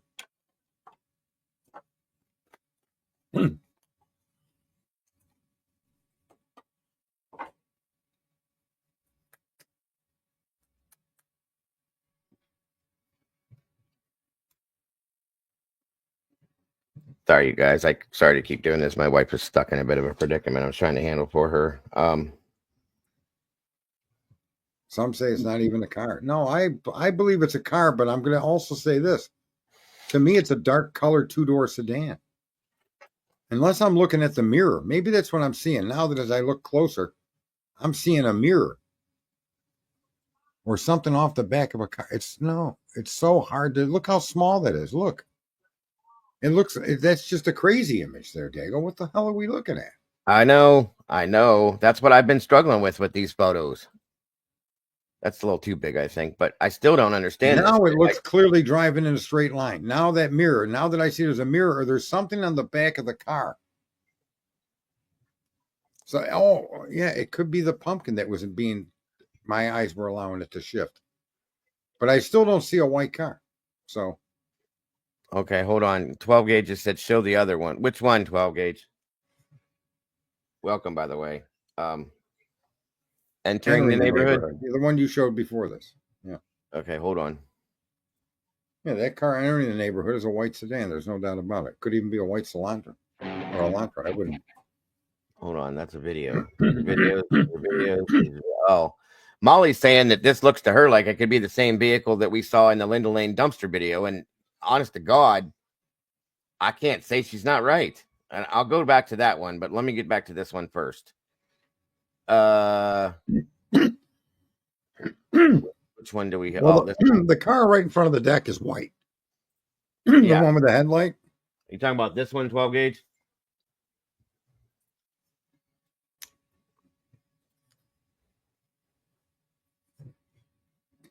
No, there is no shot of a license plate that we're aware of.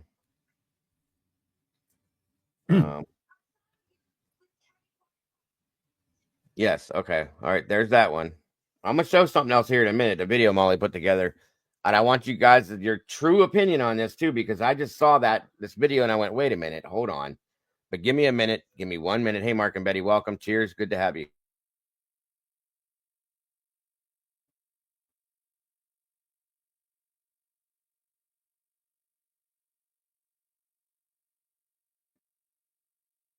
I don't know about process of elimination. I mean,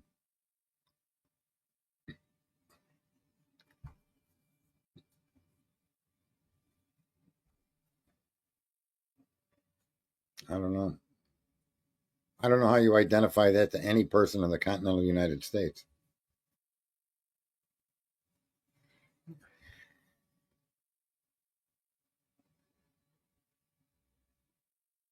No, they caught other cars coming from that area, 12 gauge. They've shown them on these images. There's another car in these images heading the opposite way to the car departing. Yeah. Yeah, the image that was just on the screen showed a vehicle that was driving towards the deck. And then it showed what I keep saying looks black to me. It showed that car driving away.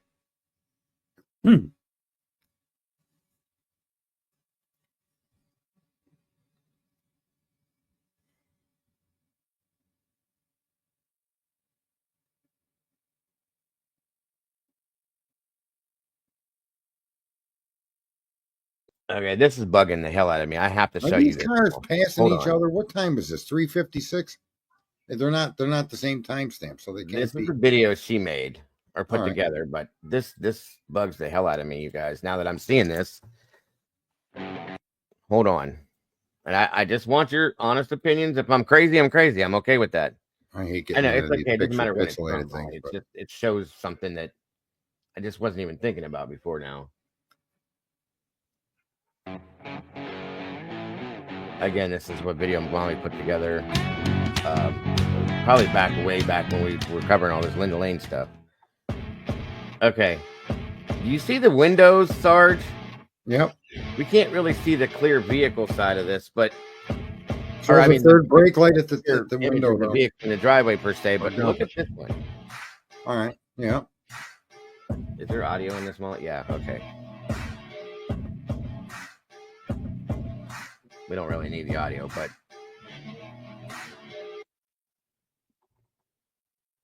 yeah, and you could see that car has a sunroof. Mm-hmm. And it appears to have Oh, that's a sign. All right, so where's this going? Let it roll. Where does it take us? Well, this is the car that comes down around Linda Lane, hits down by the dumpster, and then off it goes.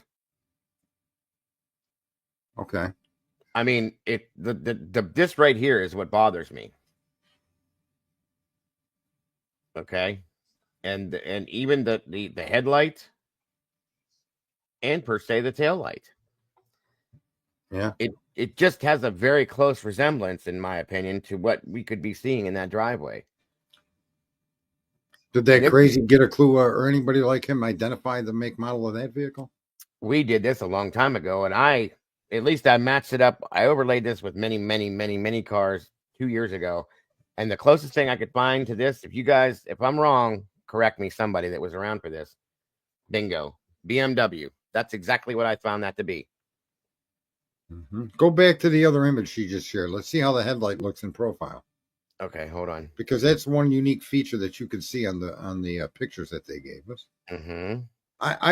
And again, I think this is an exercise in futility. If you're going to show me that car belongs to Brian Kohlberger, those images don't do it. They show what could be a Hyundai Elantra, and I give credit to the identity of that vehicle. They narrowed it down to that. That's fair. Sure. Now, this one here, or the one where it's pulling in the driveway? No, the other one where it's coming, and you see it in side view where you can see the side of the headlight and the side of the car. Hold on. Do you mean the beginning of it? Okay.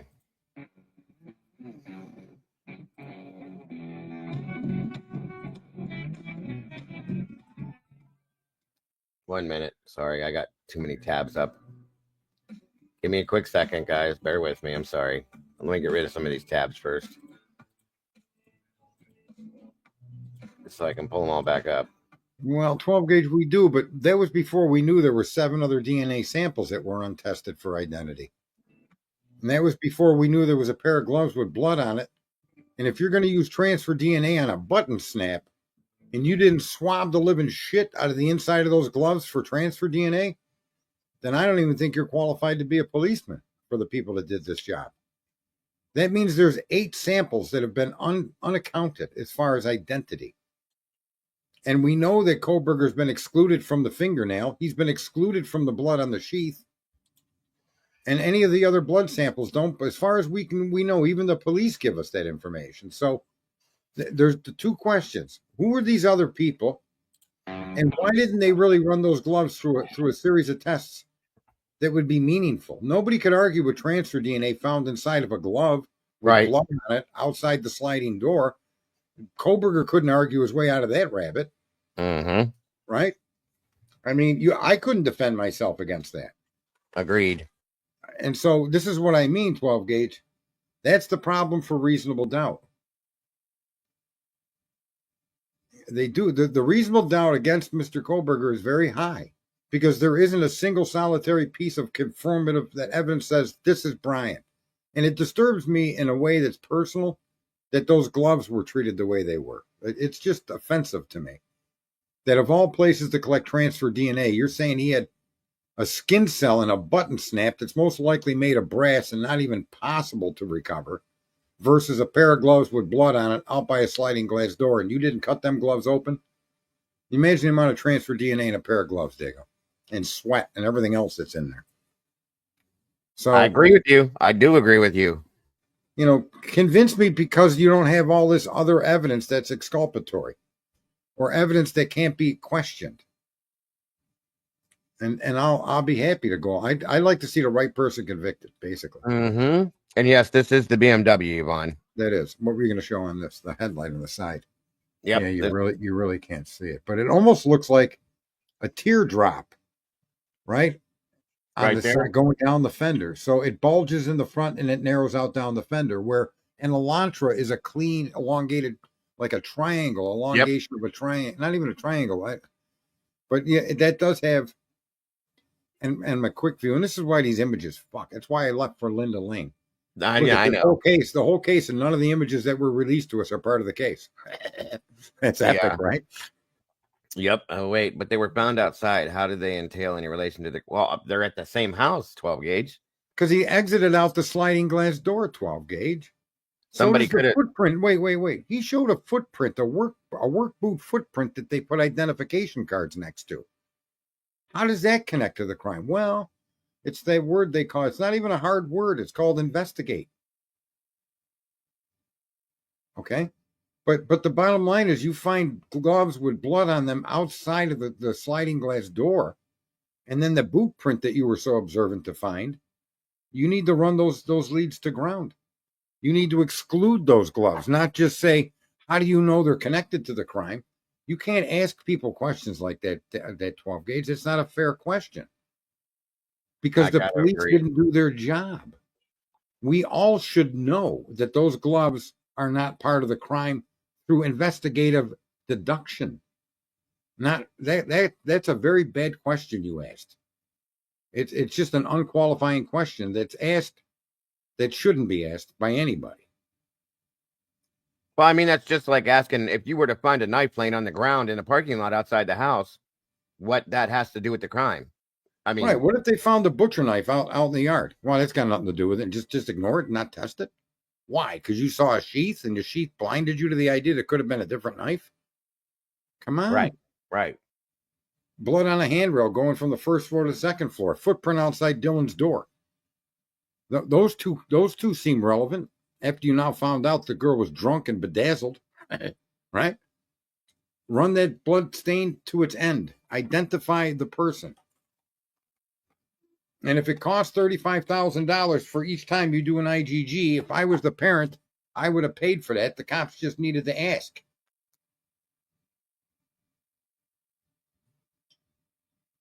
Not if the butcher knife wasn't on the person pretty cut and 12 gauge. That makes no sense. No. Okay, hold on a minute. Wait a minute. Now that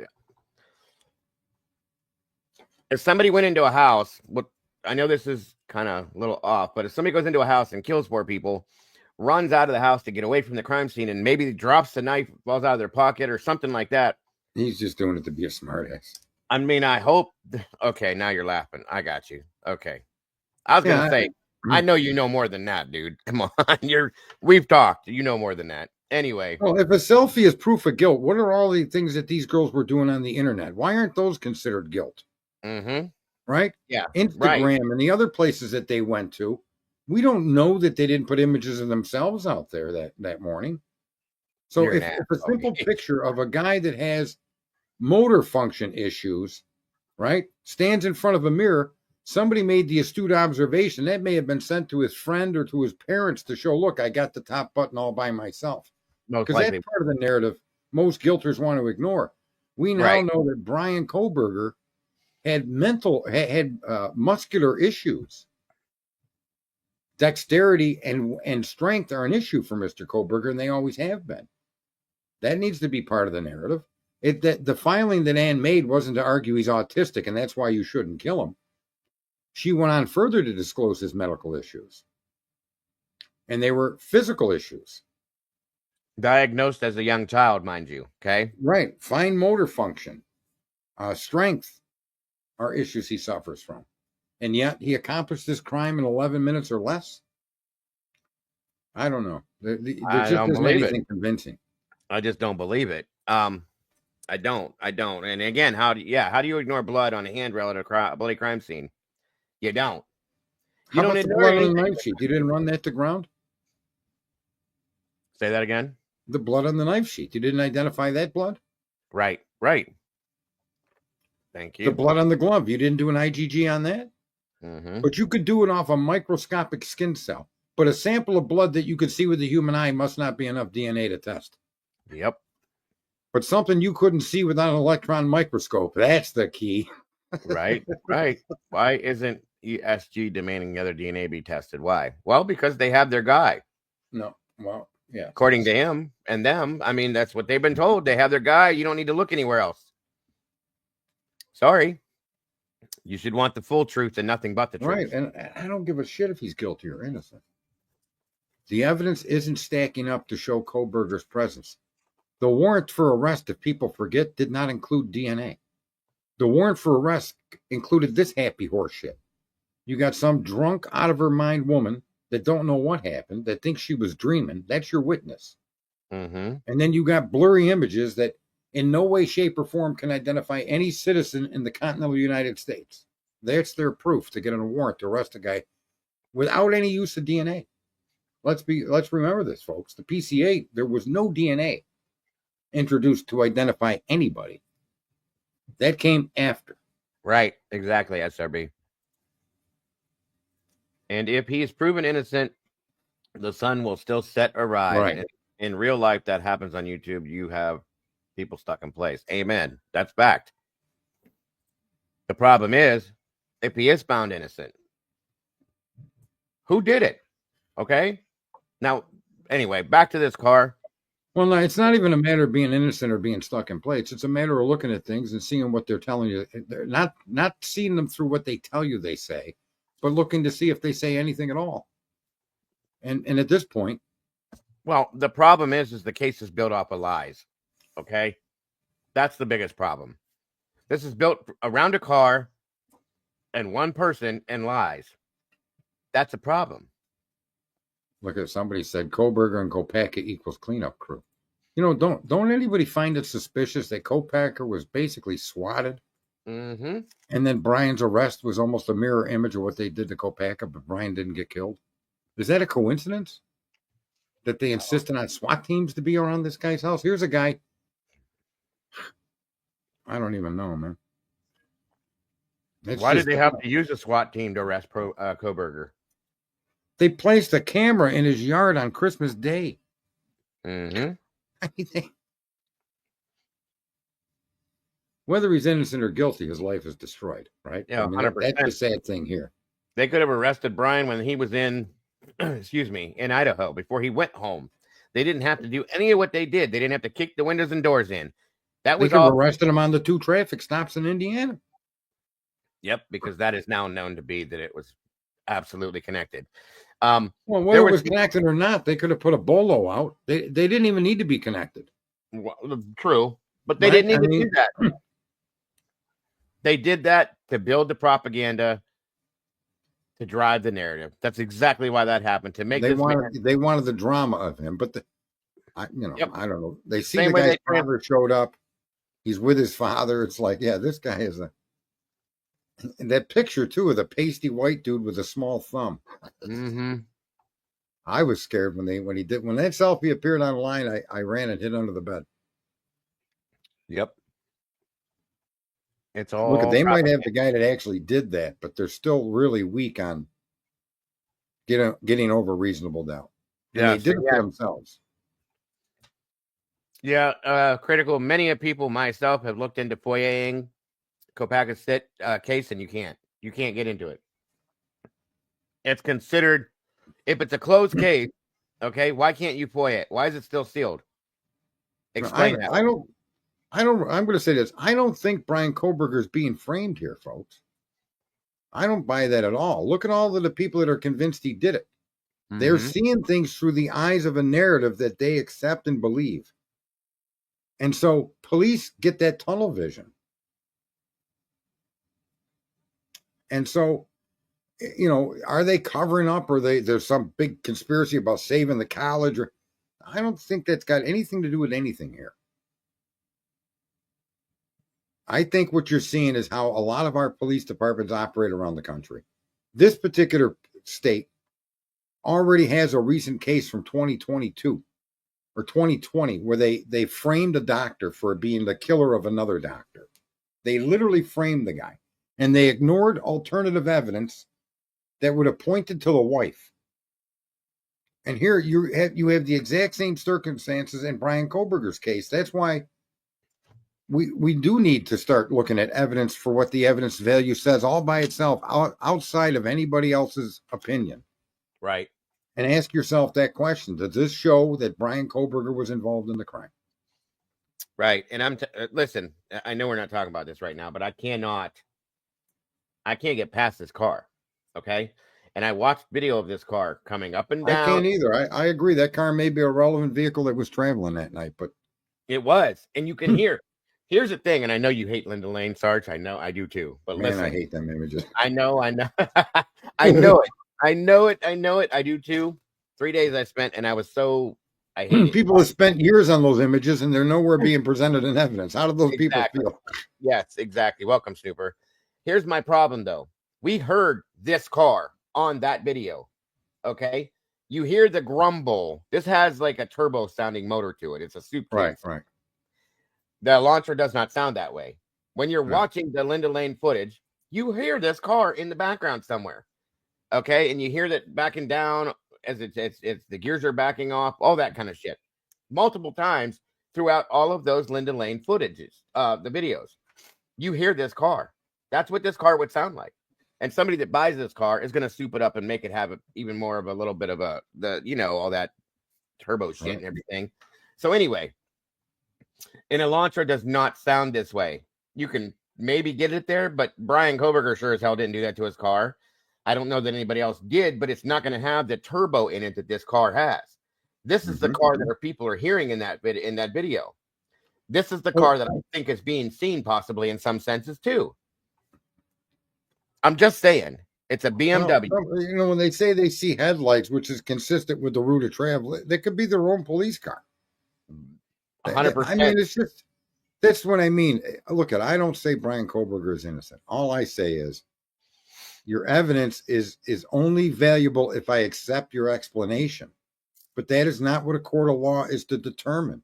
Whether the cop's theory is fair and honest and right. It can't be based on a theory. It's got to be based on hard evidence. And, the idea the kid bought a knife, that's not hard evidence of anything. Jeff, hold on, Sarge. Jeff, my cousin owns an Elantra. It's a 20. You could change the mufflers on those cars like any You other can car. put them on there, but they don't come from the factory with that throaty, grumbly sound at all. These cars do. Okay, they're made. It's a turbo. It's a race car. Let me just put it that way. In a lack of better terms, it's a car made for speed. My cousin has an Elantra. Unless you change out the muffler, put on a glass pack or some weird shit like that, so on and so forth, it doesn't sound that way. It just doesn't. It's a luxury vehicle, not luxury, but it's a sedan. Okay, a family vehicle, a 4-door, especially. They don't have that. They don't make that noise. Sorry for all that weird noise, but that right there, that makes that sound. And you hear this in the Linda Lane footage, Jeff. I know you heard it because we've listened to it together. So on and so forth. That car is white. That car has... Well, the car's a red herring anyway. I mean... Agreed, but still... They've already cleared the car. The police did their massive bomb behind... They probably stripped naked when they searched this car. They went through it with everything you can go through. There's nothing in it. And I don't care... Everybody keeps saying, well, he had time to clean it. Bullshit. And miss me with it. There's no way in hell that man got every possible piece of evidence out of that car by cleaning it. I don't believe it. You're not going to make me believe it. Nobody's that good. Nobody, especially after 4 people, you didn't leave a drop of anything, a hair, a piece of skin, something. Bullshit. Because But there were present at the crime scene samples of DNA that have been ignored. That is very and not only were they ignored, but the manner in which they ignore them is an attempt to implicate Brian's connection to them. It does not exclude the defendant. No. That's like saying it could be or it might be, it might not be. That's no way to be fair and honest in a prosecution. If the DNA that you tested doesn't match Brian Koberger, please say so. And if that means spending $35,000 per sample, call me. I'll pay for it if I have to. Jeff, show me where that light bulb cam confirms an Elantra. It could be an Elantra. Listen, don't deny that it's an Elantra. That still doesn't say it's Brian Koberger's Elantra. Well, I'm just saying it can confirm a vehicle that looks like one. I can agree, but yeah, it could be it could be an Elantra, but I don't think it is. I just don't think it is. That's an image where you could say it might be, it might not be. But where's the other solid evidence placing them in the car or placing them in the home? You've got no image of somebody exiting that vehicle. They say parked and drove away at 4:20 a.m. You don't know if they were getting a blowjob from a prostitute in that back parking lot. That's possible. Right? Hold on. Let me address too, because it lasted 17 minutes. Let me address this real quick. Let me address this because this is absolute idiocracy. Okay. Kate says, DT said Brian had blood in his hair in that selfie. Are you fucking kidding me? Now, this is the stuff that pisses me off. What? Okay. And this is from a supposed accredited channel. If he really said that, shame on him. That fucking picture, this one, okay, because of the lighting in there, you're going to say he had blood in his hair. Grow the fuck up. No, she's saying Drunk Turkey said that. I know. Oh, yeah, That's he's a bullshit. twit. Man. He's a twit. That wasn't at you, Kate. That wasn't He's at you trying at to all. he's trying to make himself part of the mainstream media. If anybody knows Daniel from Drunk Turkey, if you don't know what he's trying to do with his stream, then you haven't watched him. And I've only known the guy through this case, and he was completely humiliated by the mainstream media. And then later, other streamers got involved with Paramount Pictures to again show how lunatic the people are out here on the YouTube because they want to discredit. Anytime somebody asks a fair question, what piece of evidence exists that places Brian Koberger in that car? And there is none. There is none. None. That's the problem. That's what. And I look at if they had a hair follicle from the dog, from a visiting cat that was regularly known to be at the house, right? Yes. A hair follicle from a roommate that don't live there but was there the night before. Yep. Something in his car. There has to be anything that would connect them to the crime scene. All we got is what they claim to have is transfer DNA, microscopic samples of skin cells that they developed. And if it is his DNA, I'm not even going to argue with that. It's still circumstantial. That's why so many images, and that's why you're seeing the police do what they're doing. They understand that my presence of my firearm at a crime scene is not enough to arrest me on murder. It's circumstantial. You now need to show that I was there with that gun and pulled that trigger. That's called the court of law, folks. Mm-hmm. And that's not up to me to prove to you I wasn't there. The state and the government must prove my presence and that gun in my hand at that time pulling the trigger. And yet so many people on YouTube don't want to look at that like that's too hard for them to understand or something. I don't get it. My fingerprints at a crime scene and the crime scene where I committed the crime were not enough to indict me. That's how the system's supposed to work, folks. Amen. And I don't know, Dago. I would like to see, like, yeah, here's the killer. There's blood in his hair. You show me where the shower curtain behind him for any of the goofballs that said he wrapped himself in his shower curtain to protect. Oh, his it's right there. But there's his shower curtain. And I apologize for my language. This makes me so mad when I do that. Where you show me where the hell there is any kind of blood on this man's hair. Can I just say? Let me just give you a warning here. User warning: buyer beware. Propagandists can only exist when we entertain their chaos, and that's why I avoided the Linda Lane. I hope people realize I was pretty right about that, wasn't I? Oh, yeah, I know why. We talked about it. And when I'm asking simple questions on evidence for everybody that we're all looking at, this image is indicative of nothing. He looks like a malnourished man that has health issues, which is exactly what we find out is true. He has health issues that connect to his motor skills and his stamina. Nobody knew that for 2.5 years. Look at his hair. Does he got devil horns growing out of the back of his hair? Look at that. He's the devil. And anybody that has any knowledge of photography, videography, anything like that is going to tell you that this is lighting, pixelization, any of that. This is a shitty photo. Okay, period. He's got blood in his hair. Daniel's got blood on his brain. This man's body. Okay, none. Listen, I concede the DNA belongs to Brian Koberger on that button snap. Let's concede that. Now show me direct evidence to place him there during that time of the crime. That's the job of the prosecution. I don't want evidence that your story, because of that transfer DNA, your story makes sense. I mean, I can make many stories that make sense on how that got there. Mm-hmm. And how it doesn't show Brian there. And you'll see when the court hearing comes out, folks. If this judge, I think, is trying to rule as close to the law as possible. And I suspect when the hearings, when the trial starts, a lot of the things you're hearing me question or point out are going to take place in court. There's just no way around it. You have to show Koberger involved in that crime with more than just a DNA sample of transfer DNA. And if that weren't true, folks, then every single sample in that house, you'd have a prison full of people from all them DNA samples. Fair enough? Yes, I can agree with you on that If too. all it took was your DNA to be present at that scene, they would have ran all them DNAs to the nth degree and got identities and placed all of them people in jail, and they would have called this a crime of a massacre based on 7 different people. Mm-hmm. And for people to think he's guilty, to not let these other items that have been found containing blood not matter, you're a propagandist, and you need to just take your head and stick it in the sand. That was nice, Dago. Look at that. I could have said somewhere else. You could have. Yes, you're very mellow today. I'll give you that much. I give you that much.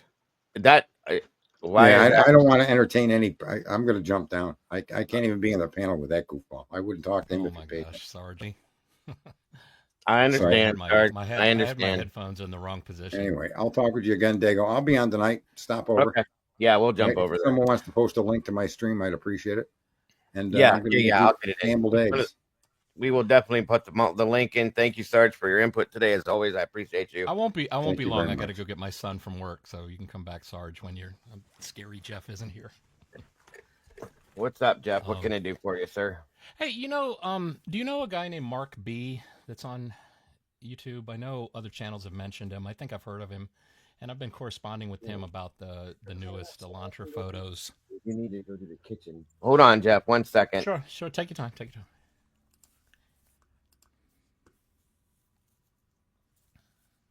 Sorry, my son was talking to me. Anyway, No Mark worries. B. No worries. I don't recognize it. Sorry. Like MARCB. He there was another creator that brought up a video that he did about the newest Elantra images. Oh I wait, don't know if you. no, I have heard of that. Yeah, okay. I'm sorry. I've never watched it or like talked to him or done anything, but I've heard about this guy doing certain videos and stuff. So go ahead. Sorry. Yeah, it's pretty cool. We've been emailing back and forth talking about this, and I guess his theory was, which makes sense. The if you have the document there that has the newest photos, Mm-hmm. the color photo that is just above the black and white photos might be to the left.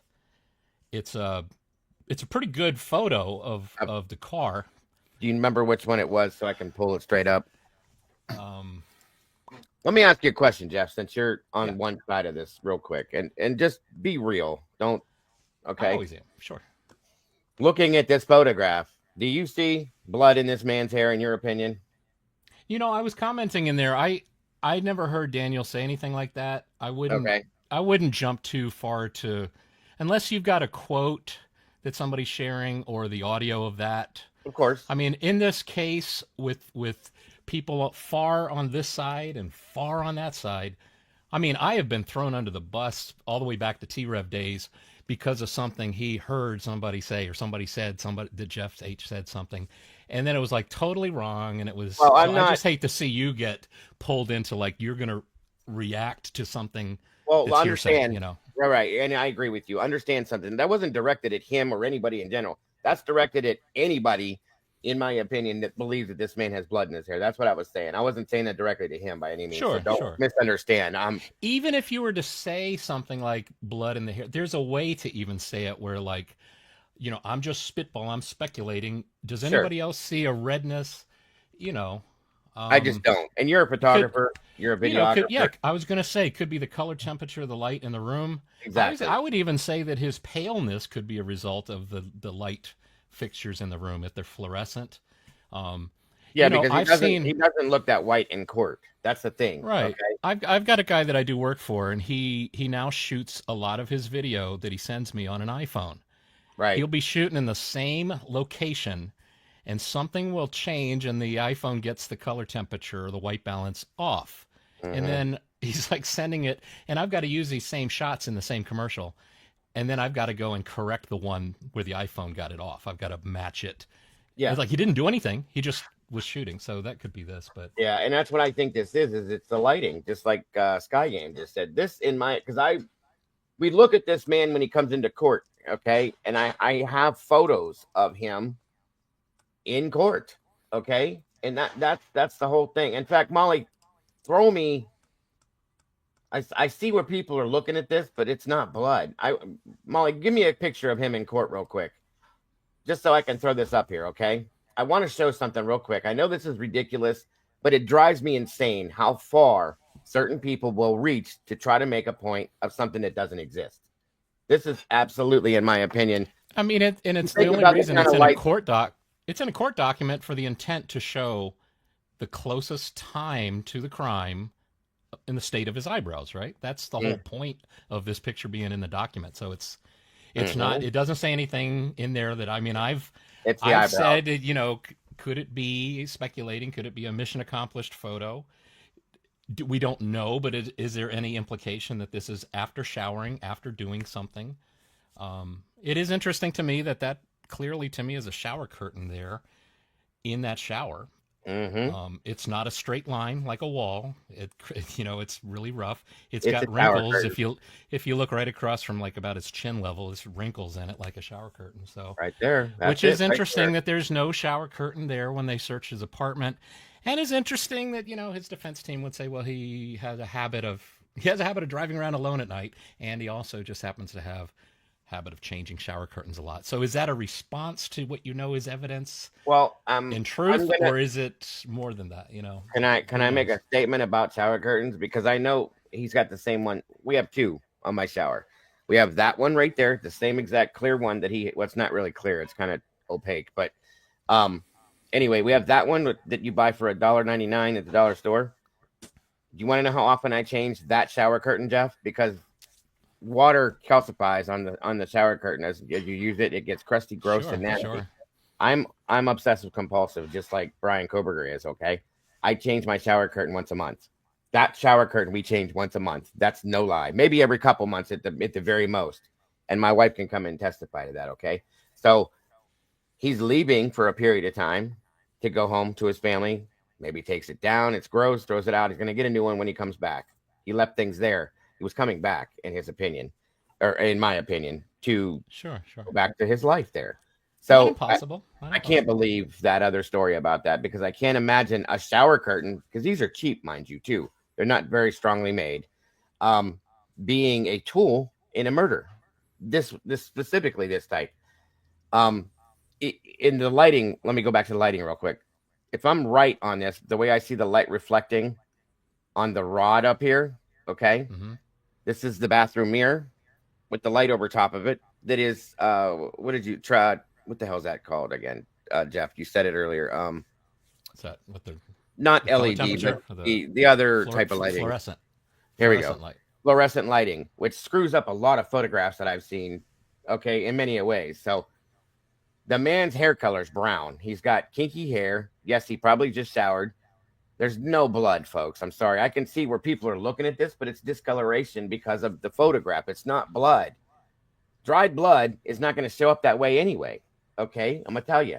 Why is there none here or here or here or here or anywhere else on him, mind you? There's no markings on him, no scratches, no nothing. He goes to a doctor's appointment. There's nothing there. He goes to to get his hair cut. Did they find blood in his hair when they cut it? That's never been taught. I'm sure that the police have talked to both the doctor and the barber. He does all these things that somebody that committed a homicide, in my opinion, would not do. They'd be in hiding, per se, so that the public doesn't see them. These are my opinions, by the way. Right. Yeah, and this is a very low quality photo. Surely yes. The iPhone photo itself, assuming it's an iPhone, is a higher quality than this picture. I mean, this is. I took it out of. I tried in every way I know how to take it from the. What is it? It's a PDF, right? That's how you download it from the Idaho court document. I mean, I tried to take it into Photoshop and I zoomed way in, and it's just. Garbage in, garbage out. You get crap quality to start with. You can't really improve upon it. Agreed. And and the things that do end up going with low quality photos are like the blending of colors, and so.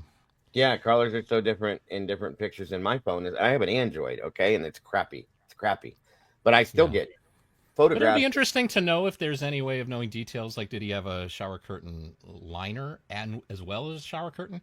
Because there, I can understand you throw away the liners and then replace the liners because they're in direct, more in direct. At least mine. That's the way mine. My shower stays out. My shower curtain stays outside of the tub. The liner, of course, is inside the tub, He's And a then single. the He's a curtain. single guy. I can't imagine him having like the decorative, like I do. Like Cassie just said, we take down ours and wash it in a wash. It's a cloth, okay, and it's got like I think it's got like a boat or a beach pattern or something on there, and you can pull it back, and then you have the inside clear curtain. That's all I had when I was by myself, single. Is that one curtain? I didn't care. I wasn't decorating. I wasn't trying to impress anybody. It was so I could take a shower and not get water everywhere. And I changed it out then a lot too, and it stays tucked inside the tub so that the water doesn't come out. The other one is for decoration, to make it look nice, to go with whatever your bathroom's decorated in, whatever you want to call it. But just like Cassie said, once a month, we change that shower curtain, throw it in the garbage. We wash the other set that goes up over top, the outside of it. We have two rods we used to have two rods. We have one rod and we have all these multiple rings that link up on that one rod now. And that's that. So it's not so hard to think that the man took his curtain down to get a new one. When he comes back, he's going to get a fresh curtain to start with. Who knows how often he did this? You know what I'm saying? And it's not the most important detail in the whole case anyway. It's It's like, I mean, early on when we were all trying to figure out what's going on, and when we heard there was no shower curtain, I still get like a lot of grief over my theory that, you could place a shower curtain at the back of your car, at the trunk, and then after doing something like this, stand on that, strip down, bundle it up like a satchel, and then tie it up and put it in a plastic bin in the trunk. And when you get in the car, maybe you got a little something on your face, but that's about it. And maybe this idea comes to me because I once got the opportunity to film, shoot video, not film, but video a surgeon in an operating room working on a guy's carotid artery that had gotten too much fat on it. So he's basically slicing up, scraping off the fat and all. And then I couldn't, and I shot shots of him afterwards. He's cleaning up. I got shots of his tennis shoes. I thought it was kind of wild. Where he's wearing tennis shoes, listening to like Led Zeppelin in the operating room during the surgery. A lot of them do that, yeah.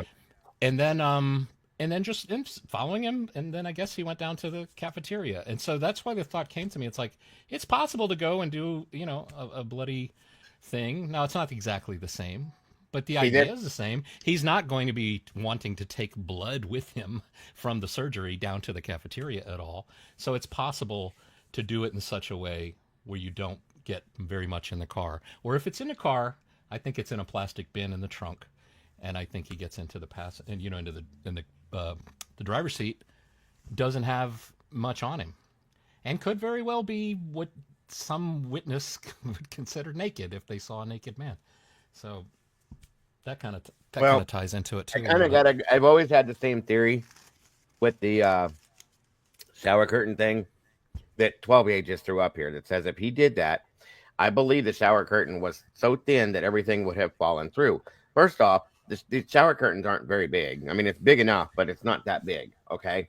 He has one from what I can see there. That's just one sheet. Okay.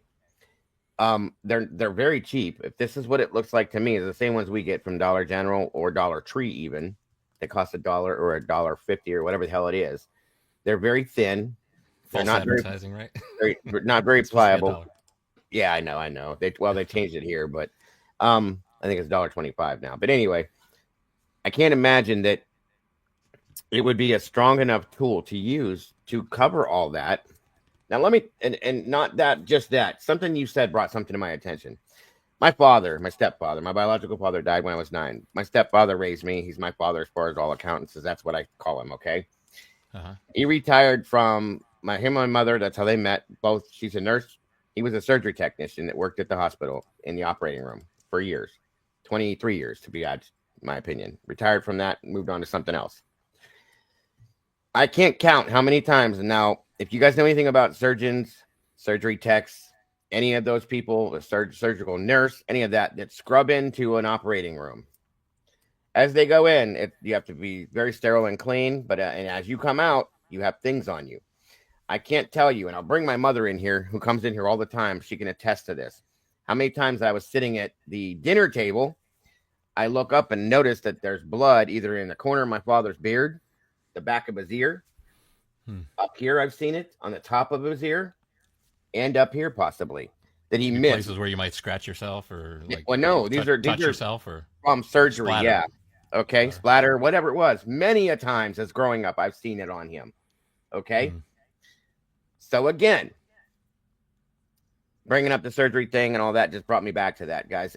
I can't imagine getting every piece, every bit of DNA, any fluids, bloods, completely out of a vehicle, let alone your body.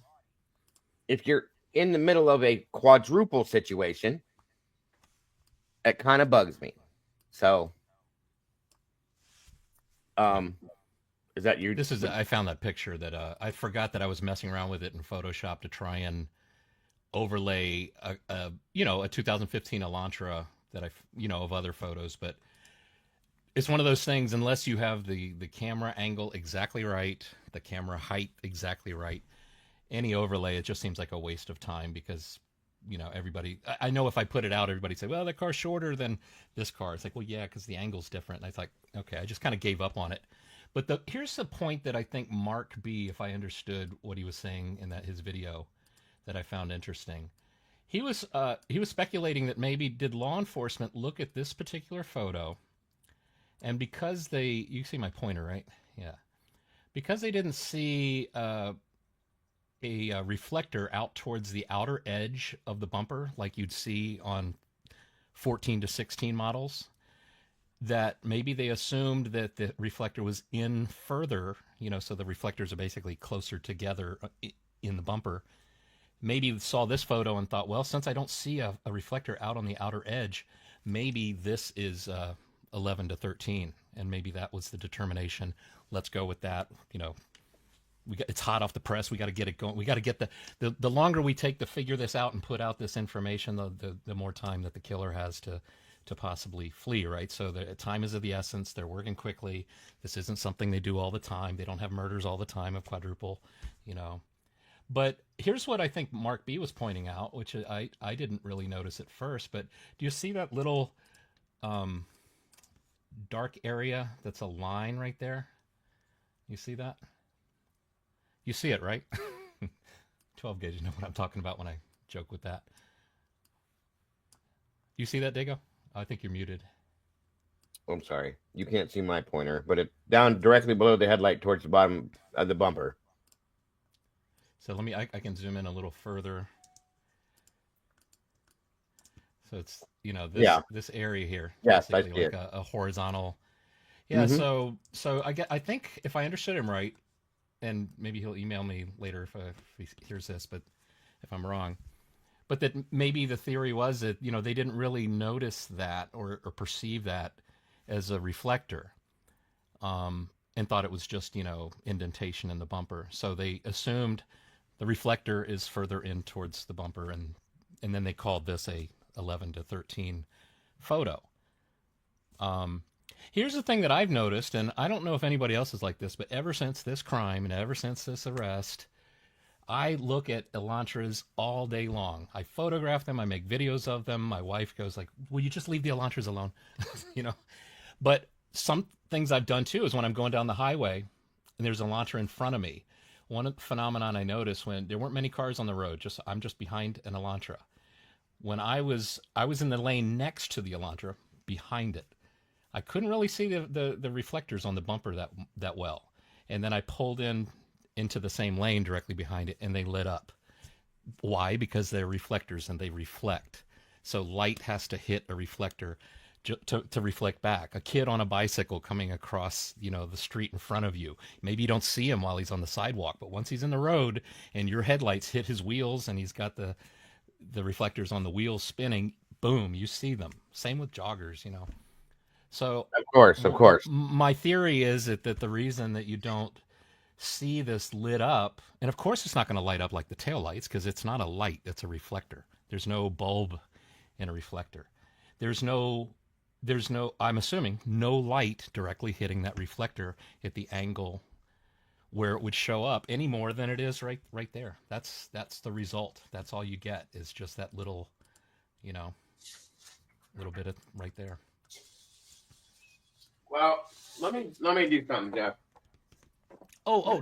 Did you ever figure out? Oh, they only cropped this picture. You and Sarge were talking about the lights at the bottom right of this photo.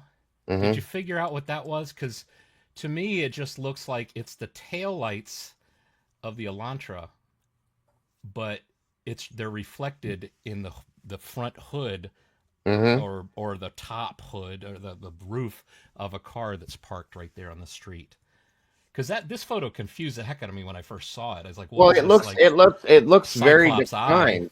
Yeah, it looks very defined though. That's what I struggled with that. But As here's the compared to a thing. reflector. Look at this curve right here. This is what I'm noticing all day long when I'm driving down the road and seeing Elantras. This smooth upward curve to a point. Mm-hmm. This smooth upward curve to a point. It's not, you either got smooth curve on as far as I can tell, Elantras and Teslas. Everything else seems to have a sharp angled, cut right at the back. Mm-hmm. I don't know who determined this. Look, it's still here too. It's just a smooth line coming up to the back.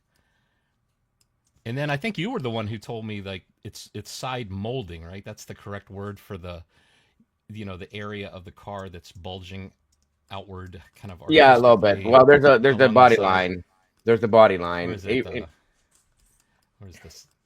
And then give us a side. Yeah, this line, this very distinct line that goes along the side and to the back. I really think that's what we're seeing here. I think we're also seeing maybe a little bit of an artifact. Artifact. See this? Yeah, See we this talked about black that. line, and then there's another one here, and there's another one here. I think it's just. I'm not sure. I'm not sure what it is. I mean, you got to keep in mind this camera moments before this was giving you an image of a street with no car, and then there's a new car. Now it's got to make new pixels to show you the Mm-hmm. presence of this new car, and it's moving fast, so it's, Mm-hmm. so it's not perfect. Okay, Leslie. Thank you. Well, Yeah. The being other that thing you that I consider too, when you're next time you're looking at this picture, I don't have a copy of the full picture, yeah. but the light bulb camera, I look at it and tell me if it doesn't look a little bit like, especially if you look at the cars in the background, they look kind of squashed, like somebody took the picture and squashed it top to bottom. I had Compressed done it. a little bit of testing to see if the shape of those pumpkins, aspect ratio wise, matched the photo of Yeah, you said the that the girl other that looked day when you freaked were up out. here. Right, yeah. Yeah. So I wonder if part of the problem with like this car, people say, "Oh, it looks like a Charger." Well, yeah, you take an Elantra and you squish it from the top to the bottom, it might look a little bit like a Charger.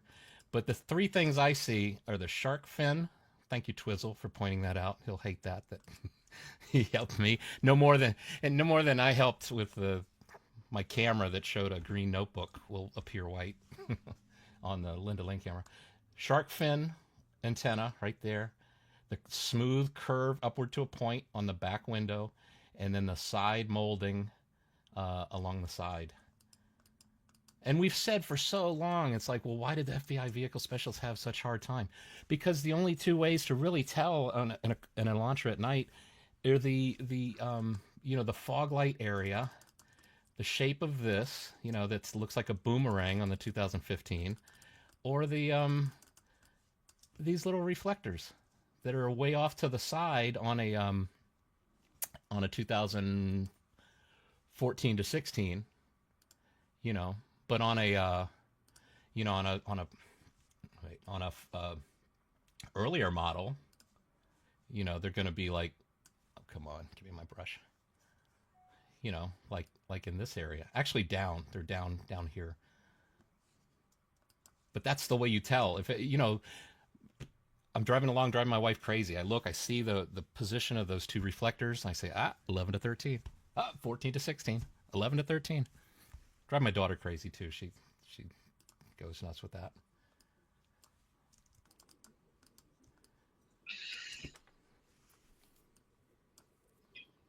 Oh, still there, Daco? Hey, Tomboy. Hey, go back to that. I think it's that bottom picture. Yeah. Nope, up right next to the one that says exhibit. Oh, okay, this one here. That is the rear of the car. Yeah. Exactly. That's the rear of the car. How come you got everybody saying that's the front? I don't see lights. That Were they talking about this one down here? Or equally confusing is this one here, because this is where the red circle is. That's the back of the car. That's the little brake light. That's what they call it. That's the official term. It's a third brake light. These are the headlights cast out in front, and you can see that you've clearly got you've got motion blur, and you've also got slow shutter speed on this camera, because the headlights are actually obviously not up at right at the windshield. So it's like a timed exposed shot. It snaps the shot, and you get it's in motion. So that's why it's bringing the light looks like it's right there with the. There's a shutter windshield. delay on these outdoor cameras like this as they take per moment. I don't know how many it is, but I mean, you can see I've heard. the blurring of the headlights here on this one as well, and blurring of the tail lights. Things especially here. See the There's no light mistaking to blur. me that that's an Elantra. Okay, I'll give that's an Elantra there, but the cars in the driveway is what I struggle with. Okay, that there, I can say that's an Elantra. I'm okay with that.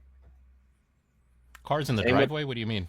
the 3 or 4 Jesus. Hold on. The pictures I just threw up here that Molly had sent me earlier when Sarge was up here that we were looking at with that chicken wire stuff in the front porch, the pumpkins, all that stuff. A couple of those cars, I had to go, wait a minute, like this could be something else. This looks like this could be another vehicle. This here, yeah, Well, that that's looks these. like an That's these Elantra. two. That's right. This is the chicken wire shot. The chicken wire just cropped off at the bottom right. There's a couple of them that were a lot clearer than that, but yeah, I agree with you. But That's a really bad photo. these are the two from those. I think there's only two. If there's not, let me know, because I'd love to see more. Because I mean, Steve G does mention on this camera seeing it take the corner, which tells me there's more than just these two still frames that I think are. There's a bunch more Unfortunately, photos, crap. in my opinion, Yeah. that they're not showing because this is what they need to show. So I agree with that. Yeah, I think they're just showing these because you get when you give too much, then it's too much to talk about, and it just to keep the conversation focused. I think they try and just give us the minimum here. There's a car. Here's a picture. Best picture we feel car coming in. Best picture car coming out, with revealing things like I said, like the curved underside of this side window up to the point at the back. Can't really tell too much from that, other than the fact that it does have the where is the third light? Is it low? Is that? I can't really tell from this photo. You probably could easily. It's tell right from up there below the antenna, Jeff. See up top there? Oh, it's up top. Okay, It's okay. right there behind that. Wait, blow that back up for a minute if you don't mind. I mean, that's an easy one to tell from the Indiana traffic stops when he puts his brakes on and pulls over the side of the road. I just don't. I believe remember. that's. In fact, you're right. Let me pull that up real fast here. Hold on.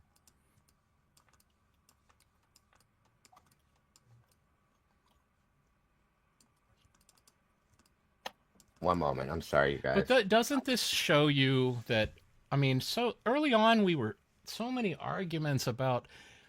Well, this is all they have. This is all the images they have. This isn't it. Of course, they got more images. We knew they should have known they had more images. Even as we sit here right now, we shouldn't argue to the point of where you can't even be on panel with somebody, Sarge, without having just a conversation about this. Because even as we sit here right now, we know there's more. There was, what was it? 2 weeks ago, we didn't know all this stuff that we know now. Remember before we knew where Kaylee's final resting position was? We didn't know that. So there's much that we're learning. Thing that compels me is how much does Anne know, and how much does she actually believe that she's got an awful job to do, and that she's got to defend somebody that there's a good chance he's the one. But that's just my personal opinion. I don't know how you do that. Let me ask a question then, real quick. Where did this third brake light come into play at? Where did it come into play? Yeah. I mean, just in that photo. I mean, I think they're Okay. just trying to show. They're just trying to show. I mean, the little details that you can pull from these images. Where And I on think this picture do you see one? Well, do you have the video? Can you play Yeah, it when he's being pulled over? yeah, this is one of the videos. Hold on. Yeah, because he's probably got it in park and isn't got his foot on the brake at that point, so it wouldn't light up the center light. No, I was just saying like the indentation for it. Yeah, I know what you're saying about it. In park, there's no lights on, so on and so forth. I get that, but hold on. Let's see. Oh no, this might be cut after he pulls him over. So hold on. I'll get the real video. I hate TikTok stuff anyway. So hold on. Yeah, there is that one video that's got. I have one. I have the Yeah. full. I have both. Uh, get 1 second here, you guys. Hold on. Is this it? And Dago, I appreciate you having me up on here. I just looked at the time. I'm supposed to be picking up my son 2 minutes ago from work, so Okay. I'm gonna have to jump down. I'll keep listening to you guys in the car. Yes, sir. Go ahead. All right. Go Thanks ahead. for having me, Sarge. Be on panel with me. You don't have anything to fear. I don't think it's that. He might even convince me of something. Who knows? But I think he's afraid of how he'll react. Is what he's worried about. Okay. And Well, he's trying to be respectful. I got a good guy that does anger management classes. So here. I don't know that would work, but hold on. All right, All right. thanks, Jeff. I'll see you guys. Yep. Okay. All right, so here's this. I don't see a third brake light here. Now, in a lot of vehicles, this is me, and I'm probably wrong, and that's okay. They're here or here. He's got the antenna back here. That's fact, but I don't. Do you see? Tomboy's gone too. Okay. I don't see one, you guys. Yeah, the panel's still open, Donnie. You can come up here. It's pinned in the top of the chat. Anybody else is welcome as well. That's what I'm looking for, Gordon. I'm trying to find. I have like 4 versions of this, so hold on here, guys, because I really want to see that now. 1 second.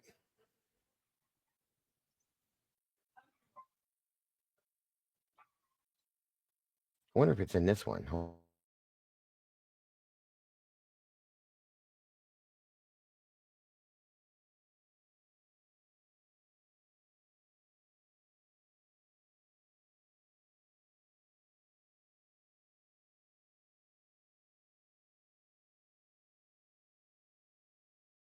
Bear with me, guys.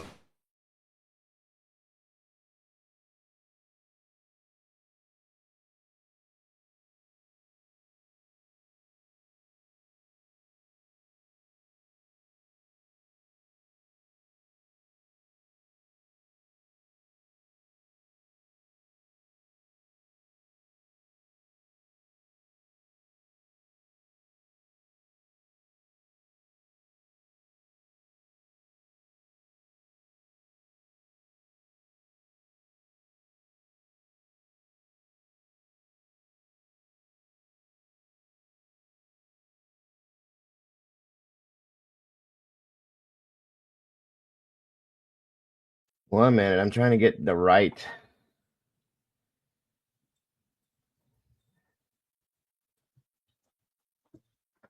exact right video for this. Just give me a second. I think I got.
Okay, this says full video, so hopefully this starts as the officer is pulling up behind. Yep, it is. Perfect. Okay, here we go.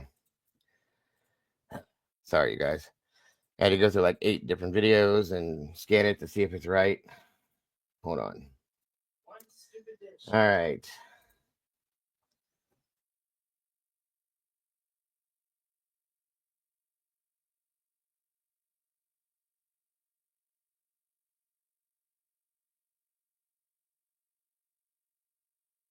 Here we go.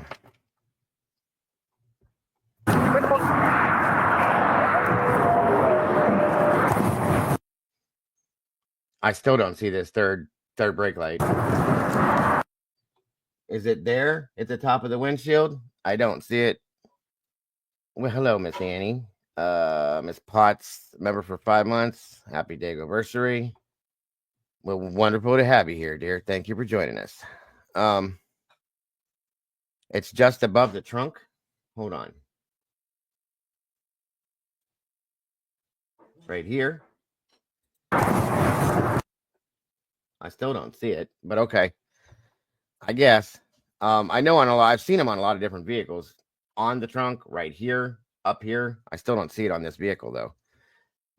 I don't know. Okay. A darkened spot on the rear window. I know what it is, but I don't see it. You know what I'm saying? Is it right there?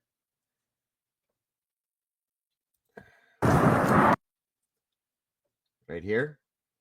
I don't see it. Because I know it's not going to be here because this is where the antenna wiring goes right here for this. So it's got to be there. And I don't see the shape of it. That's my only problem. Sorry. August traffic stop. Hold on. Molly probably found it. Just a minute. I was looking for the October one too. Does it show it in there, Molly? Do you guys see it? Hold on. Yeah, see, this is my problem, you guys. Let me show this video now, or this picture now. It's kind of hard still, but I still don't. Oh, wait a minute. Is this it? Maybe. Oh, you know what? That might be it right there. Okay. Hang on. Let me show you what I'm looking at now. That might actually be it. Okay. It's just hard to see because of the right here. I think that might be it right there. I just didn't think it would be right below that because of the wiring for the antenna, but so be it. Okay. By the way, the link is pinned in the top of the chat, Annie. If you want to join us up here, you're more than welcome. I always love hearing from you. Yeah, I wish we could see the August traffic stop. I'd love to see that one, but it's sealed for God knows what reason. Nobody thinks that's strange. Am I the only one? Because I sure as hell think it's strange, but okay. Yeah, I think that's the brake light right there. Now that I see this, it's a good photo, Molly. I was expecting to see it here, typically back here, but I guess they didn't do it on launchers. But right there, I think it is. What's the matter, Donald? Did you click the link in the chat, bud? We were just talking about a conglomeration of different things, Annie. I was looking at documents earlier, talking about some of that stuff. I'd love to hear your thoughts on the newer stuff that was put out. We were talking about this stupid picture again and how people think that there's blood in his hair, which blows my mind. Hold on. That's pretty much it. But whatever we can talk about, I would love to hear your take on the new documents today, yesterday, whatever. It says he says it's telling him he's blocked. What? That makes no sense. Why would he be blocked? I've never had anybody say that before.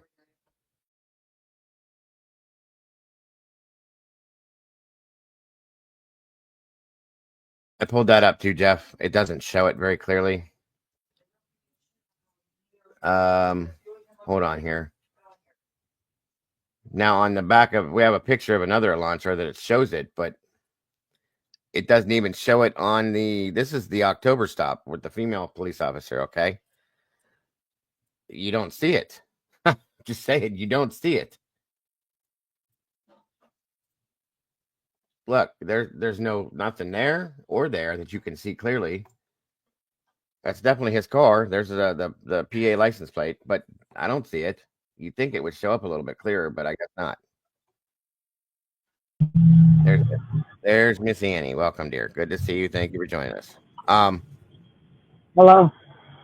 How are you? Can you hear me okay? I can. Definitely Okay. can. Well, There's the other. that's a bonus. Yeah, you've sounded great since you've been here the last few times. So, okay, so this is another one. That's still the October stop. I still don't see this damn brake light, but okay. Here or there is one of the two places it would be, and I don't see it. I don't see the indentation, the wraparound there for it, the block for it. None of it. I don't see it, but it's obviously in there somewhere. Okay. Either way. Every shot we have is the car's already in park, in my opinion.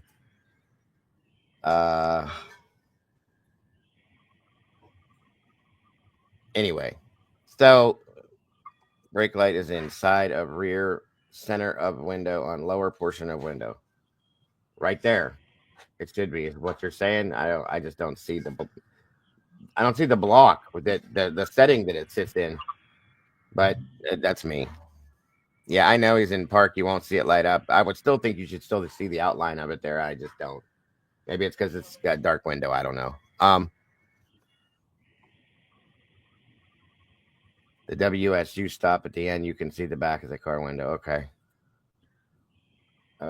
What's the point of the back of the car window? I'm confused. There was a conversation piece earlier about the third brake light, trying to prove the vehicle because of the third brake light, the vehicle in the driveway at some point, so on and so. Just a bunch of stuff that was being talked about. That's all.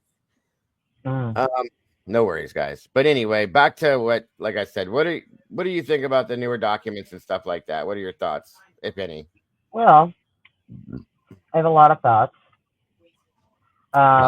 Most recently, I was, I made a community post about it today, because I really can't go live. I can't be in front of a screen for too long and stuff. My doctor was nice enough on my follow-up yesterday to give me these amazing numbing patches for my ribs so that I can actually move around and stuff. Yeah. But I have this huge fucking goose egg on my head, and like the brain fog is real, man. I bet. But I made a community post about it today because I was reading through the original. So you know how they've attached the affidavit in some of these filings, and it's the original affidavit unredacted. Oh, okay. There's a portion of it there where they're claiming that he went back the next morning.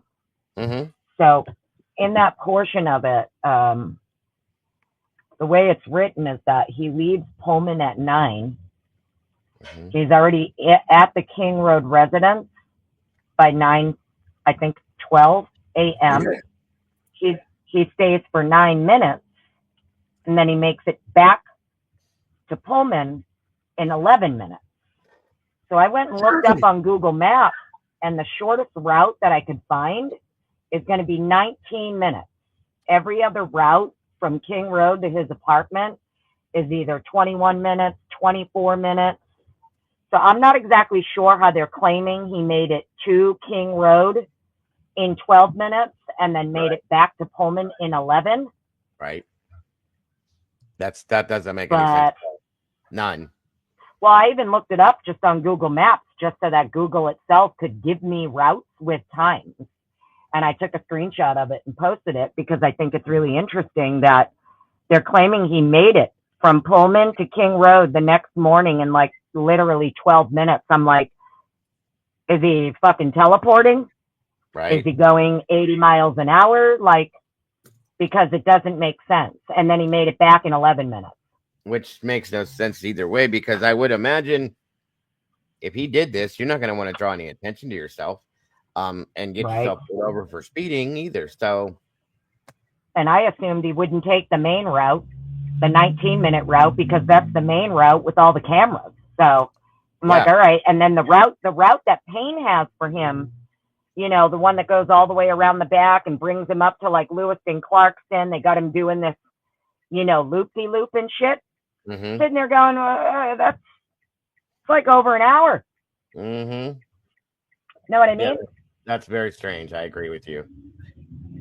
So it was just one of those things I was looking at today. I'm saying, okay, well, this doesn't make sense. I don't know how he made it from Pullman to Moscow in 12 minutes and then made it back from Moscow to Pullman in 11. When the shortest route I could find was 19. That makes perfect sense. And it's very strange that it doesn't make perfect sense, if you know what I'm saying when I say that. What makes perfect sense is how weird it is, and the fact that it doesn't make any sense at all what they're saying is what I'm trying to say. So he went to the ATM. Well, even some of their little routes and stuff that they have with the their little vehicle identification, right? Make and model of suspect vehicle, that document there. You know, they got one of their little diagrams. It's got this car just basically appearing at 1125 Ridge, and it takes it 1 minute, I think, 2 minutes to get from Ridge to King Road. I think they're saying he did it in like 2 minutes or something. I'm not looking at the document, but so it's weird because, well, when you go look at the unclassified FBI report, the FBI is saying that they have 3 different Indian Hills, right? Yep. When you go look at the beginning of the report, it tells you that in the 700 block, they have 3 different videos, I think it is for the Indian Hills, but none of those are included on their diagrams to show his route in. The diagram makes it look like this vehicle just appears. First, it's spotted on South Main Street, and then from South Main Street, boom, it just like appears at 1125 Ridge. Interesting. It's very strange when they have these videos allegedly from Indian Hills that should show his route in. What I'm getting at here is that they're not showing his route in or his route out, but they have the cameras that should show it, is the point I'm getting at. They're basically just, well, to me, that sounds like that it was cut and clipped and added, per se. Not saying that's what happened. That's what it sounds like, okay? Like they just added the photo and cut from the, you know what I'm saying? That's what that sounds like to me. I think it's interesting that Imel, you know, your special agent Imel, the vehicle identification guy, and Jacobson from the FBI, these 2 are the ones relying on this stuff. They're saying that it's what they're relying on. And in their unclassified report, the first on the list is Indian Hills. But Indian Hills is not in the diagrams which is strange to me because I don't understand why you're not showing his route in and his route out. You should be able to do that pretty easily considering you have all of this other video footage. It's this very limited, like 13-minute window of time that they're claiming this crime was done. Yes. They have no footage, and they have no footage of him exiting out of the neighborhood or out of Moscow. That there's no way.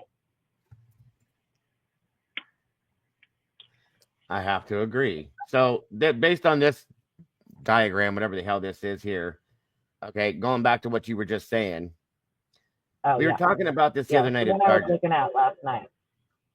What's that?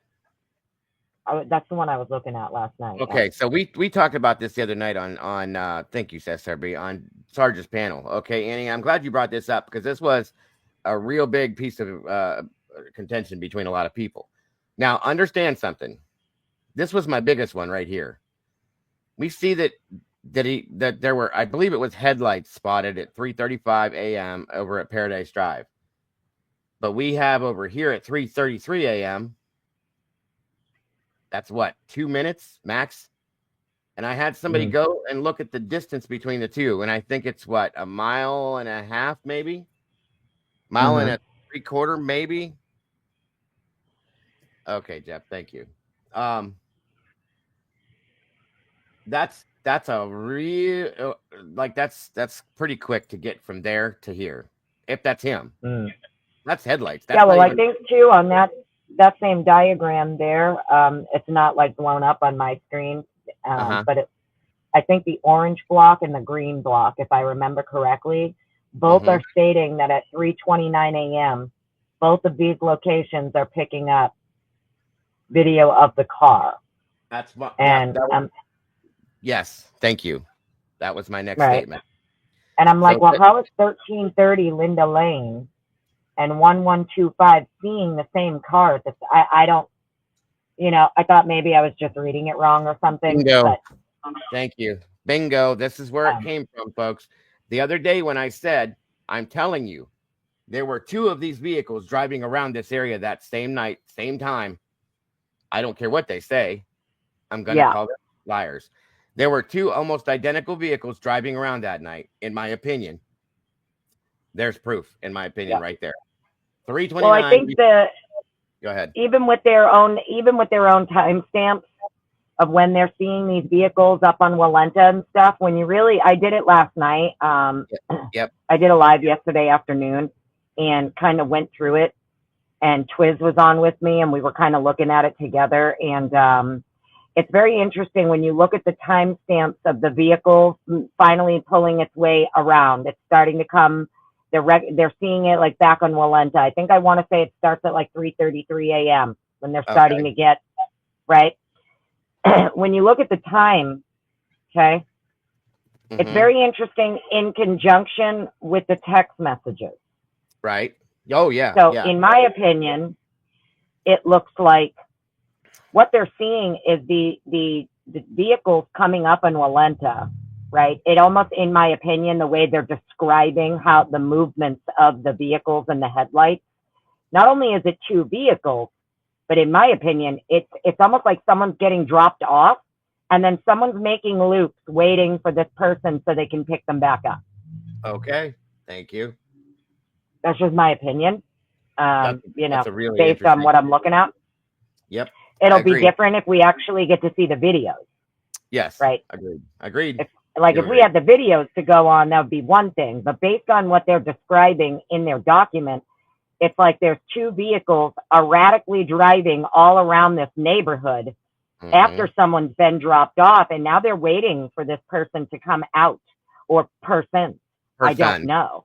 Yep. Yeah. But it's interesting that it's all occurring at the same time that Dylan and Bethany are allegedly asleep, but they're not asleep. Maddie's wide awake calling Bethany, and you have Dylan entering a new contact in her phone. Yep. Know what I'm saying? And yes, ma'am. 13 minutes, but after she enters a new contact in her phone is when the suspect vehicle allegedly pulls into where the crime scene is. Yes. Yep. Those are the things. That's the exact same things I've been looking at. Yes, ma'am. And questioning to high extent on those big questions for those things because they don't make any sense. I mean, now that we know no one was asleep, right? I'm not even going to play with the whole bullshit of like, she was awoken. She wasn't awoken. She was already awake, and she's entering a new contact in her phone at 3:51 in the morning. She is awake. Yep. And if you go look, I'm gonna say this too, since we have the screen pulled up. 3:51. She's on her phone, entering a new contact into her phone, like you just said. So we have 3:40 to 3:56 a.m. right here. This is 1112 King that this car is seen over here, supposedly. And she's in her phone, wide awake, this and that, doing all of these things together is what I'm talking about. Taking them all and adding them together in a big bowl of shit, because that's what it is. It's just that, I don't know shit, and I say this all the time, even on my own lives. I'm nobody. I don't know shit. I'm not law enforcement, and I'm not a lawyer. Read the documents yourself, come to your own conclusions. But in my opinion, based on what I'm looking at, what I'm reading, and the way that they're describing it, it sounds pretty clear to me. They were looking at 2 vehicles in their own document for WSU. Yes, the WSU records that were dropped are for a 2011 to 2013 Elantra and a 2019 to 2022 Sonata. They have in their own documents, they were looking for a 2011 to a 2013 Elantra and a 2019 to a 2022 Sonata. They were looking for 2 vehicles. Right. So why'd they drop the Sonata? I don't know, That's interesting to me. Thank you. but it's in there. That's there it is, folks, in black and white. Like I said, you can't disagree with these documents. Well, which is it, Jeff? Which is it? I mean, Jeff is saying it sounds like she was awoken and knows it was around 4 because she was doing something on her phone at 3:50. Well, then that's a problem, Jeff, because repeatedly Dylan told investigators she was asleep and she woke up at 4. You can't be asleep and entering a new contact in your phone at the same time.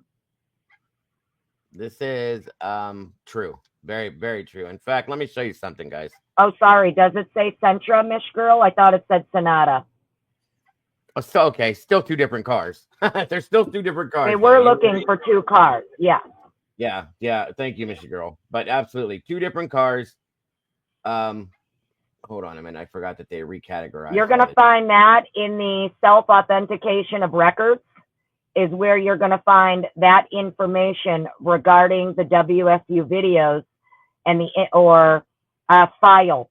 There's a file that's turned over from WSU, and it references 2 vehicles. And it states in there, one of the vehicles is a 2011 to a 2013 Elantra. I thought it said the other one was a Sonata. It could be a Sentra. Thought it said Sonata. Okay. Either way, it's still 2 different cars. So yeah. Hold on a minute. Oh, I clicked the wrong thing. Well, let me pull something up here. I just want to clarify something again. She could have been sleeping for 8 minutes. All right. Let's see here.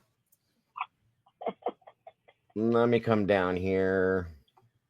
There was no sleeping that night at all, in my opinion. I'm sorry. They slept for 8 minutes. Sure, that's it. They were asleep for 8 minutes and then woke up and stayed up the rest of the night. Makes perfect sense. She added the new contact while sleeping too. There's that one I've heard too already. Don't believe your lying eyes, Dago. That's what they're trying to tell you is don't believe your lying fucking eyes. Doesn't matter what the docs say. The docs are lying. Don't believe your lying eyes. Yeah. Okay. Right here. The only docs that are correct are the ones from the state. Anything the defense says is just a mischaracterization. Did you know that? Yeah, I know. I've heard that many a times at this point now, and it's ridiculous. So right here, clearly, in their document that's supposed to tell us everything that has turned out to become a lot of lies. Dylan stated that she was awoken at approximately, and I don't care, approximately could be 3:59, 3:51, 4:02, 4:05, but it's still, those times do not work. Okay, none of them. 4 a.m. by what she stated sounded like Kaylee playing with her dog. 4:05. Did you just say 4:05? Mm-hmm. Could be any of those, but approximately is added to that. You know what I'm saying? Sorry, I thought you were reading it. I'm like, wait, that shit says 4:05 because the car was pulling in at 4:04. But it doesn't say that at all. It says 4 a.m. So if you go backward, if we look at these text messages again, black and white, they're there. 3:51. You did not sleep for 8 minutes. I'm sorry, but you didn't. Okay. Period. This is ridiculous. Then we come down to this. Carnodal, as her cellular phone indicated, was likely using an awake and using the TikTok at 4:12. Go back to the text messages between the girls and look at what those say. Well, that's what I'm saying. Everybody's saying they were asleep. They were asleep. If you go back and look at the text messages at 2:10, right? She's texting Grower. Yep. He's answering her back. There's other activity. And then at 3:51, she's entering a contact. So, I mean, okay, fine. Sure. She fell asleep for 8 minutes. Fine. Okay. Well, I mean, if they need that win, give them that win. She slept for 8 minutes. Give them that win. She fell asleep for 8 minutes and then was awoken at 4 a.m. Perfect. They got that win. She slept for 8 minutes. And that doesn't explain the rest of the behavior. It doesn't explain the rest of the text messages. It doesn't explain the leaving your room, going downstairs. You know something has happened. You're aware something has happened. You and Bethany are communicating that something has happened. You're both afraid. Mm-hmm. And you leave your room and you go downstairs. And then you both just stay up, texting, Snapchatting, Instagramming, Indeeding, taking photos. So everybody's saying that it's suspicious. Brian took a photo. Look at him. He's giving the fucking thumbs up. Look at him, the little fucking creep. He's giving the thumbs up. Well, do we get to say the same thing about all of Bethany's fucking photos that she took from 8:41 to 8:42 when those come out? Do we get to say what a creep? Do we get to say what a creepy fucking bitch taking all of these photos of herself while her friends are dead upstairs and they've been dead for hours? The smell in the fucking house you can't ignore. No, because then you're victim shaming, which is bullshit to me. I'm sorry. I'm just saying that I'm sorry. You two adult women, they are not children. They are not kids. They're adults. They can buy a fucking handgun. They can vote. They can enlist in the military. They're adults. I don't care what anybody says. I'm done with the tippy-toeing around, okay? These adult women, there is no way that they could have ignored Dago. You did this for a living, for a large chunk of your life. I know. Okay? I know. You know better than I do what that fucking house smelled like after 8, 9, 10 hours. Yes, ma'am. I absolutely do. I know what and it would they're smell like after downstairs an hour. taking fucking pictures. I don't understand that. I do not, and I don't want to hear. Even if it was them taking pictures of themselves, are you serious? I thought you were terrified. How are you? What are you if they're taking pictures of themselves, then great. That's amazing, because just like Koberger taking a picture of himself and it being used as some kind of a fucking negative, we could do the same for them.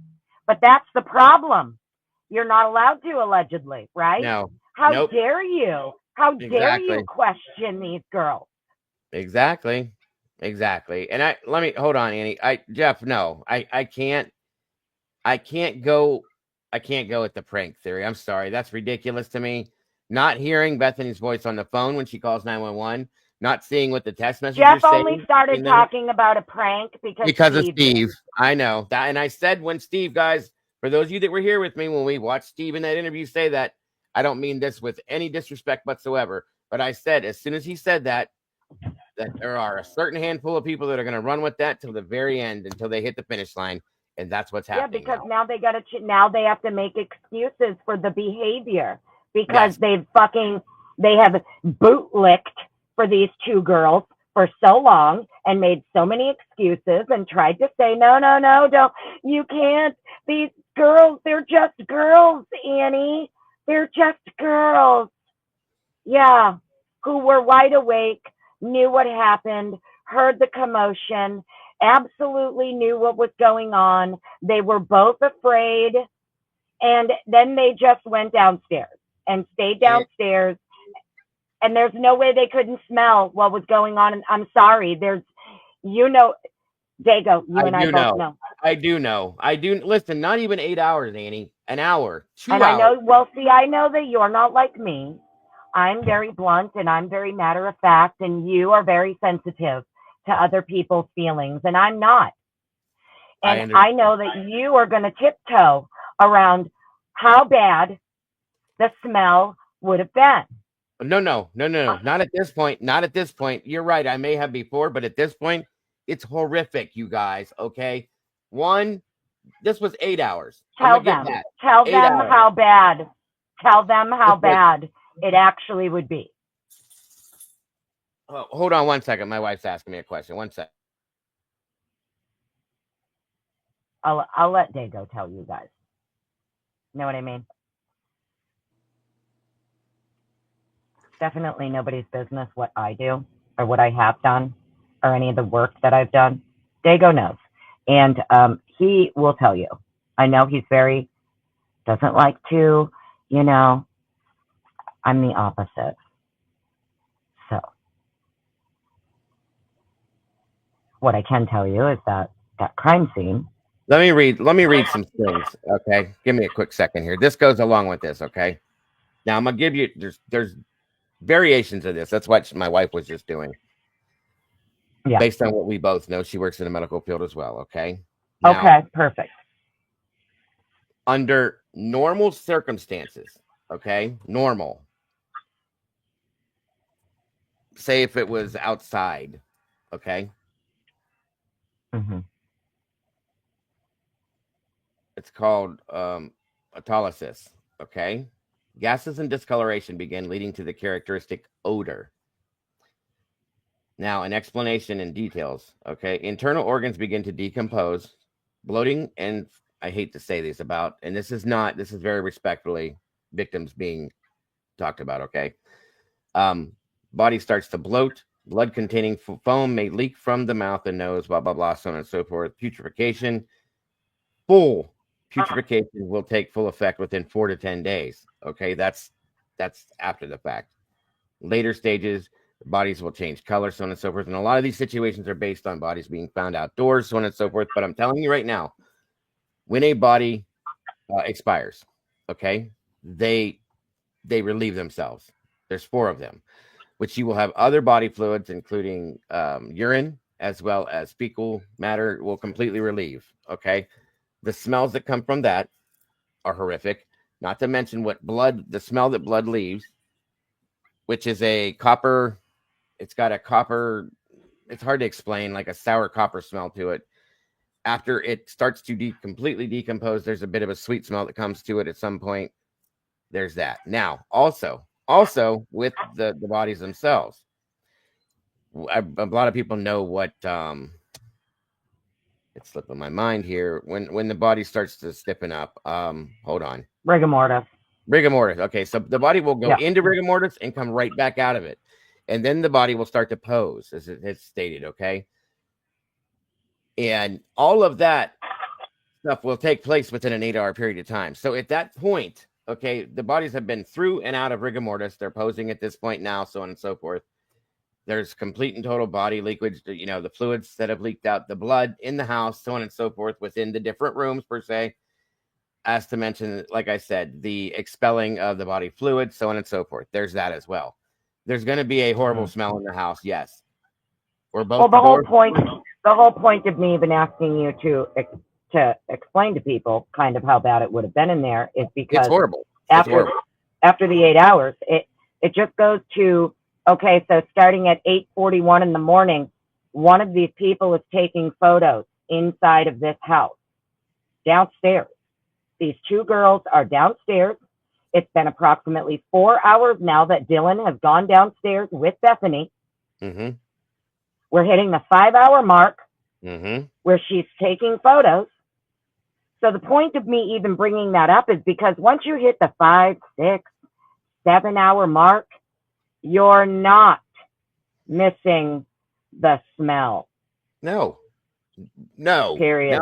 No, not by any means whatsoever. No. So that is the whole reason true. I was making that point is because at 8:41 to 8:42, when they're both awake, one is on Instagram, one is taking photos, there's texting, Snapchatting, messaging, whatever's happening is happening. They're both wide awake is the point that I'm getting at. Yes, ma'am. And we saw that house. It was like literally a house of cards. You could push it over. You could just push it over and it fell. Yes. It was stated in more than one document that the house was very I can't remember the exact word, but scantily built. Very flimsy. Yeah, it was very flimsy. And it is what it is. All that. Yes. The whole point of me bringing it up was not to try to be gross or talk about gross things pertaining to the victims. It was to make the point that these 2 girls who are downstairs, one who has left her room, we were told, I distinctly remember original reports from the coroner and police and media. And Steve, there was a battle that took place. There was blood all over the floors and the walls. So how did she leave her room and not see anything? My guess is she did see something. My guess is, this is just my opinion, there's cleanup. And I don't care what anybody says. That's my opinion, and I have that opinion for a really good reason. They come directly from the documents. My opinion comes from two things. One, now that we have the unredacted portion of the PCA again, talking about this latent shoe print, the latent shoe print was tested, presumptive positive for blood, which is why they used the Amido black. Okay? So, and just so everybody knows, the latent shoe print was found on the threshold of Dylan's door. And I'm going to tell you right now, in my opinion, it wasn't facing the opposite direction. I'm just going to say that. Welcome, Eddie, by the way. I didn't say that, buddy. Sorry for that. Surprise, everybody. Hi, Miss Potts. Good to see you.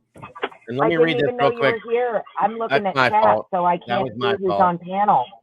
Real quick, let me end what I was saying about that decomp thing real quick, guys. The initial stages of decomposition, including the onset of the death smell, okay, are absolutely influenced by several factors, including temperature, humidity, and presence of bacteria. The time frame based on that, okay, and this is all based on factual information that I read, went through, learned all this, okay. Let's see, where did it go here?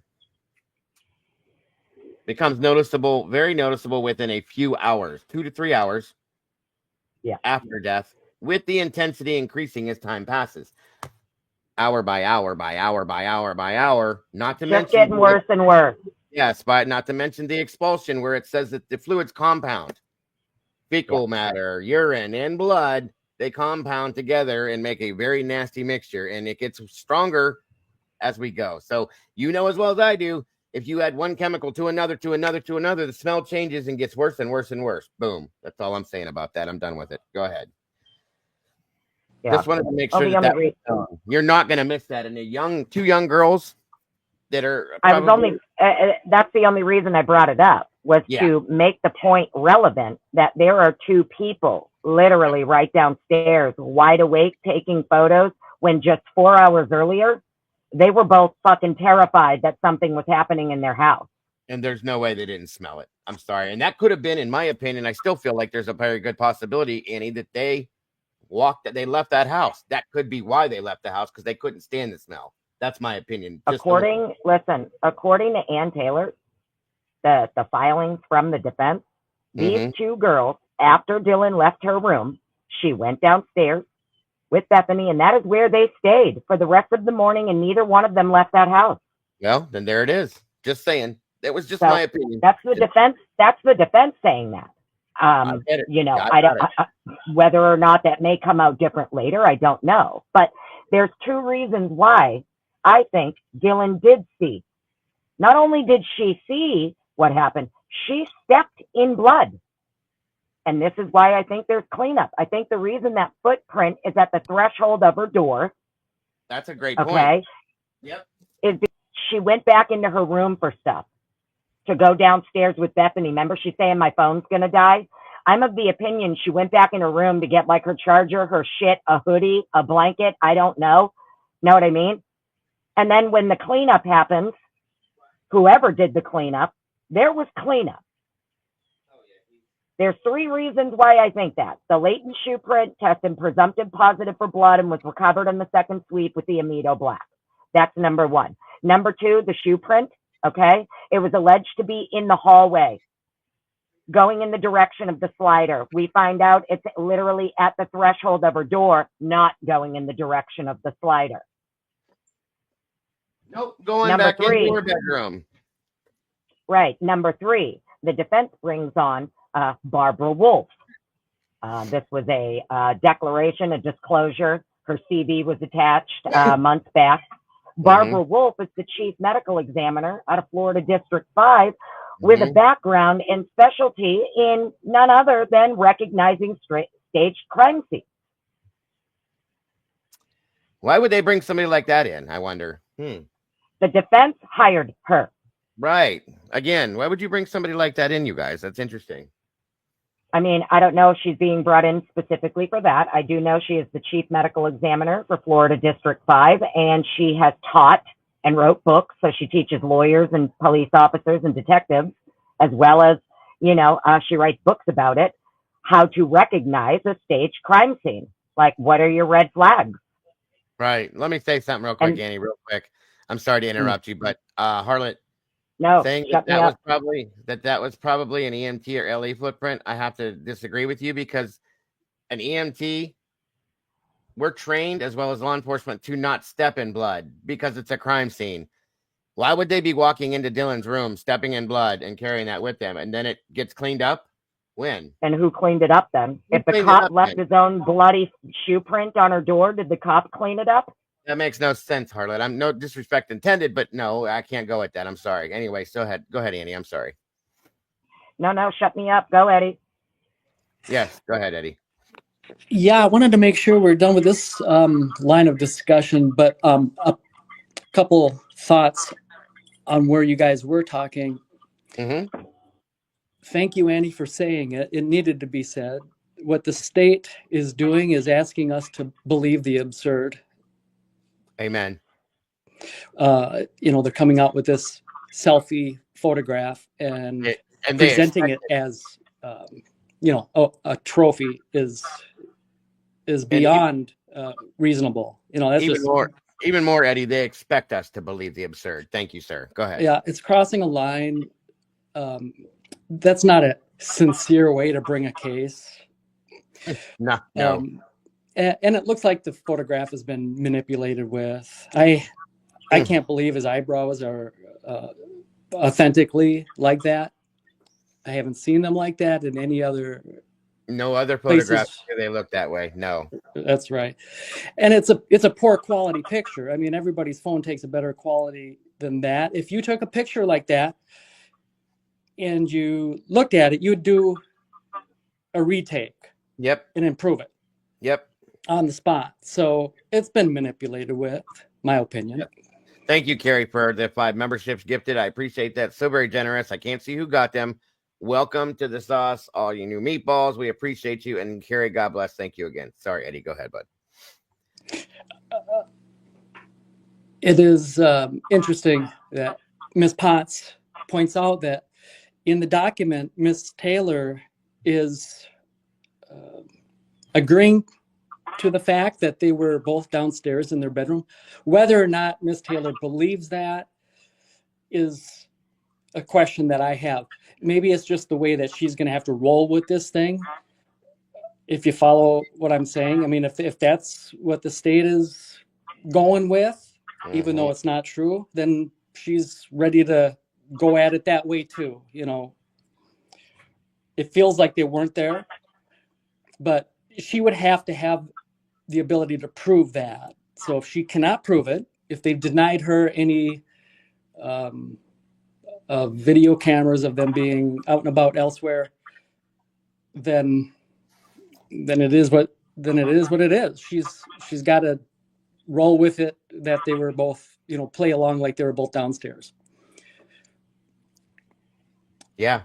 What I kind of popped up on the panel to ask is I noticed that since the selfie photograph and these new documents, am I getting feedback? Do I hear something? There's that my side. Hold on. Go ahead now. I think it was coming from Annie. That's okay. Okay. I noticed a couple things.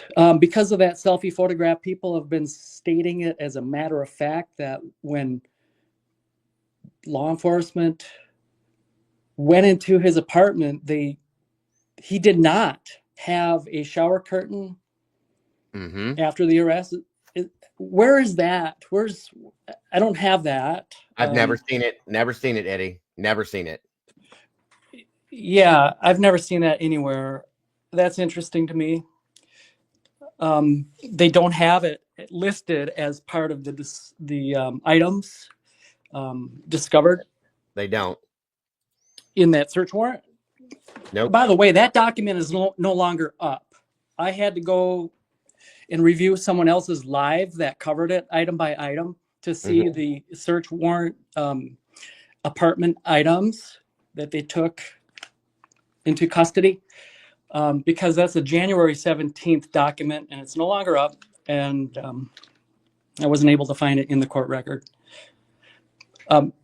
So, okay, I wanted to bring that point up, and then also Harlot Oscara mentioned just moments ago that in the document, which is dated March 21st, 2025, state's reply to the defendant's objection to state's motion in limine regarding alibi, that it states that his phone was turned off. That's a first for me, because in the probable cause affidavit, it always said that his phone was not reporting to to the network. What date was that again, Eddie? That's a 3/21/25. State's reply to defendant's response. Alibi. Yeah. State's reply to defendant's objection to state's motion in limine regarding alibi. Okay, I'm looking. Here we go. And Harlot Oscara is right about it being turned off. They're in the record. The state is stating that. Okay, here we go.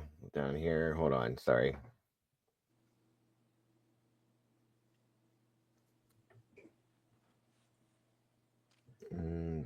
Oh, right here. Yeah. The defendant was at the time of the alleged offense as required by the applicable statute and court rule because the defendant's cell phone was turned off at the time. There it is. And my question is has that been a point of discussion? Like, have you covered that? Have we had discussions about that? I think we talked a little bit about the phone itself being turned off or going dead or whatever, like way back when that first came out. Yeah, slightly, but we never got like in depth into it. So that's interesting. What are your thoughts on that, per se? I think they would have known that by the time they did the probable cause affidavit. I would have imagined. Yes, sir. I have to agree with you. So it's interesting now that they're very specific about that and stating it as a fact. I don't know if we along the way have got any record from the defense talking about it and I've not seen that. Speaking about the explanation of it being off the network, specifically in regards to, was it turned off or was it on and lost a connection? Or I don't believe I've seen anything like that. I don't think so either. I don't know. Annie, have you? Oh, she muted herself. Have you? If you can hear me, Annie, have you seen that anywhere at all within the documents? Seen what? About the cell phone being turned off. Jennings said it. I know Jennings said it in court that it was switched off. Okay, and it's in this document here, but have they ever gone any further with any of that, stating about it being disconnected from the network, turned off, gone dead, anything else that you've seen or heard? I mean, other than... No. You mean from the defense or who? What do you mean? Is that what you're asking, Eddie? Defense, yeah. Do we have, other than the probable cause affidavit and this new document here, do we know any, are those the only 2 points that we can reference to discussing the condition of the phone? Those are the only ones that I've seen, Eddie. As far as I know, Jennings even said it in court at one of the hearings that we know it was switched off. Oh, wow. Okay. There you go, bud. Hey, I'm not, I bring it up because if it's a fact, then we got to deal with it and roll forward. Agree. What's the point of trying to sweep it under the rug? If it is, it is. Yes, sir. We deal with it. Amen. Now, that's the thing, though. Here's the thing. But even if he switched his phone off, it's not incriminating. No. The fact of The fact of the matter is that the defense has already disclosed via their experts who have the full data for Brian's phone, all the call detail records, the timing advance report, the original. They don't, even though the state didn't give it to them, just because the state didn't give it to them in the discovery doesn't mean they don't have a way to get it. Right.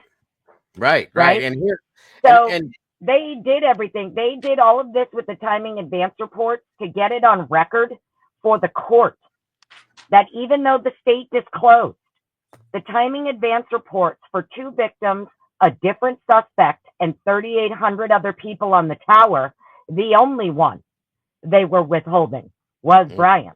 Mm-hmm. And the reason that they did that is, well, because according to their experts, all of that data, his timing advance report data is exculpatory to him. Yes. Payne's map says that the suspect vehicle was traveling on Moscow Highway 95, right? Yes, ma'am. Well, according to the experts here that are looking at his phone data, they have it wrong. And whatever vehicle they're identifying on that Moscow-Pullman highway is not Brian's because his phone never traveled along the Moscow-Pullman highway that morning. That's right. That's right. And just to end this here thing, I got a question. I don't know 100%. Somebody can correct me. If they're stating that the phone was turned off, switched off, whatever you want to call it, what if the phone died? Does it or does it not look to be the same thing as turning it off because it turns off when it goes dead? That's all I'm saying as far as that's concerned, because I've always wondered, did it die?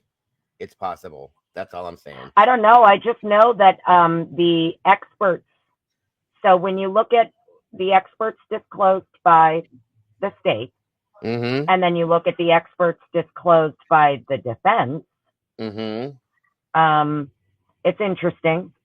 Mm-hmm. I don't know why the state is under the impression that Nick Balance is going to somehow present better information than Cy Ray and Tom Slavinsky, considering Special Agent Nick Balance hasn't even disclosed an analysis of his work.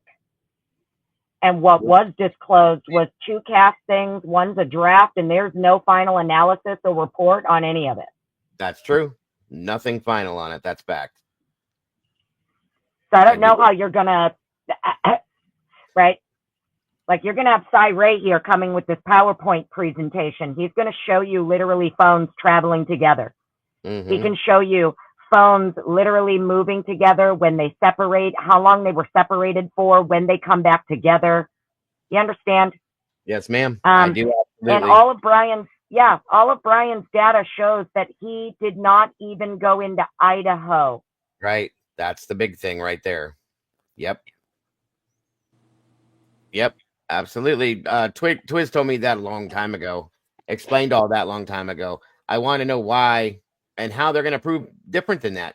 Show me how you're going to prove different than that. I don't think you can. They can't. Balance is not going to have anything that refutes Cy Ray and Tom Slavinsky's work. Exactly. So where are we going to go at that point? Special Agent Balance had to be trained by people who Cy Ray trained. Yeah. Yeah. Yep. Know what I mean? Like Cy Ray has trained over 40,000 agents and officers in his software that he created, that he designed, that the government purchased from him and uses. Mm-hmm. So if he wasn't there, how did he commit the crime? Prove that to me. Well, that's what I mean. And the state can't change their story now. They can't try and say, oh, well, actually, oops, we got this part wrong. He left his phone in his vehicle and he got a ride. Nope. They can't even change anything right? So even if at some point in this case they realized, oh shit, fucked up. There's more than one perpetrator. There's more than one vehicle. And you can't change that now. You can't change that. They've already put it on record that it's just this guy with one car, one knife, and it happened this way. Mm-hmm. Yep. Jeff, I don't have any reason to block you, dude.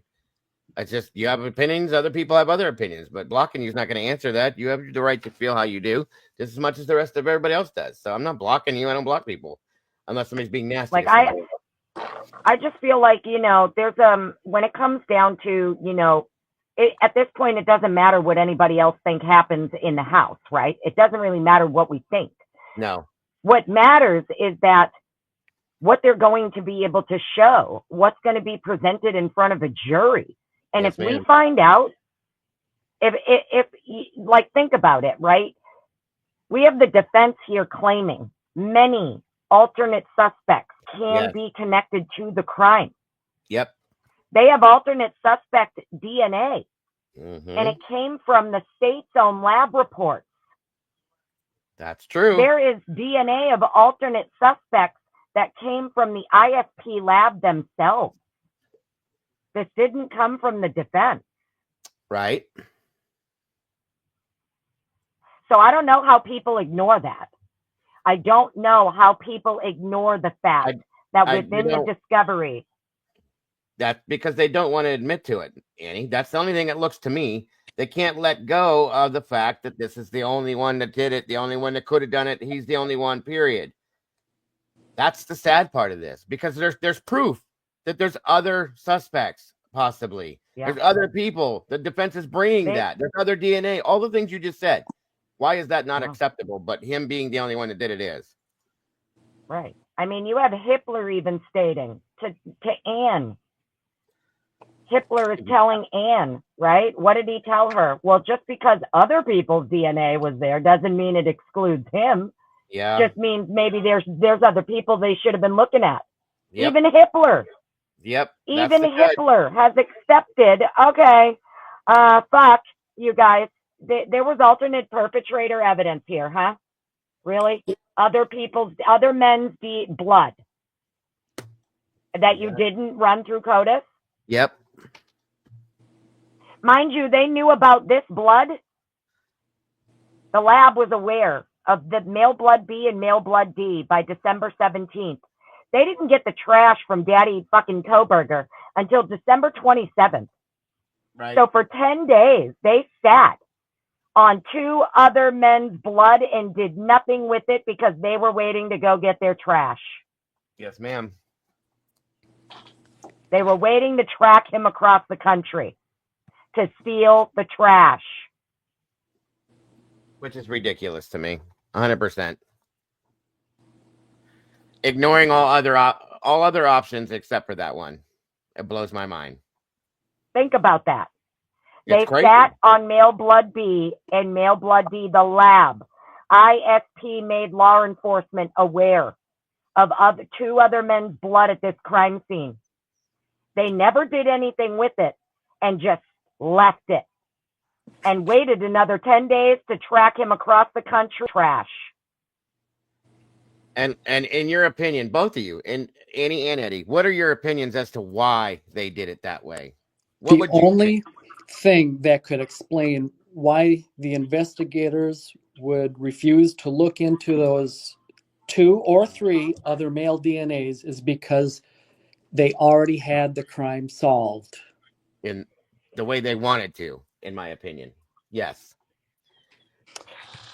Yes, they knew the identity. I'm of the those. opinion the state is the one who directed the lab to ignore those, because the only people making those calls is going to be the state prosecutor's office. Payne is not going to be allowed to just dictate what DNA is relevant and what DNA isn't. That was definitely a prosecutor call, in my opinion. Yes, see, the problem with having multiple perpetrators is that now you have a conspiracy and a motive. And we also have to accept the fact that they fucked up somewhere, excuse my language, but they did. They made mistakes. You have the wrong person in custody, so on and so forth. And they don't want anybody to have to see that. Period. Look, here's how I look at it. You can't admit to I've never, I know that I've told you many times, right? I am of the opinion currently that whatever they did, they fucked up and they have the wrong person. However, yes, I've always said, just like Cy Ray, I reserve the right to change my mind, number one, based on the evidence, based on what they actually drop in these documents as evidence. it's going to be very interesting to me to see who the defense names as the alternate suspect. Oh my God, yes. Right? Yeah. Yes. And what evidence they believe they have to back. Now, if the defense comes out with male blood B and male blood D, they were able to identify it.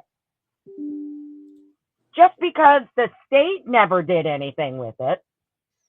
You understand? I think there's a lot of people that are under the impression that the only thing the defense can get is whatever the state gives them. And that's simply not true. Right. The defense is obligated under the Constitution to conduct a full criminal investigation into the case. Yes, ma'am. Okay. So any stone that was left unturned by law enforcement, the defense is allowed to turn it. Yep. Yep. That's what they do. That's exactly what they do. Hold on real quick. Let me read this. How much time, money, and consequence for the state would this cost if BK was found innocent? They have to go all in or they will be fired and owe BK millions of dollars in lawsuits. With a $10 super chat. Thank you, Motoman MX. I appreciate that very much. But yes, I agree with you, Annie. Wholeheartedly, I agree with you. And I don't understand why nobody will see this. This is what is beyond frustrating to me. As the people out there that see him as being guilty don't want to listen to, see, hear, or even look at anything else that could be any different than that. Why? I don't know if he's innocent or guilty. Right. Well, that's the thing. I have no idea. That's the thing, right? None of us actually know. So I never understood the whole he's 100% innocent or he's 100% guilty because nobody actually knows. We don't. So I tend to try to not go in that realm. I'm of the opinion right now that he appears to be entirely uninvolved, and the only reason that he was even looked at or whatever is because he's the guy who didn't show up on the tower dump. Mm-hmm. Right? That's what it looks like. Looks like he's the one person that they dumped that they said, well, wait a minute, he's not reporting or whatever. I don't know why they looked at him. Okay. What I do know is that based on the evidence that's been disclosed so far that we've been able to read in these documents is that the state themselves pointed the defense to specific evidence in the discovery that relates to alternate suspects and perpetrators. Yep. Yes, ma'am. Yes, okay? ma'am. Yes, ma'am. So my question is, when was the last time anybody can recall a case where your discovery is such a shit show and the two sides are going at it back and forth about this discovery being a fucking dumpster fire, right? And the two sides are arguing, and you have the prosecution every single time they come back and direct the defense to go look at something, it leads them to the evidence of an alternate suspect and or alternate perpetrators. And then you want to get pissy and say, no, don't allow this alternative perpetrator evidence in to the court. Motherfuckers, excuse my language. It's in your discovery. The evidence that you turned over in your discovery points to alternate perpetrators and you want it kept out. Yep. And it reminds me clearly of Delphi. I can't tell you how much this reminds me of Delphi, but moving on from there. That's all I'm going to say. It's just really interesting. It's an interesting observation that I have, I think it's very interesting that at every turn where the defense has requested something in discovery, the state comes back and, well, oopsie poopsie, wouldn't you know? The thing they're being directed to just happens to be evidence that points to an alternate suspect or perpetrator.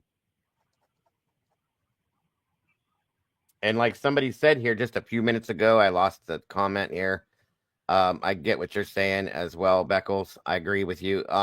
That's what gets me frustrated too. Let me back up to that comment here. It said, where did it go? Sorry, guys. There's a lot of you guys in here. I'm trying to find, where did it go? Sorry, everybody. Bear with me here. I'll find it. I wish I could remember what it said, but it caught my attention in a big way. Like, let's think about this logically, right? The people who think he is guilty, they, when presented with, well, okay, so what about the swabs on the back of the sheet that tested presumptively positive for blood and were DNA tested, and Koberger was excluded? True. Fingernail clippings DNA. He is the least likely to be a contributor. Yep. The hairs do not match him. Male blood B doesn't match him. Male blood D doesn't match him. Nothing matches him. There's absolutely zero connection. Period. So I guess my question to the people who think he's guilty, even if you think he's guilty, great. Do you think that he, brought other men's blood to the scene? He brought other men's hair? Yeah. That's what it sounds like they're trying to say, which makes he zero brought sense. Other men's DNA and put it under the fingernails? No, we know that doesn't happen, you guys. So, but there's the car, Annie, and there's the sheath, Annie, and that's all there is. That's all there is to say. I agree. Listen, I agree, though. The sheath is going to be a problem. The fact his phone is off for 2 hours is going to be a problem. It's not too much of a problem. It would have been a problem if the state tried to change their fucking theory of the case. Say 2 years ago, the state came out and said, we found evidence that actually there was other people involved. We believe he left his vehicle at the park with the phone in the vehicle off. We can't determine his whereabouts for this 2.5 hour time span. That would be one thing, but that's not what they're saying. No, and let me take that too and go back to one thing that was said by law enforcement. I think it was the very first or second press conference that was had. And it was either Chief Fry or whatever that captain guy's name was that retired. I can never remember his name. But they very, very clearly stated, you take it how you want. I took it one way. There were other people in that house that night, is what they stated. Yeah. That's never been changed. It's never been retracted, redacted, nothing. There were other people in that house that night. That came out of his mouth. Who? Where are they? Why aren't they in jail? Yeah, he did say there were other people in the home. Yep. Yeah. Sadly, it's not a sworn statement, and they're allowed to lie. Yeah, they're allowed to lie. Lanier. Thank you, Rowena. That's his name, Captain Lanier. Whatever. They can lie. Yeah, but Eddie's right, though. A press conference or them giving a statement to the media, like, they're allowed to lie. They don't even have, they can tell nothing but bald-faced lies, and it's okay. I know, but I'm going to take it for what it is, and I believe there were. So that's my opinion on that. I'll just say that. I guess the way I look at it, right, is whether this is where I was going with it. My question to people is, if you think he's guilty, great. But how can you ignore the fact that if he is guilty, he wasn't alone? And the evidence is there that he wasn't alone. Bingo. Yep. Let's say he did do it. Let's see that that's his DNA on the sheet. That's fine. That's granted. I get what she's saying right there. Okay. The other DNAs exist too. Who do they belong to? Why is it? I look at it from a law enforcement perspective. Yes, a law enforcement perspective. You knew you had all of this other relevant DNA in your crime scene not belonging to the sheet profile. You did nothing with it. It makes me wonder why you wouldn't pursue accomplices. That's how I look at it. I'm looking at it as, you have all of this. Clearly, you have more than one perp. Even if you think he's your main perp, why aren't you looking for his accomplices? That's what it was. Thank you. That reminded me of the comment in here. When we were talking about that stuff just a little bit ago, somebody in here said, or when I said that they don't want to put this out, or they don't want anybody else to believe this, or other people won't believe this, because it said, I still can't find it in here, but it said either that or that led them to somebody that they do not want to put out there.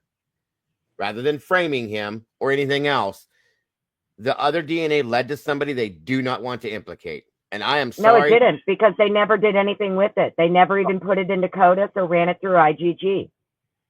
They did nothing with it, is the point. Then that doesn't match then. That doesn't match then. And they couldn't have done that. So yeah, okay then. Thank you.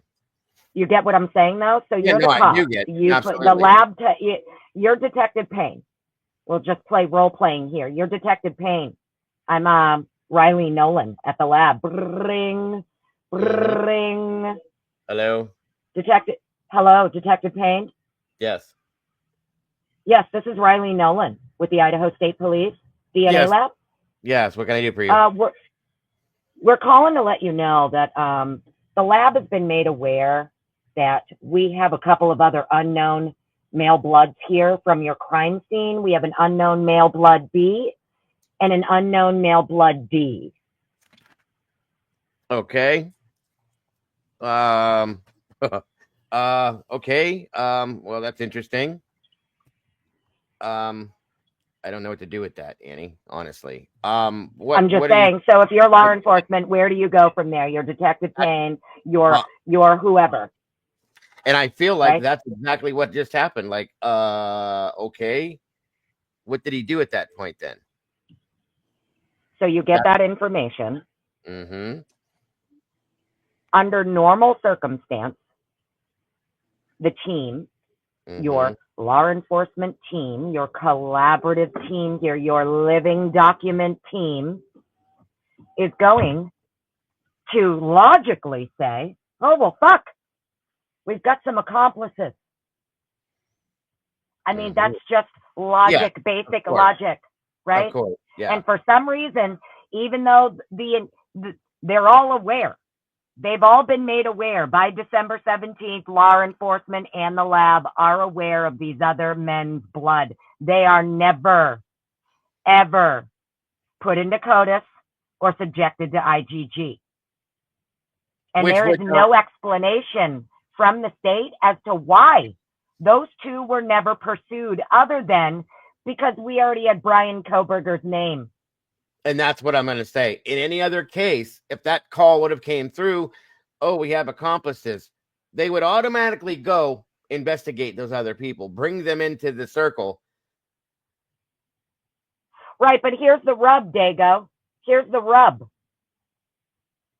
If ISP Lab has made law enforcement aware by December 17th, they have other men's blood, and Payne is saying, well, the reason we didn't pursue those bloods is because we already had Brian Koberger's name. Well, that's a problem, because Payne later testified he didn't have Koberger's name until December 19th, which would be 2 days later. Right. So that's what the mystery. This is where the crime is. Why did they not investigate other possibilities? Why are you not looking for the accomplices? Even if you think he's your guy, you know by December 17th, there is other men's blood, hair, and God knows what else you recovered from this crime scene. All we know about is blood and hair so far, right? So by December 17th, you're aware. And for whatever reason, you say, we already had Koberger's name. That's why we didn't pursue it. Well, that's a problem, because you also said you didn't get Koberger's name until the 19th. And then, furthermore, you didn't go get the trash until the 27th. Mm-hmm. So another 10 days passes where you know about this DNA, this other DNA, and you're just ignoring it for over a week and a half until you follow him across the country to get the trash. My point is that December 17th, they become aware of this other men's blood, and Payne is claiming, well, yeah, we already had Koberger's name. That's why we didn't pursue it. Yes. Yes. Okay. Yes. Agreed. Yes, ma'am. And that's what I'm saying. That's what nothing makes any sense. Every other case we've looked, well, minus one that we've looked at, that we've seen that has these types of things go on in them, they automatically will go and they will investigate the accomplices. They will look into them if there are any. They do that. Why not in this case? What possibility could there be that they would not look into that? investigate It's that. it's literally never made any logical sense to me that they knew. It I doesn't. can't, like I don't understand. You knew from December 17th, 2022, so about a month after the crime. The lab has made you aware Yep. of all of this other DNA that is relevant, and that the lab is letting you know you need to be looking, right? I mean, the lab is telling you that this DNA is pertinent to your crime and your victims. Agreed. What did I do, Alberic? Well, you fired me. I'm sorry. Well, here's my other thing, and I hate conspiracy theories, but I'm telling you right now, the only other thing I can see is because they know and they don't want to put that out there. I hate going that way, guys, but they're not giving us a choice. Okay. What other explanation would there be to do everything that Annie just described? Other than they already know and they do not want to put it out there. Yeah, that's kind of what I've been getting at for a while, and people think I'm crazy. No, it's not, because that's what it looks like, Annie. That doesn't make nothing else makes any other sense. No, I'm of the opinion they knew Kohberger's. Listen, it is my very strong opinion, just an opinion, that they had Kohberger's name. I'll say within 2 weeks. Mm-hmm. I'll say the FBI. Let me put it that way. Not they as a collaborative law enforcement effort. What I mean is the FBI. The FBI, whatever, they had his name very, very quickly. And a lot of the work, okay, and we know that from these grand jury subpoenas, these federal grand jury subpoenas that were accidentally, inadvertently turned over to the defense in discovery. Mm-hmm. Okay? The defense is talking about how they were accidentally, inadvertently given these grand jury subpoenas. So they can see that the feds were issuing federal. We're talking federal. This is not the state stuff. These are different. These are federal grand jury subpoenas that came from the feds very, very early on, which is why Mathis and Ann have been hammering it for 2 years now. Right. How did you get to him? Mm-hmm. And the closest they can get is December 19th when they got the IGG tip. But now they don't want to use that. They just want to use a generic tip. Mm-hmm. And it's my opinion, the reason they don't want to use the IGG tip is because Bicca Barlow is going to eat their ass up about the building of the tree. Yes. And how they added the wrong branch. Yes. So that's why they want to let that IGG go. The state's just fine letting it go because they know that Bicca Barlow is going to eat their ass up. Yes. When it comes to the building of the tree. Absolutely agree with that one. And yes, Kate says to Jeff, you can put more than one profile into CODIS at a time. But yet, Officer Payne lied about that. That's fact. Jeff, explain that one. Well, I don't want to say he lied. And I don't like to stick up for Well, he Corporal didn't Brett tell the Payne. truth about it. I'll just put it that way. Go ahead. No, he, in his words, is that it was his understanding, meaning I was just relying on everybody else smarter than me to direct my investigation. I was taking their advice, and they told me I could only put one profile into CODIS at a time.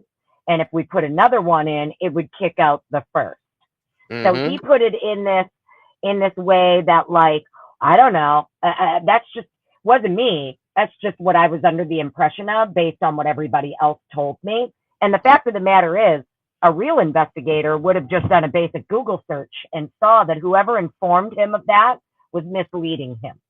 Yes. And, I'm of the opinion, I don't think at all ever did anyone from the FBI or ISP tell him he could do that. That is how it goes. I'm under the impression that if anybody misinformed him about the CODIS database, it's fucking Bill Thompson. And that's just my opinion. No, it's the prosecutor's office. Yep. I can agree. Yes, ma'am. Right. I actually called my state forensic lab and got a girl on the phone who deals specifically with CODIS. This is all she does every day, is DNA from a crime scene. I did not tell her I was calling her about this case. I told a white lie, and I told her that I was writing a paper for class, and there was hot debate about whether or not one profile could be uploaded to CODIS at a time from a crime scene. I can't read. She broke it down. Yeah, she broke it down for me as to it has to meet their certain standards for it to be entered into the CODIS database. Number one, any profile from a crime scene, but she cleared it up real quick that CODIS was specifically designed to take multiple profiles from a scene, from a victim, because you could have multiple perpetrators, multiple attackers. It's the purpose of the system. It's not only just a database for criminals, but it was specifically designed to put in more than one profile at a time. And she verified for me that uploading another profile from the crime scene later, say you find it, your lab becomes aware of another profile 2 weeks later from evidence. Okay? Annie, hold on 1 second. I don't mean to interrupt you. Guys, if you're having issues in the chat, do me a favor. This has happened in the past. Go out of the chat and come back in and like refresh yourself. That should clear that up if there's anybody having issues. I'm sorry that you guys are. It happens sometimes. YouTube gets old. Sometimes if you're in a certain place for a period of time, that's all you got to do. So go ahead and try that and see if that helps you out. Go ahead, Annie. I'm sorry to interrupt, dear. Oh, no, it's okay. I was just going off on a tangent as usual. No, you're good. You're good. And I put Annie's link in the chat on the screen to go check out the stuff she's put on her page on her channel. That's what it was. The second profile. So she cleared it up for me that should your lab person say find another person's DNA on a piece of evidence from the crime scene, like 2 weeks later it's recovered, right? They're doing more work on more evidence or whatever, and they find another, profile, a speck of blood or semen or spit or whatever, right? Putting that second profile into the database from the crime scene is not going to kick out the first, ever, under any circumstance, for any reason. So absolutely. I don't know why he was under that impression or who told him that, but it's wrong. And when you look at the fact that December 17th, they knew of this other DNA, they ignored it. They allegedly get their tip on December 19th for IgG for Brian. Yep. And then they go across the country to get the trash on the 27th. And they never, ever, ever, ever, even after recovering the trash, do anything with male blood B or male blood D. Nope. And wasn't there an excuse made by Thompson when this was brought up in front of John Judge that, Your Honor, you can't do anything with what you don't have? Wasn't that his answer to that question when that was brought up? Explain that one. Like that. To the extent that we don't have it, it doesn't exist, or something like that. Yeah. Thank you. What do you think, Eddie? What do you think, Eddie? What would be the reason that law enforcement would be aware? They would be made aware of possible other perpetrators' DNA from evidence, and they do nothing with it ever. Like Dago said, they know that if that information gets out, then it's going to lead to a bunch of questions in that direction that they don't want to ask.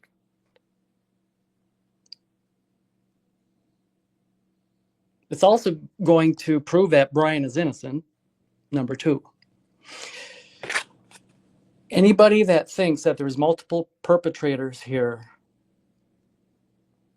has to understand that that would automatically mean that he is not among them. He cannot be one of a number of perpetrators, because that is not how they have developed their work product in this case. They wouldn't have the discovery to show that. I hope that makes sense. It does. I'm stepping away to grab my coffee, YouTube. Please keep going. And it does make perfect sense, Eddie. They know who those two people are. And if we were to learn, or if society was to learn who those 2 or 3 people are, then that would lead to the real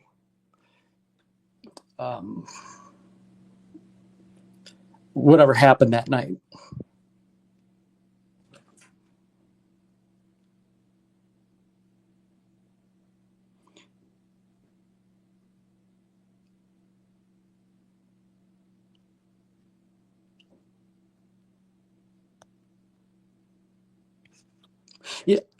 You know, I don't want to beat a dead horse with the selfie that Brian took, but it's interesting to me that since that selfie,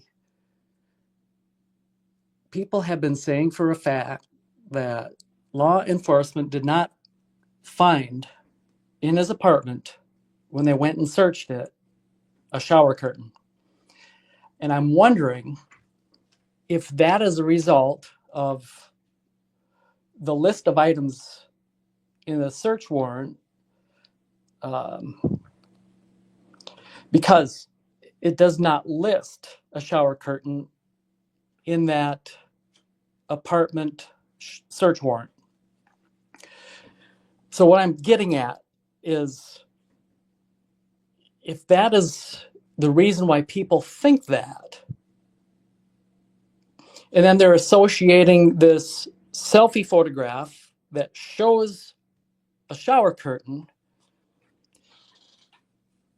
and the fact that they supposedly, which is just a rumor, did not find a shower curtain when they searched his apartment, does that bring us to the question then, if that is what people are assuming, then how did it come to be that people are talking about a shower curtain? Because, Jeff, I know you're in here. I believe it was you that began the shower curtain talk. Am I correct with that? Mm-hmm. If I remember right, yeah.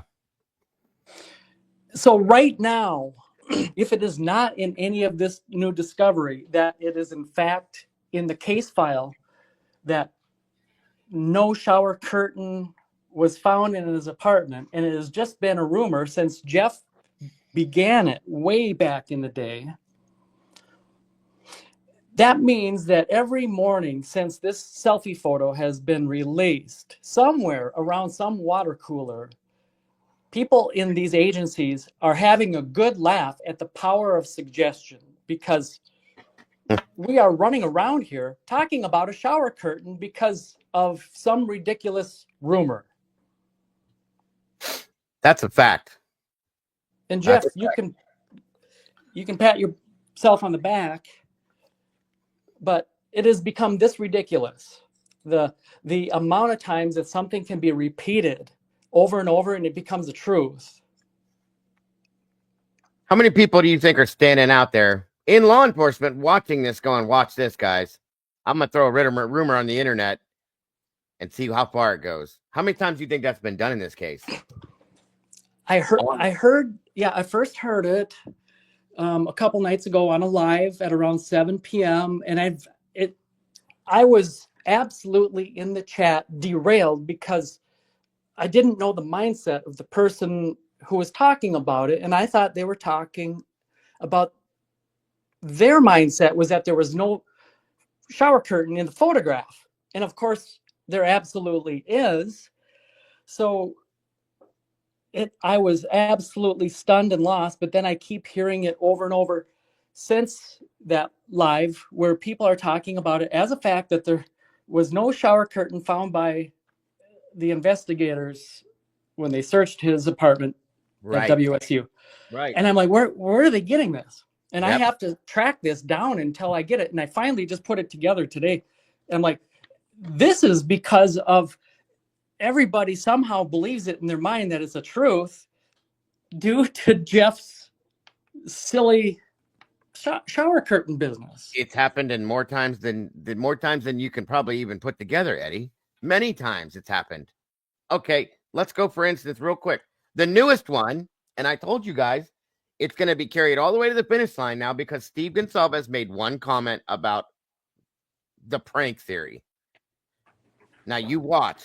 I could put money bets on this that it's going to run all the way to the end until the trial starts. That's going to be the running theory now on the Gilter side of this. Period.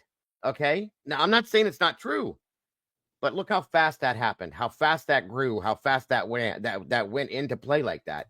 That's all it takes. One time on both sides. Okay, that's true. But so if anybody comes across others in chat or on well, panels and someone says that there was no shower curtain in his apartment, just, tactfully ask them, let's pause here and can you bring a receipt on that? I would like to see where that is coming from. Say that one more time, bud. Welcome. So if anyone like in chat, because once we leave here today, everyone's going to split in 10 directions and it's like a rumor yard, that we live in. It's that's how things get out of control. Yep. They're going to take whatever they hear and they're going to say it somewhere else. And then by the time they get back to one of your shows, it's going to grow and become a truth. So what I'm saying is in chat, if anyone comes across, when we leave here today or you're discussing it elsewhere and someone says that there was no shower curtain in his WSU apartment, just tactfully just pause, or whoever's on panel that you're discussing it with or in chat, say, where is, explain where you're getting that information from. Just bring the receipt on that because I'd like to understand what we're talking about. Mm-hmm. Absolutely. There you go, guys. It's also curious to know why this warrant for the returns is down. And again, the date of that was originally 17th of January, 23. Yeah, that's my other question too, to both of you and anybody. From my understanding, Hitler has been unsealing everything, wants to unseal out, doesn't want the secrecy. We've heard him say it out of his own mouth. Why are we even motioning or even receiving motions to reseal anything, reseal or seal anything new? That's my question as far as that goes as well. Also, I have a poll up, guys. I'm just curious. I want to see how many people in here believe that there was more than one perpetrator in this case. Is there? I put it up as: are there more than one perpetrators in this case? Yes or no? Just out of curiosity, I want to see who believes and who doesn't. So yeah, I noticed that. And I might be wrong. If I'm wrong, please correct me, Annie or Eddie or anybody. But from the documents that I saw, it looks like there's new motions or newer motions to reseal certain things or to seal other stuff. Am I wrong in understanding that that was supposed to be done, or am I wrong? I don't remember. Maybe. What do you mean? I think what they've agreed to keep sealed are things that were already previously ordered sealed under Judge. Okay. Thank you.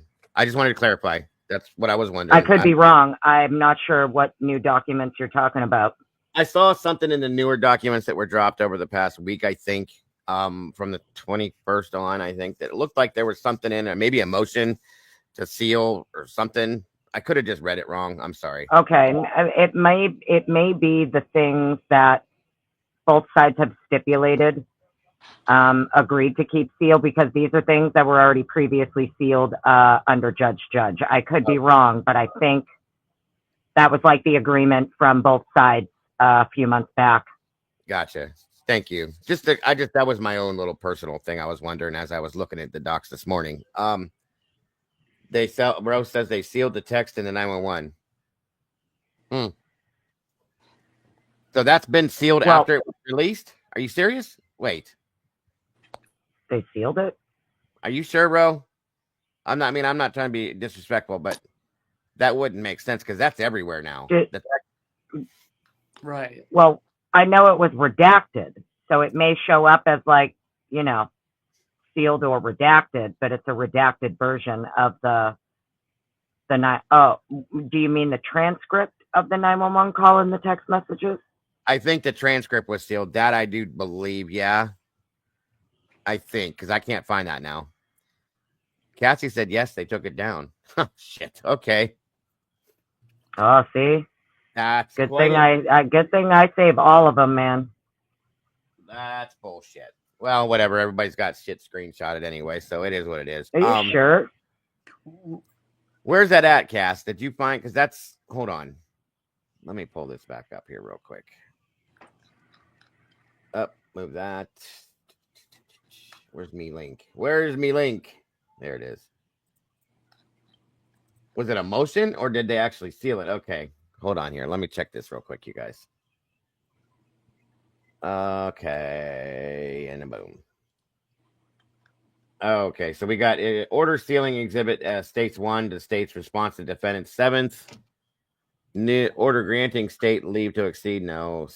Order sealing defendant's exhibit to objection to states. Okay, objection to states, no. Objection with permission. State's reply to defendant's objection. State's reply. So, well, she's saying they took it down. Did they take it down or did they seal it? Or did they do both? Motion to seal S1 to respond to defendant's 7th motion. Yeah, they're going to seal exhibits. They already, both sides agreed to that. They're going to seal exhibits. Yep. Order The sealing. motion may be unsealed, but the exhibit that goes with it will be sealed when it's filed. Do you get what I'm saying? Yes, absolutely. Order sealing exhibits. Yeah, that makes sense. But order sealing defendant's objection. Order sealing exhibit B to defendant's 2nd supplement. Order sealing exhibit states amended. Okay. No. I get it. Well, that one I don't quite understand. State's amended supplemental response to the request for discovery. The expert's testimony, but okay. Maybe, I guess. Order sealing states unredacted responses to defendant's motion in limine 5. Motion to seal unredacted response to defendant's motion in 5. Okay. I don't know. I'm a little confused, but okay. Thank you, Mama Bear. So a thought just came over me. Can I switch subjects? You can do whatever you want, buddy. Okay. The floor is yours. The floor is yours. That's why you're here. Well, the gears in my head are just spinning, and I agree. I'm getting back to that shower curtain for a minute, and I have to say this. So here we go out into the weeds here, but we've been there for a while, Eddie. It's okay. Okay. It's okay. So here it comes out just recently, the selfie of him in the bathroom with a shower curtain. And it just so happens that Jeff has been putting it out there since way back in the day. Mm-hmm. What a coincidence. And then also recently, we've learned that Ethan's best friend had something to do with a 911 call. And we learned that way back on February 5th, 2023 through Via Drunk Turkey, right? That's right. Yes, sir. I'm just saying it. Yes, I'm not sir. saying it, but I'm saying it. I mean, and it's a complicated thought. So, like, that's a coincidence. Agreed. It's interesting. It's very interesting. Thank you. I think you get it. No, I absolutely do. I do. I understand. It's quite interesting. That's very true. And that's I think that's been noticed for a while, Eddie, by many of people. Some others don't, but I get it. I do. Oh, Jeff, it's okay. There's more than one of you in here that feels that way. Nobody's attacking you personally, and you have the right to your feelings, as do everybody else. There just seems to be more people in here that agree upon the opposite side of what you think, bud. That's all there is to it. So, That's all I'm saying.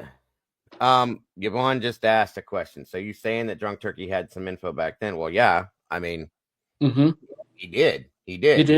He put it out to the whole world. So yes, that's factual information, and it Yeah, came he put it from. out there as an inside source close to the case. Yep, that he did. Now Jeff did it differently. He just used it as his own thought. Right. Yeah. But isn't it interesting that now it's become a thing? And before I hopped up on panel and tried to like put out the fire, so to speak, about it, it was a blaze. Oh yeah, yeah, fully involved. It doesn't take long. It doesn't at all. Well, this whole case has been about misinformation and disinformation and propaganda. And the thing is, this is one thing I do have to make a statement on, you guys. I've seen misinformation and disinformation and propaganda come from both sides of the so-called fence that some of us are sitting right on the middle of. The thing that bothers me is that if anybody that is sitting on, well, there's three sides to this, in my opinion. Let me put this out. There's the absolutely Brian is nothing but innocent side. There's the absolutely nothing but Brian is guilty side. And then there's the side that quite a few of us are sitting right in the middle of, looking at both sides of this saying, show me, please show me so I can understand. And that's where we've been. If you put something out from the, I'll say the right side, which would be the fully innocent, you are completely and totally throttled and attacked and destroyed by the other side. If you put something out from the other side of the fence that Brian's absolutely innocent or guilty, vice versa, it comes from the other side. The thing I don't understand is the people that want to see all of this, that they want to see like real justice and truth and want to see it all, that are in the middle, still get attacked and throttled and stepped down upon by the people that are on the guilty side of it. I don't understand this. Why is it not okay to want to see all of it, to want to see the truth? Why is that not okay? That's what I'm struggling in the most part to understand. I've seen disinformation and misinformation put out by guilters. I've seen disinformation and misinformation put out by pro burgers for I hate that word, but what you want to call them. Okay. I've seen it come from both sides. So what the hell is the difference? Who puts it out? It's still wrong. And that's what we've all tried to prevent by doing these things and clarifying what's right and what's wrong. That's what I don't understand about this whole thing. It makes no sense. The defense and the state side, we'll go that way then, Leslie. That sounds a good way to put it. They both put out wrong information. It happens legally. The attorneys do it. Okay? The families have done it. Again, no disrespect intended. By no means whatsoever. No shaming of them. But they have done it. Whether it's mistakenly or not, it's happened. It happens throughout this whole thing. Completely. So as we Well, it even gets go ahead. It even gets into like the, you're making a good point with the misinformation, right? From both sides. Like, yes.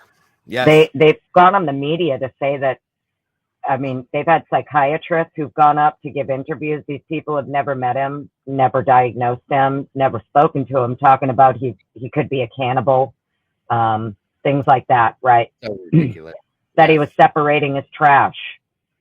Right? Those are the claims that when SWAT kicked in the door, this weirdo was in the middle of the night separating trash with gloves, trying to conceal his DNA. Right? Mm-hmm. Yep. Well, we find out they haven't turned over any body cam whatsoever. None. To show that actually occurred. That's right. And I've been begging to see that kind of stuff since that happened. Did you know that Ann Taylor set the judge straight in one of these most recent documents? She corrected it. She corrected the record and said that he was in his bathroom cleaning the bathroom. Yes, I do remember. I know that. Thank you. Keep going. I like that. I like that you're talking about that. Go ahead. That is obvious pushback. Mm-hmm. Responding to what the judge said. Yep. What? There you go, right there. There's a perfect. Thank you, Eddie. That's a perfect example. What were we told when we were told this story, you guys? What was? And this came out through media as well. Okay, mainstream media, that he was standing in his kitchen, from my understanding, and if I'm wrong, fix me. Sorting his garbage, wearing dish gloves or something, dishwashing gloves, I believe it was called. Anyway, separating his trash, trying to hide his DNA to put it in the neighbor's garbage can. That's what we were told. Am I right or am I wrong? Now, You're right. Ann comes out like what Eddie's just did. Explain again, Eddie, what Ann said, please, and thank you. So I'm looking for the document, but regardless of the specifics, she, in one of these recent documents, has straightened out and corrected the record, because the judge, in his ruling, said that Brian Kohlberger, I believe, was in the garage, hiding. And I'm paraphrasing. I wish I could get to my notes No, it's okay. Quick as I need to, but she straightened him out, and she's saying that he was actually in the kitchen, the bathroom. The bathroom. And that came out of whose mouth that started that? That was the judge, right, Eddie? Yes, he wrote it in his ruling, in his order. That's the judge. That's a problem for me, you guys. That tells you how strong and how what's the word I'm trying to find here? How misdirecting that this disinformation can be when the judge is writing this in documents himself. That's a problem, you guys. That's a big problem, especially in a case like this, okay? That is huge to me. Thank you for bringing that up. I really appreciate you bringing that up, because I forgot about knowing that. Yeah, that can't be allowed. No. This is the man that is overseeing this entire thing. Okay? And for him to make that mistake is a huge problem to me. I'm sorry.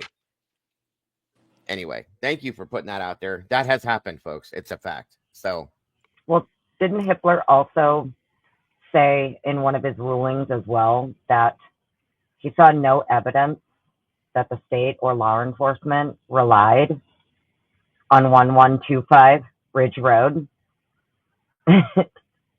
Oh, and then the state, in their vehicle, identification documents, make and model of suspect vehicle, they're making it very clear that's what they heavily relied on, because it was the footage that provided the clearest shot of the vehicle. Yep. The exact opposite of what the judge himself just stated. Yes, ma'am. It's very interesting, though. I thought it was really interesting that was in one of his things, that he said. There was another thing he said too, in one of his decisions, talking about something about what he heard. He thought the judge thinks he can hear a struggle occurring. Yep. Right. And then you have the defense coming back, hitting the record, saying there in bold letters, there is no audio. Yep. Or video of the crime. How did you get that then? How did he come to that place to make that statement? That's a big problem. That's what I think. Thank you. I was like, what is he listening to that he thinks he's hearing a struggle, right? Mm-hmm. But the defense is coming back saying there's no audio or video of this crime. That's insane. And to me, that's a problem, okay? That's a huge problem, because first off, how did that happen? Like she just said. Second off, people are human. To err is human. We know that. People make mistakes. You can't make a mistake in a case like this. This is somebody's life on the line. It's a death penalty case.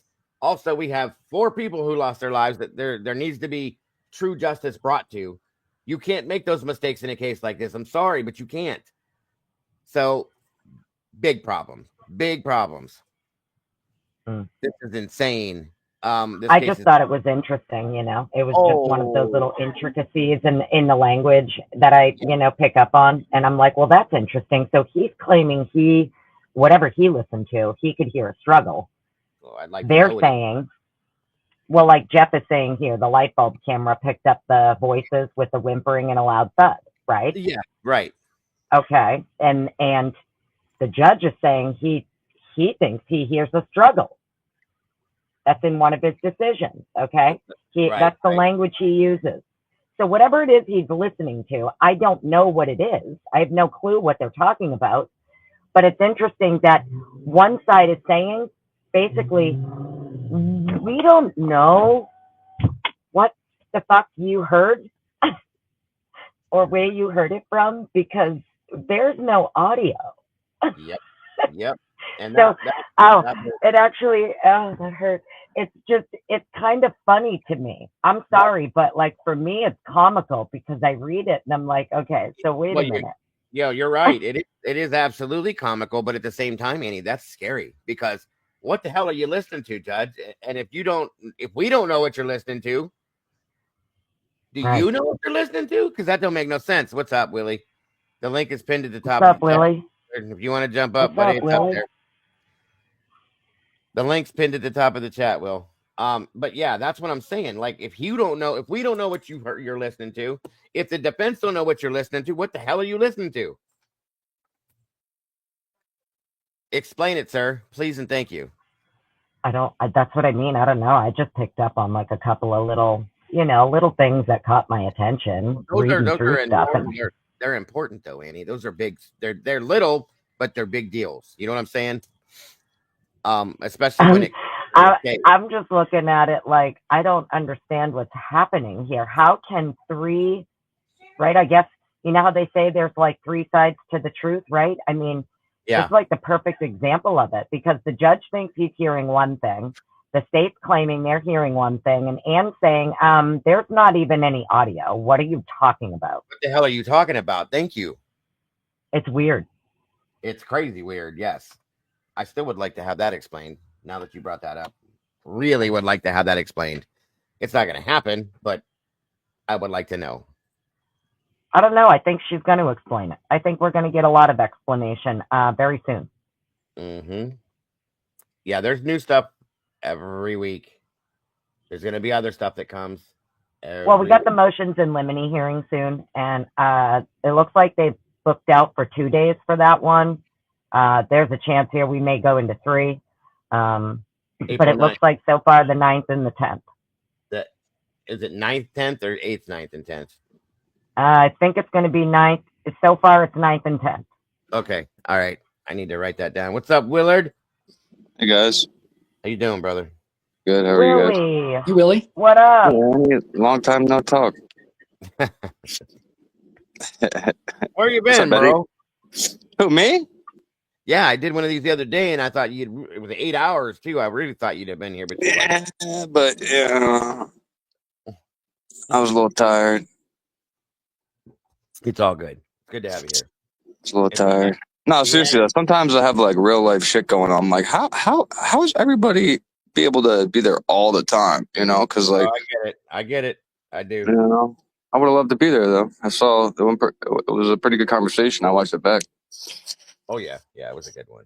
It was always. Annie, I just sent you a message. Do you guys know? I mean, TMZ just reported on it like 25 minutes ago. Do you guys know that like 23andMe or something sold their company?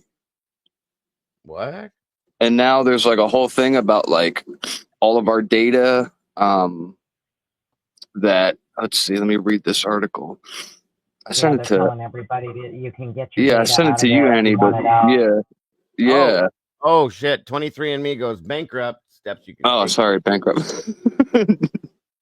Yeah. I know some of a story. I never know the actual story. I just know some of the story, so it's my fault. That's a little unnerving. Yeah, right. Knowing that could be floating around into somebody else's hands. Yeah, and it said something like we should be like removing. Hold on, let me read this. I sent it to you. An article right here, or a news broadcast on it that says anyone who shared their DNA with 23andMe needs to delete their data from the Genetic Information Service before the company is sold to the highest bidder. What the hell? That's insane. Yeah, here, watch this real quick. I'm going to put it on my bingo card. The highest bidder is going to be likely the United States government. Oh, okay. I thought you were gonna say like the University of Idaho. You don't think they have that already, Annie? Honestly.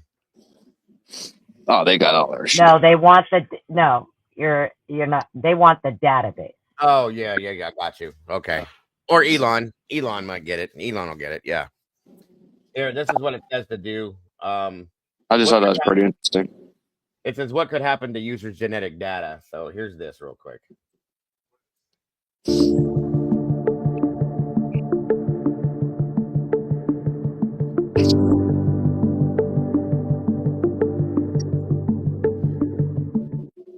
First off, real quick before we hear this, how does a company like this go bankrupt?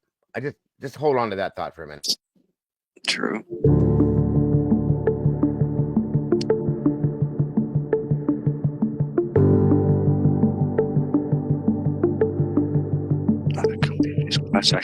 See, yep. Researchers are also bound by security and privacy agreements to keep information confidential and secure. Same way they got Brian's DNA like they did is probably the same reason they're going bankrupt. What would stop somebody from this company, since they're going bankrupt, they're probably going to lose their job or whatever, from taking a whole bunch of data from this place and going and selling? Not even this. Well, not even that. Going up to people and trying to buy data before it. You know what I'm saying? Mm-hmm. Yep. Hey, Sleuthy, good to see you. That's worth a lot of money. 100%, dude. 100%. I agree. I didn't want to change the topic or nothing. I just wanted to. This kind of plays in with like the DNA and stuff. So that's why I figured it was kind of important, Willie. It's kind of, especially anybody that goes and deals with this company. I mean, it's good to know. It's almost done. Hold.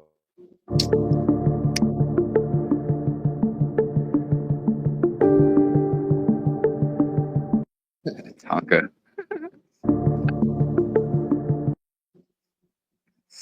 Damn it, I'm trying to catch that clip right there that said, it says, in the event of bankruptcy sale, a user's 23andMe data can go to a new company or be sold in bankruptcy, experts say. That's scary as shit. Hell yeah. That's scary as shit. They definitely have someone pissed off who sells people's private info and stuff like this. Yeah, right. Exactly. Thank you, Sleuthy. But what's crazy is me and you have no say in it. Like, are we supposed to call all of our family and say, yo, don't take any genetic genealogy test because, like how so we can't even avoid being in systems, to be honest with you. No, agreed. 80% of 23andMe users have selected the additional opt-in for their data to be used for medical research. You know what that means? 80%. That's a lot, bro. That's a lot. Just think of how many people have looked into their ancestry, dude. Yep. 80%. Most everybody does it because they want to know. Exactly. That's why I won't do it. I think my family knows the Greeks. I'm hoping nobody did it in mine. That's crazy, though, right, man? 80% of millions. That's huge, Sleuthy. Huge. There's a link pinned at the top of the chat. There has to be, say, tens of millions, right? So say it's 10 million on a low end. That's 8 million people that opted in. Damn, that's a lot. Yeah, that's a monstrous number. 3% of the population. I don't know where we're at now, but we're somewhere. Monstrous number. She said, yes, Willie. Yes. I don't know if you heard me, Sleuthy. There's a link pinned at the top of the chat if you were interested in joining us. You're welcome to. Before we shut everything down today. Have you been live long? Not too long. 5.5, 6 hours going on. Holy hell. It's okay. I've been here about an hour. Yeah, Eddie's been here most of the time. Annie's only been here for an hour. But dude, why didn't YouTube notify me when you? I gotta figure this out. Something's wrong with my YouTube, man. Oh, I know. You're not subscribed to me. I got you, bro. Oh shit! I'm just kidding with you. I'm kidding. YouTube screwed up, dude. You know how it works. Now I'm going back and looking because now you got me worried. Well, then again, there was that whole thing where people were being unsubscribed by YouTube. Well, maybe if I unsubscribe and then subscribe again, maybe then. You can try that. That actually does work. Some people were telling me it does work, so try that. And then let me know next time I go live if you get a notification. Yeah, there we go. It should be forced to show what research. Yes, ma'am. Amen. That should be documented, and you should be able to show everybody and anybody that needs this. Well, no, not everybody and anybody. So I have something I need to discuss with all you guys since you're here, right? And like I told you guys before, I can care less if Brian did this or not. Is Brian's family? Are they saying that Brian's family is going to testify against him? That's the rumor. It may happen. Yeah, but I've seen paperwork. Oh yeah. That's what the paperwork says, that it's a possibility. Okay. I'm sorry, Deb. Well, please, if you would, resubscribe. I appreciate you. Oh, there's Twiz. Twiz said no. Big, bold letters. It's pinned at the top of the chat, Sleuth. It should be, or was. Is it not there anymore? Hold on. Yeah, it's pinned at the top, highlighted in yellow. It should be the link to get up here. And you're welcome to join too, Twizzle. Dear God, I love her. Please let her come up. Sleuthy. I love hearing. Oh, I know. Sleuthy is awesome. Yeah, she is. Absolutely. Give me some goose. Goose is loose. I want some goose. Excuse me.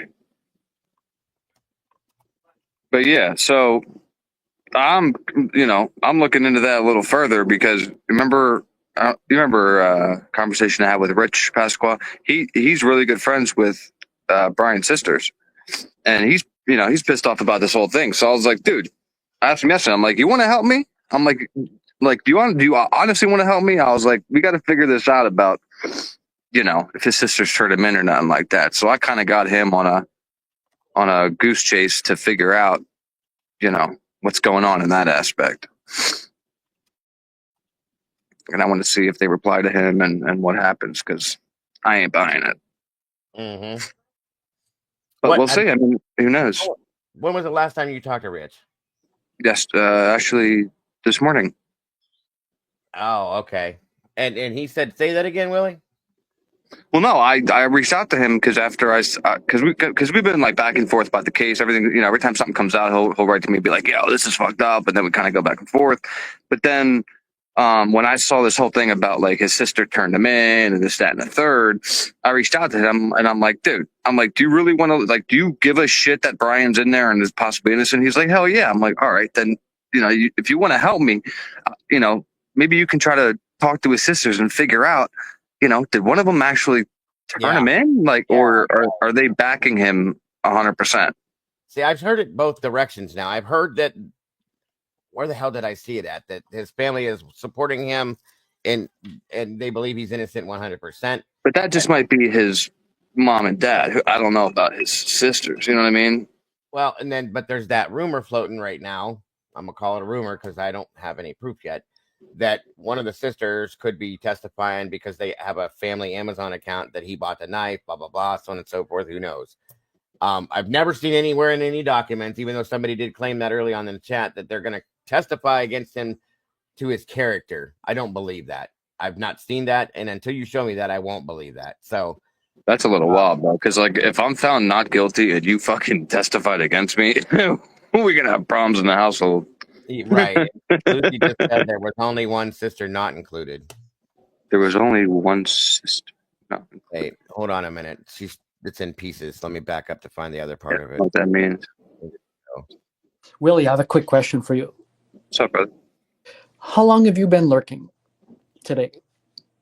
It's not a trick question. I'm just curious have you heard? That's fine.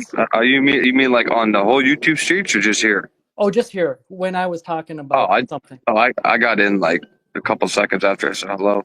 Oh, okay. So all right, this is the whole thing. Sorry, hold on. Go ahead. Go ahead.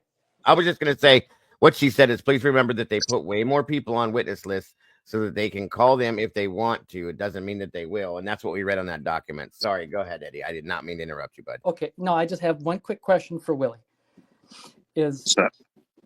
What is your thoughts on this? Did law enforcement find or not find a shower curtain in Brian Kohlberger's WSU apartment? Have you heard anything about? Were they when they went over? Yeah. after his arrest. After his arrest. So you're saying like when he was in Pennsylvania and they hit his apartment? Yes. I thought there was no shower curtain because he took it down because of mold purposes. I mean, since he went to PA for a while. Okay, so you have become infected with the rumors. It's not rumors. It's just, I mean, I don't see. Oh no, I I'm haven't seen a piece of paper that said that they found this, and this. He's being sarcastic, Willie, to explain Yeah. a point. Just take it lightly. It's not. Oh, okay. I'm just trying to figure out where. Okay. Yeah, you're good. You're good. So what has happened is because of that warrant return, there was no shower curtain listed. Mhm. People are confusing this selfie photo. There's a shower curtain in the photo. And because of these rumors started by Jeff from way long ago about a shower curtain, now people have made a connection of two things that aren't connected at all. Mm-hmm. And it has become almost like in this gossip yard that we're all in, that it is a fact of the case that there was no shower curtain in his apartment at WSU. Mm-hmm. That is the power of the spreading of lies and repeating it over and over. And and I guess in a way it's, shout out and kudos to Jeff for starting this, but it shows the power of what can happen when a rumor is spread. But I think Jeff got that from somewhere else because he was using the fact of him not having a shower curtain as far as like using that to line his car and stuff like that. So Jeff had to get that from somewhere. That didn't originate in his mind. He's not he's not that good. So he had to hear that from somebody first to put it in the context of, oh, okay, so Brian all of a sudden doesn't have a shower curtain because it just doesn't come to somebody's mind. Well, we even heard I agree. from Stephen Solves. Is that part of the whole kill kit theory? You guys remember that? The whole kill kit where and then the bucket theory, and then Jeff's bucket theory had a fucking bucket with him and all this shit, and then that went away, and then this comes back, that goes away. So yeah. Mojo says Daniel on Drunk Turkey. Did it come from him? I don't remember. It's been so damn long, but it could have. Yeah, it probably did. Yeah, probably did. Or Nancy Grace, because she hates. Or Brian Steve, too. or Steve. Like it could have been. People wonder where all these channels get all their information from before everybody else. Come on. Mm-hmm. But then when the picture came out, I couldn't understand why all the guilters were like, "Oh my god!" and they were freaking out over the picture. When that picture shows the complete opposite of what, if I'm a guilter, I wanted to, because it shows he has a shower curtain. And he looks like, he looks tired, but doesn't look like he just went through a battle. What document shows the shower curtain? Interesting that the court docs make mention of the shower. That has to do with, let's see, which document is that? Was that the one that came out of Washington when they went into his apartment? Is that the document you're talking about? The warrants for Pullman. Let me think. Or did he grab his shower curtain? I can't remember that warrant. What was on it? I'm sorry, you guys. Yeah, or maybe he grabbed the shower curtain on the way home from doing the murders. That's what happened. Okay, that's it. Twiz said, "Look at the Latop pick versus the Ada pick. Lighting works wonders." Are you talking about that picture, Twiz? Yeah, that's a joke if that's the case, because it's lighting. The same person that said that there was blood in his hair. I'm sorry, I'm not okay with that. Okay. It's the bushy eyebrows one. I got it pulled up here. So it was posted, the date it was posted is March 17th, and it's titled State's Response to Defendant's Motion in Limine Number 7 regarding witness identification by bushy eyebrows.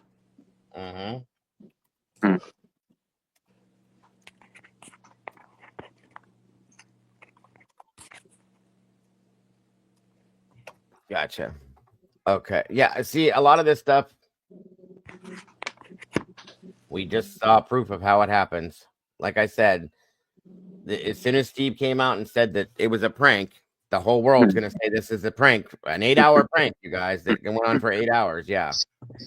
That way, and being such a prank, one of the people in the home gets on the phone crying and states, "There's something going on in my house. There was something going on in my house, and we don't know what it is." I mean, man, and as a parent, I don't give a shit about these kids. These are my child's roommates, college roommates. I don't give two shits about them. It's not like she grew up with them, yada yada yada. So if I hear that two of them could have saved my child's life, could have done this, and I hear you're scrolling on Instagram for 2 hours, you're looking for jobs, you're taking all this stuff, I got a big problem, man. And you know now, if Steve wants to come out and justify it, that's completely fine. That's up to him. But I'm saying, me as a parent, if I lost my child, I got problems with that. Well, Steve said something that I'm kind of uncomfortable with. And again, I don't mean it in any disrespect towards him whatsoever, but he made a statement that really kind of threw me off, and it made me a little bit upset. I'll be honest. He made a statement and said that no matter what would have happened, no matter if somebody would have called 911, there was no way of saving the victims. Who the hell is he to make that call? That's what I'm okay. Thank you. That's wrong. It's not my fucking. You're not my child's father. How do you know what my child went through? Where are you getting your information? You shouldn't make comments like that. Because I would have called him after that shit, man. This ain't no game. That's just not right, in my opinion, to say something. And again, I'm not being disrespectful to him. I'm just saying you should not say things like that, especially in a situation like this. And it really threw me off. Like, wow, that's pretty crazy, man. Shouldn't say that kind of stuff. So I get he's been through some shit and he's probably frustrated about things. I know he was upset because they released the 911 call, this and that, everything else, but don't say stuff like that. That's way wrong. I'm sorry, in my opinion. I agree.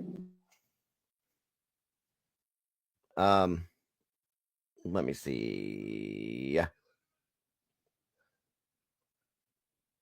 Didn't the document describe BK as one that changes? Yes.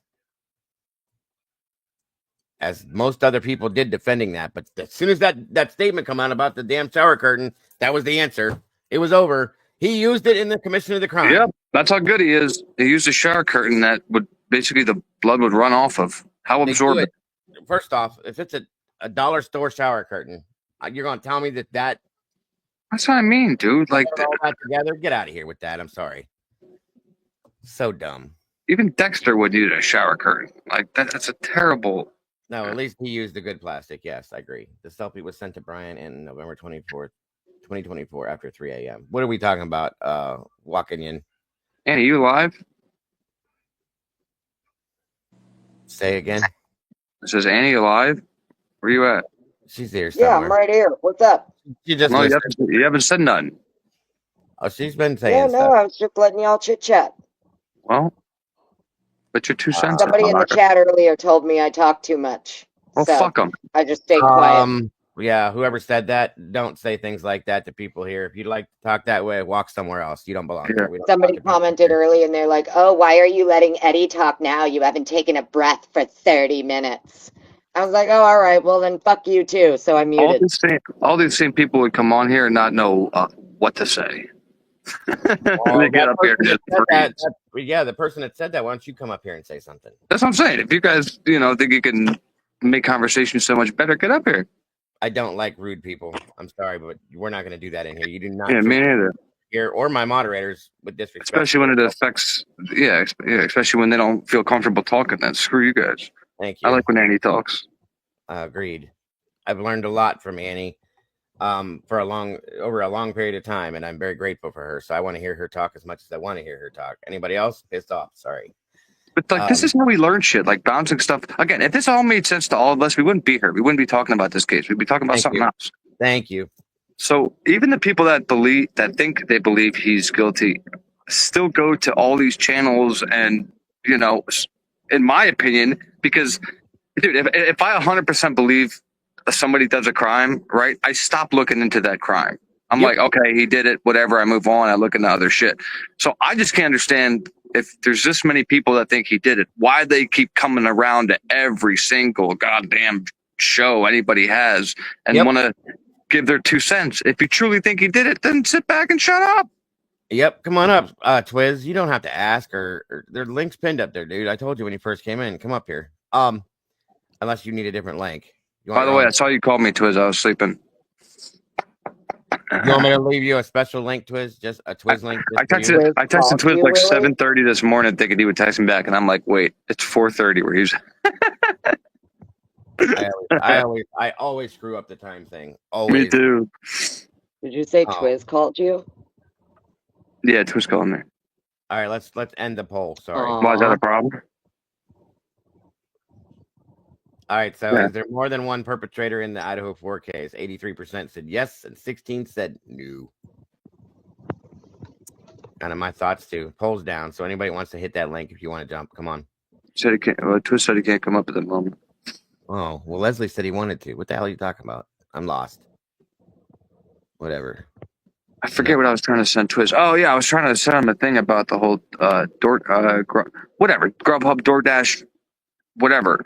That it seems now people are saying in this like huge Brian Koberger group I'm in on, or Idaho 4 group I'm in on Facebook, that Zana didn't order the Grubhub. It came from possibly Ethan's account.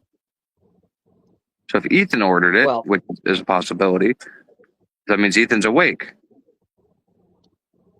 It just said that the DoorDash warrant. Yeah, the DoorDash warrant went back to 2019. Yeah. There's photographs and messages between the person ordering the DoorDash and the DoorDasher. Yeah. And even though the warrant was for all deliveries to 1122 King, the only ones that were turned over were for Ethan. Okay. So why only for Ethan though? If everybody was I don't know, but it did specifically state that even though there was a DoorDash warrant for Ethan and Xana, it was only Ethan's records not turned over. I mean, it was only Ethan's records turned over, not Xana's. Yeah, because he probably got the relevant information that they need. So again, if you tell me it was ordered from Ethan's account, I just have to believe Ethan's awake. I mean, everybody else is awake. I don't know. And you told me Xana ate what, 2-3 hours prior? She had a big ass meal. So it makes sense that maybe Ethan's hungry now. I mean, I don't know why everybody wants to claim Ethan's sleeping because he was so drunk. Everybody was so drunk. I mean, and I know her dad is the one. All I know is her dad is the one who said that when he spoke to her, they were at home. Yeah. Eating a pizza, but what, midnight, 12:30? I think it was that time frame that he said he spoke to them. Yeah, yes, ma'am. Twas 12:30. That's exactly, Jeff said that. But then remember, people were saying what time that place closes at, which means that order would have had to be put in at like 3 something. So from 12 something to 3, you're hungrier. I mean, I don't know. Well, it was also brought to my attention that there's other ones that are in different areas that they could have went to that may have been open longer, but I can't see any proof on that, so I don't know. Mm-hmm. And the respectful thing to do usually when you order DoorDash or something, especially when everybody else is awake, is ask if anybody else needs something. Right? So I'm curious what was on that order, because I think that matters as well. Like say there's 5 meals, 6 meals in that order. That Bethany and Dylan ordered something. Well, obviously they definitely were never sleeping. So, all those little tedious things paint the picture. Right. Wait a minute. Harlot says if the killer ordered the DoorDash, they could have gotten the data from Xana and Ethan's DoorDash accounts to show that neither one of them ordered it. How are you getting into their phones? You think? I mean, after the fact, but there couldn't have been any time, in my opinion. No, Brian has no time. No way. No, that just doesn't make. Did you go up to him and say, "Hey, can I do something with your phone?" And then that's when you attacked him? I mean, that doesn't make sense. But still, yeah, they would. I don't know how it's the killer ordering. I don't know how it's the killer ordering the DoorDash. It makes no sense. If it's the killer ordering the DoorDash, I don't know how that's going to work out. If it's okay. How does Brian connect to Ethan and Xana? How would No. Brian know to send a DoorDash to Ethan or Xana at that house? Right. And Twist said they would still know who ordered it anyway, which I believe. Which brings me to my next question, because I heard you talking about, I think you talking about, Eddie, that the cops are saying that they could have done this crime in the 13 minutes. And I'm just trying to figure out where everybody's getting 13 minutes from, and 2, did they just have mannequins laying in the bed that they just went room to room and went poop, poop, poop, poop, and just, stab each one a couple times, and we're like, all right, time. Nobody moved. Nobody fought back. Nobody defended themselves. Yeah, well, at least we know now for a fact. I can't say Ethan yet, but at least we know for a fact now that 3 out of 4 of the victims were awake. We can agree on that, right? Yep. So that's 3 people you have to fight. Oh, wait a minute. Let's back up, Willie, because if we go back through those messages, yeah, at some point, at least for a minute or early on in those messages, Maddie was awake. That's what I mean. Yeah, Maddie Mogan called, so that would be 3 plus. She's the only one I thought was sleeping through this whole thing. So at some point, she was still awake for a minute, I would say, at least. That, hold on a minute. I just had that. Well, somewhat of that. Where'd it go? Molly sent it to me. I think. Wait, here it is. I think it was 2. Where's it at, Molly? I had it somewhere. Where the hell did it go? Shit. But yes, I'm just trying to figure out where anybody's getting 13 minutes. Well, how many times has this changed, Willie? Well, no. I mean, just sticking with the time. I mean, just sticking with the timeline that the prosecution is going to present.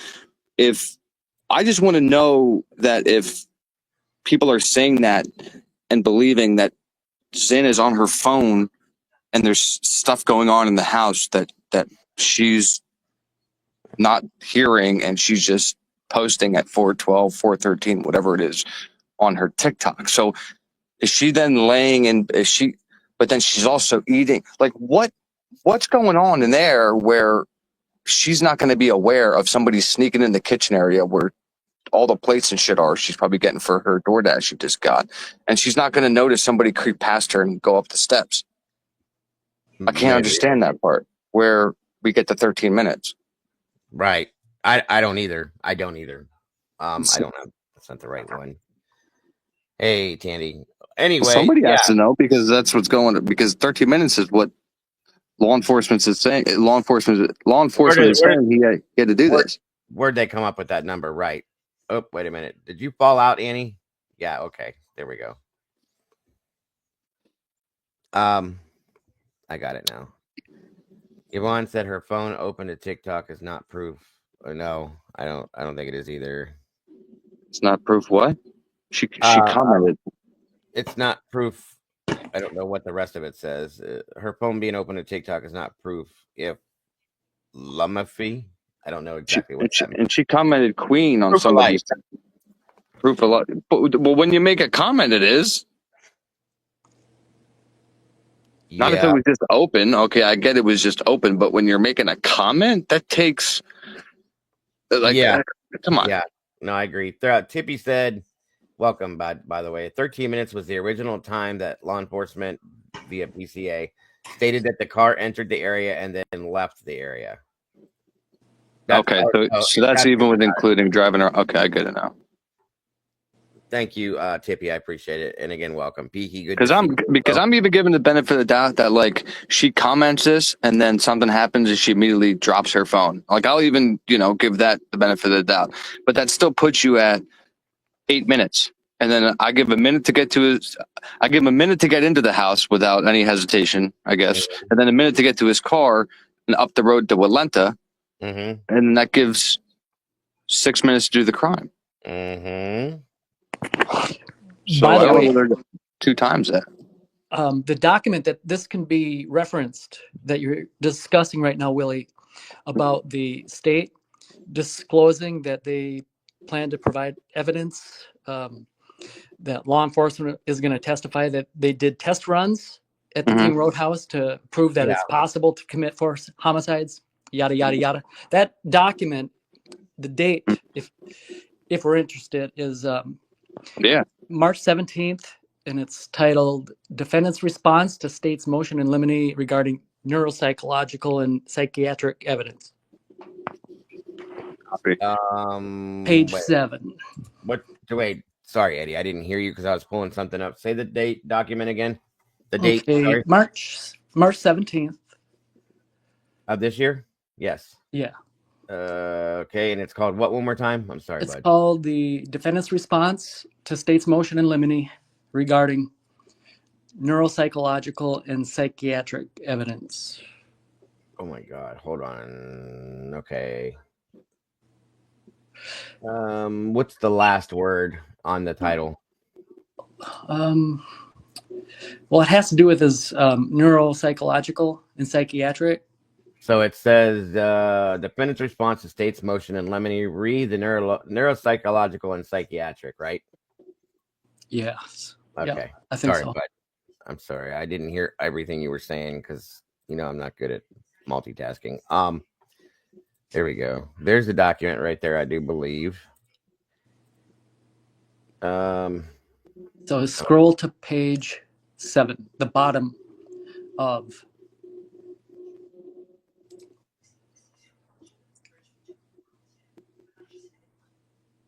Developmental coordination disorder. Mr. Koberger suffers from deficits in fine motor dexterity and visual motor function. This is another big important thing in my opinion.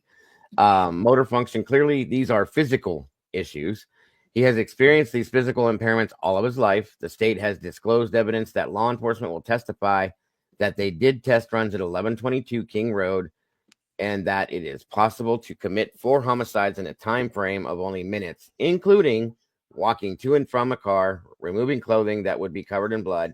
And additionally, the state has disclosed a forensic pathologist who will testify regarding manner of death, injuries, and specific wounds on the deceased. Mr. Koberger has disclosed a forensic pathologist who has some differing opinions, including injury and specific wounds on the deceased. You know what, Ed, Willie, this brings me to something. So going back to, we've talked a little bit about some of the people that that he knows. Okay. Mm-hmm. This is a big deal to me. This whole shit! I forgot to reach out to Casey. My bad. I'll do that tonight. Good God, you just scared me. That's fine, dude. It's no worries. But that would be perfect. I would love to talk to her about. Am I loud? I gotta turn myself down. No. You just jump scared me because the way you said it. It just hit me that because when you said that, I was like, shit. Oh no, it's good. It's good because actually, yeah, I would like to talk to her about what Brian was diagnosed with as a child and how she remembers his motor skills and his well, she would know that too because we were all like all the way from like Polk Elementary School, which was like kindergarten, first grade, second grade, third grade. I know those two were definitely like up in that area around that time, so she would definitely know him from like very, very small all the way on if they were that close. Yeah, so you would know as a friend that how he reacted and moved around and how quick his reflexes were and things like that. Then it could change. Yes, it could change.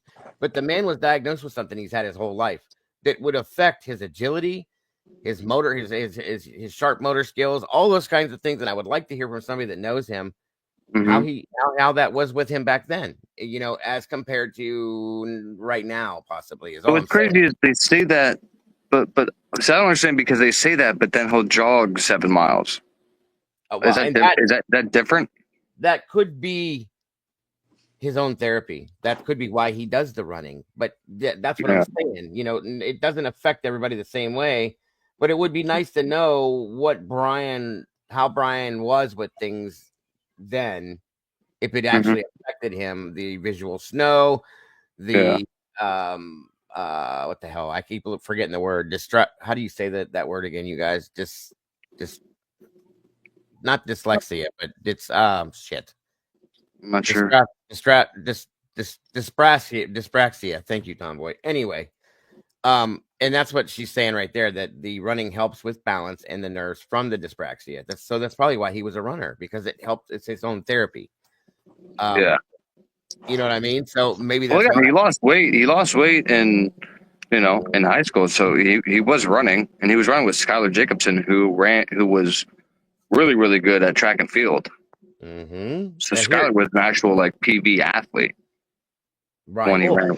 When he ran. Dago, you Yes, scroll sir. down, scroll right back up, just where it was, just a little bit.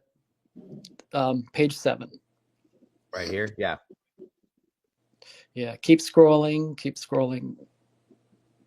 keep scrolling. Keep scrolling. Right there. Okay. Oh, there's a lag in time. Dang it. No. It's where does it start with, Eddie?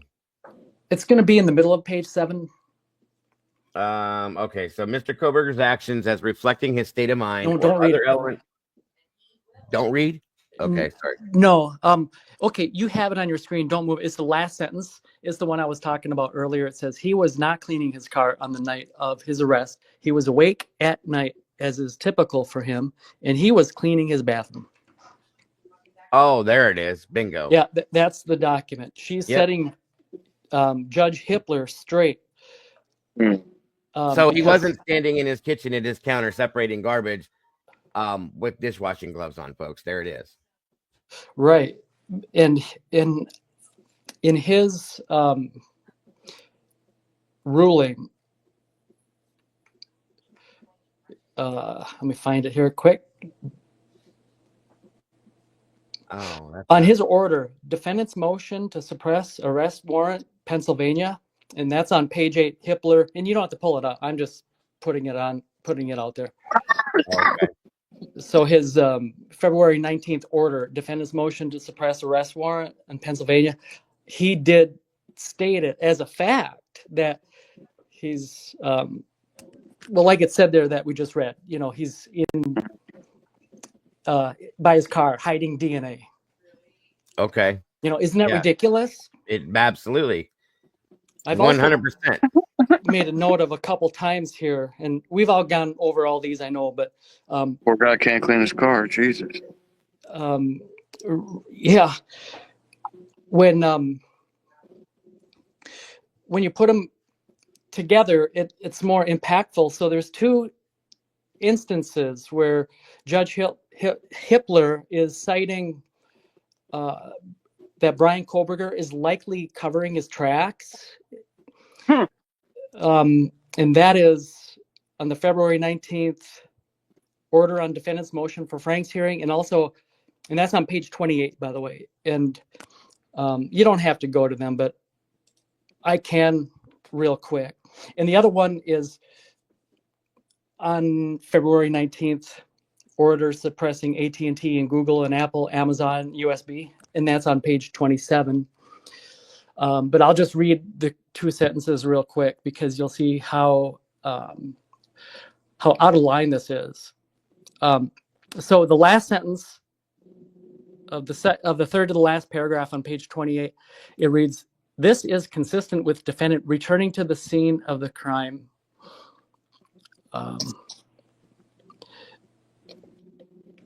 And shit, I just spit my drink everywhere. Do that all the time. So he went back to the scene of the crime and taking a selfie too? I misread. Yeah, it's in that document, and it's actually the last sentence of the second to last paragraph. It reads, "The inference to be drawn from this information is that defendant knew, particularly from a technological perspective, how to cover his tracks." And he's making a reference to his PhD in criminology at WSU and studying technological data. Gotcha. So there he's putting it on the record that, we can all assume he's covering his tracks. This is behavior of him covering his tracks.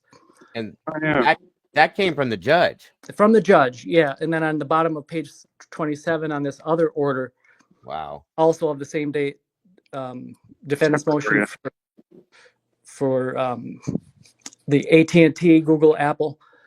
Yeah, the Amazon document, right. Yeah, the bottom of that, page 27, second to the last paragraph, last sentence, it reads, "Thus, he was a highly sophisticated user and could, and likely would, attempt to cover his digital tracks," referring to his cloud-based forensics.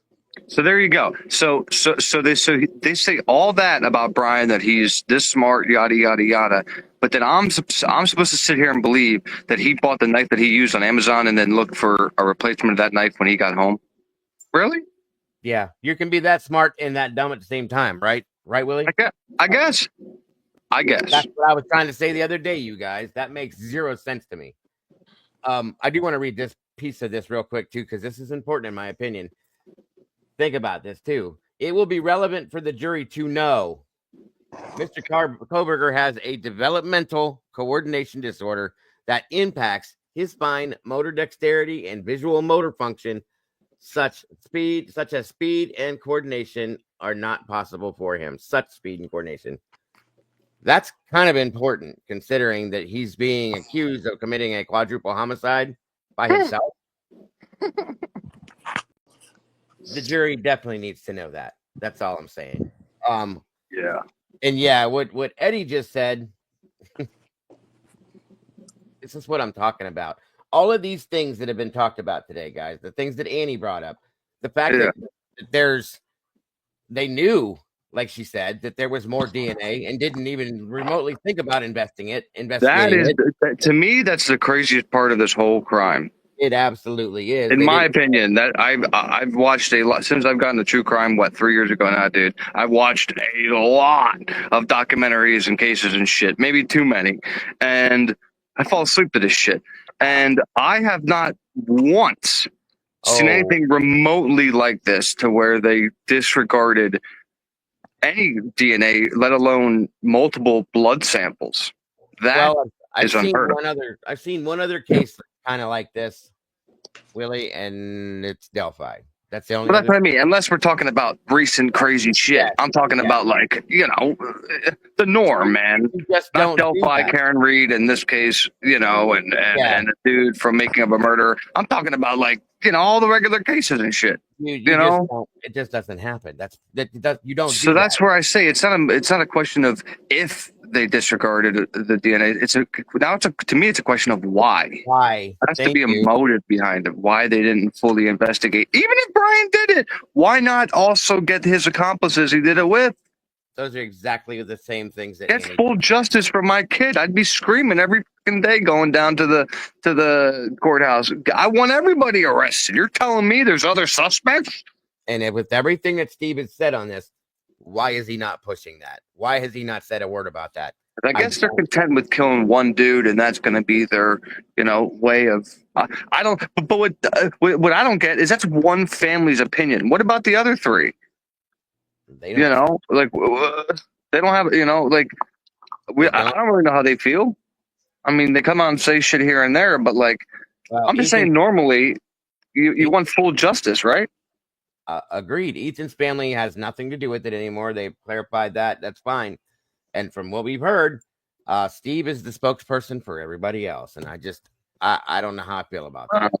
I tell them all to shove it up their ass. This is my kid. Nobody's going to tell me what I'm going to say to the media, what I'm not going to say. No. Some ain't right, some ain't right. And I got problems. Agreed. But again, I'm nobody, so I'm just yes. Give them 2 cents. I agreed. And to what Willie was saying, it is proof that he did not do this because, the other day, Dago, you were mentioning that you fell asleep to Dateline or. Always. Every night. I used to watch that all the time too, and we all know that investigators. Let's say we all heard of the case where the beautiful married woman has an acquaintance, a younger male who's very impressionable, kind of slow, and she uses him to off her husband, and then obviously detectives get onto his trail, and discover him, but quickly learn that he didn't do it out of randomness. There's a reason why he did it, and they don't stop. He's like the small fish. In other words, they are going to question him and then have him give up the big fish, the one who's really guilty of this crime.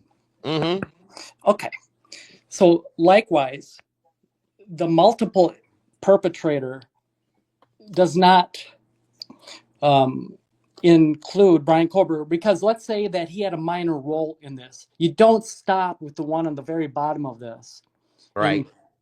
and hit your entire team in your case to him and overlook the ones who are really guilty and who have a major role. So that tells us that's just one of many ways in which we can prove that he is innocent.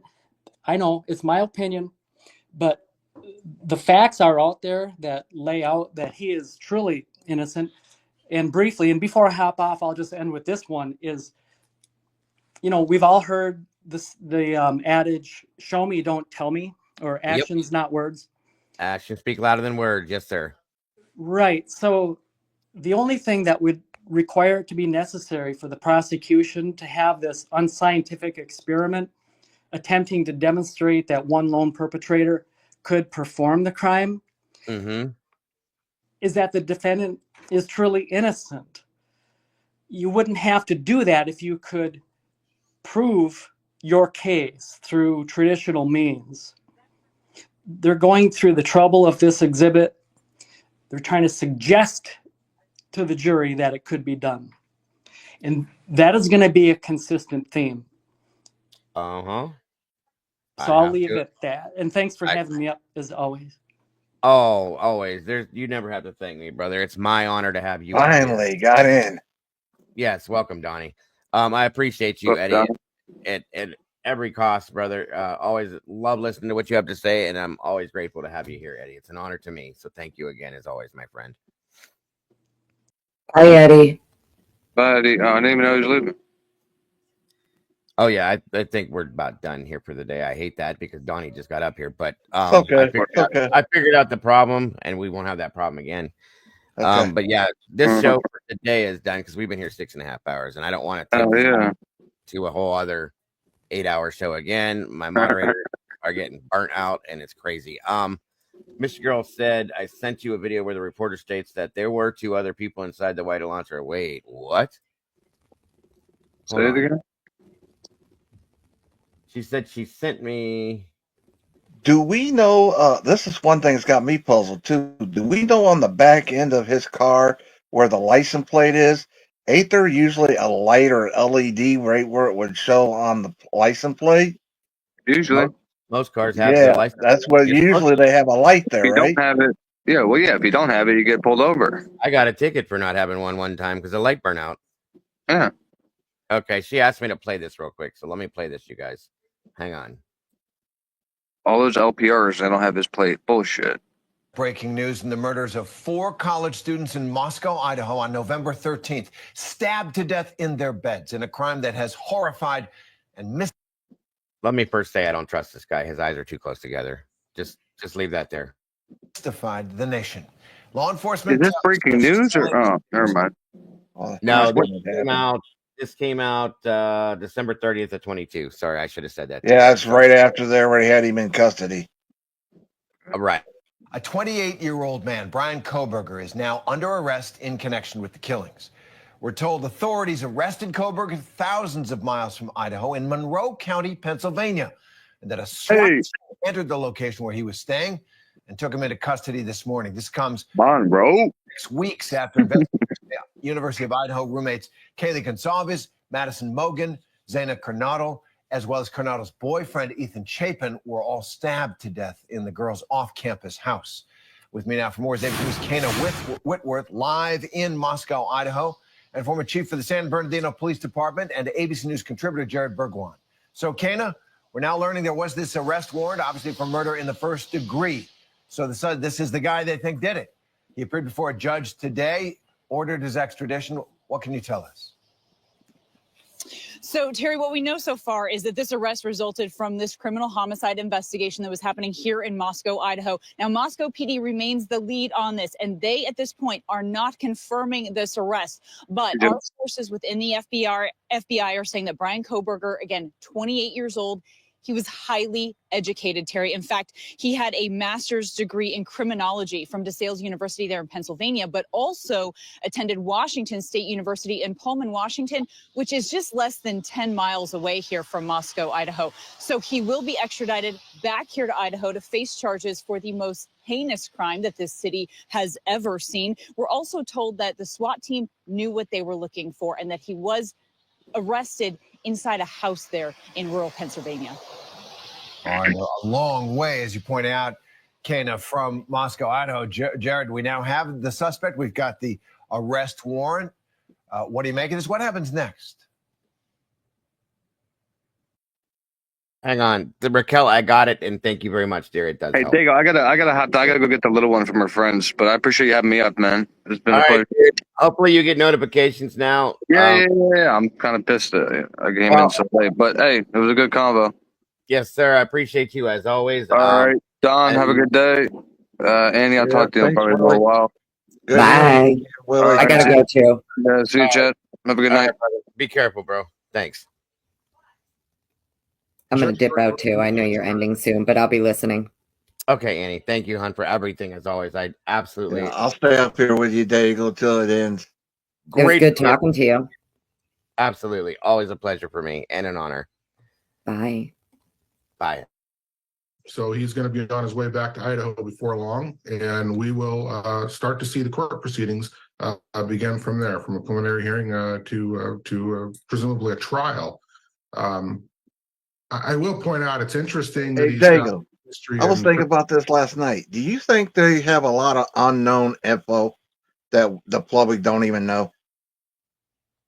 Say it again. What do you mean? Do you think they have a lot of unknown info that's going to come out at trial? Who? Both sides? One side? Yeah, both sides. Yeah, really both sides. Yeah, but more the state, I would say, than the unknown. defense. You mean unknown to us? Possibly. Yeah, unknown to the public. Yeah. There is of course, there's going to be some other stuff. I was thinking like the other three victims' DNA underneath the fingernails, if there's any there. I was thinking stuff like that. Or stuff where they took all the photos from when they went in the house after the crime, where you remember they were in white and they were taking photos of everything. They will have all that stuff. Of course, that's going to be at the trial. The DNA stuff, I don't know, Don, because I think that would have been documented at some point, and we probably would have saw that. I don't know, but there's definitely going to be some other stuff, especially that the prosecution has. And I wouldn't doubt that the defense has. You think we'll have the grub truck hub driver in the trial? As a witness to certain things, probably. Yeah, the time to start their timeline. Oh yeah, absolutely. Whether it be a written testimony or whatever, it's going to be there. Yes, they may have him come in on the stand. I don't know. Yeah, or something on video or an interview with him or something. It'll be some way. Oh yeah. There's going to be quite a bit more, Don, than what we've even imagined. We see what we have in documents alone. Think about that. Documents alone is the most documents we've ever seen. The most documents I've ever seen in a case. Yes, and that with that alone, there's got to be probably double that quite a bit more that we'll see that comes. Do you think? You think they're going to be like they said? They said 400 witnesses. Witness testimony, maybe, but I understand 400 people. Yeah, definitely. Hopefully they have those testimonies. I agree. Twiz just said that Ann Taylor said all they have is his DNA on the sheath. Olivia Gonsalves said that all they have is his DNA on a sheath. There is no smoking gun, according to what Twiz is saying. And I'm telling you guys, as far as that kind of stuff, I don't think there is either. I don't think there's going to be some big old bombshell. Yeah, like huge nail. You're saying like huge nail in the coffin. It's all going to be like you think it is, and like most people now, circumstantial, that stuff that fits the theory and fits what they think happened. Yeah. I don't think there's going to be no big bomb drops. They're going to have other stuff. Yes, I agree, and I truly believe that, but nothing big. It's going to go, oh my God. I don't see that happening now. I just don't. So that's my opinion, though. Doesn't mean it's real. Gotta respect it. 5:10 mark. So let me get up here to where this is at, so we don't have to go through this whole thing.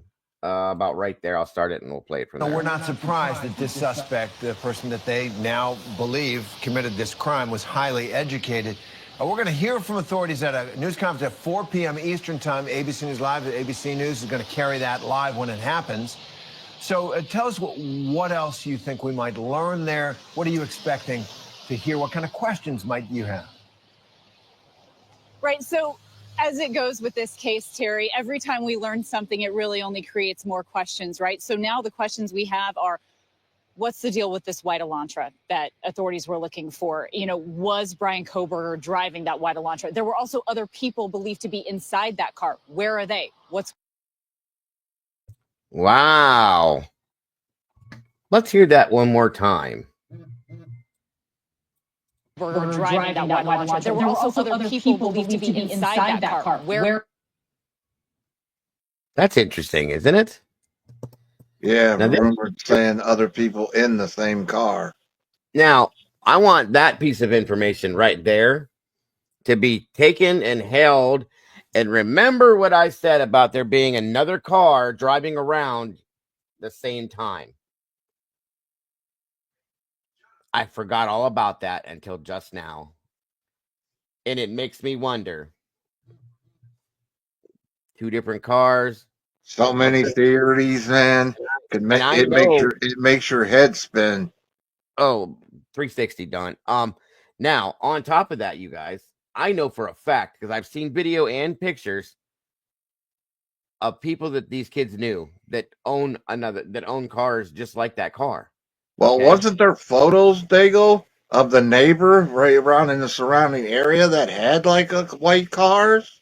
Yes, sir. That were a couple houses are right across the street or right next door, the apartments. Right down around the corner. I do believe that I can't remember her name. It was the dark-haired girl that owned an Elantra that was white, just like his. I don't know if it was a 2 or a 4-door, but it's easy to mix up those two on cameras, so on and so forth. If you don't get a clear shot of something, other people could see it. I'm telling you guys, there's two cars.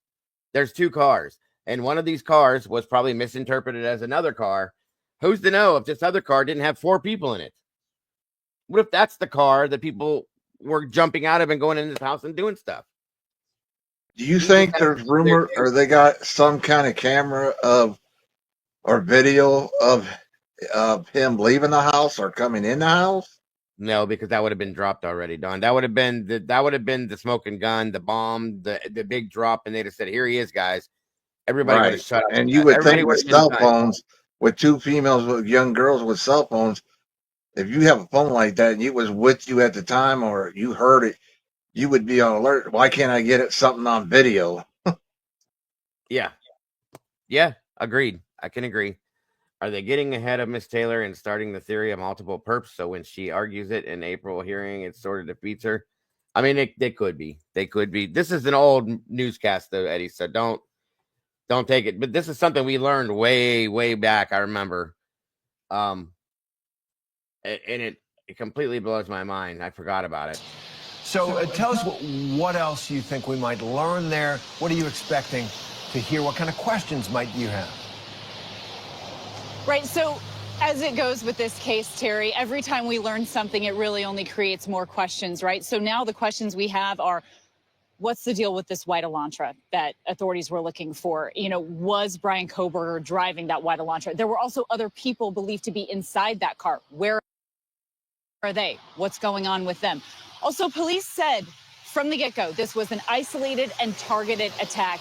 I hope that we can learn why they thought that at the beginning and continue to believe that throughout the investigation. Again, authorities have been tight-lipped this entire time. They said they were responding to thousands of tips across this entire country, which you are seeing today as an arrest made thousands of miles away. So clearly everybody has been highly involved in this. They're not leaving one stone unturned. And so I hope that they give all of that information. One thing I also want to add, Terry, is when you see all this body cam footage from these responding officers in this community from months past, I thought what it really goes to show is how involved these officers are in this community. And we were told time and time again that these officers know these kids, and you see that play out, right? And okay. Great job, Mr. Girl. Great catch. And thank you for reminding me of that because I did completely forget about it.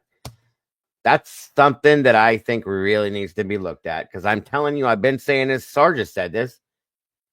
With what we saw earlier with that map, you guys, okay? Annie was talking about it. We were talking about it on Sarge's, which again, by the way, mods, if we can drop Sarge's link, please. He's going to be live tonight.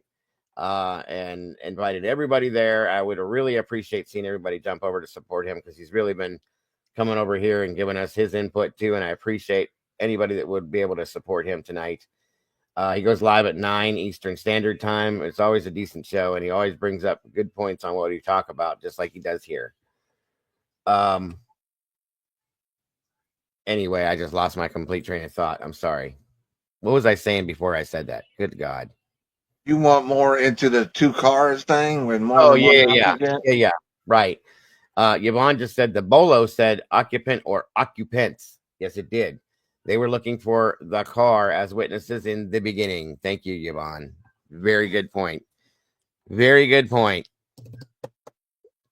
Yeah, I'm real curious as to why that was changed, dropped, and let go. Is it because that doesn't fit the narrative? Just saying. Eddie said, True Crime Good Digger, you always do a great job on these. Well, I don't know about a boss, but I do my best. It And makes thank you us all think, though. It makes us all like our heads are spinning and everything else. Well, and Still, that's what my head's spinning. So much circumstantial stuff go this way, and then once something comes out that we don't know or unknown, it makes us all just want to know more because they leave us all hanging. That's right. Critical thinking is a real deal thing, and it needs to be done in situations like this. You cannot just take what they give you and accept it and then walk away with it. Seems like it was too perfect. Yeah, it seems in a way it's too perfect, and then some ways it looks like it was not perfect enough. Mm-hmm. Very good point, sir. Very good point. Yes, I agree with that, Mr. Girl. Wholeheartedly, they need to use that, and that needs to be talked about. It really does. It really does.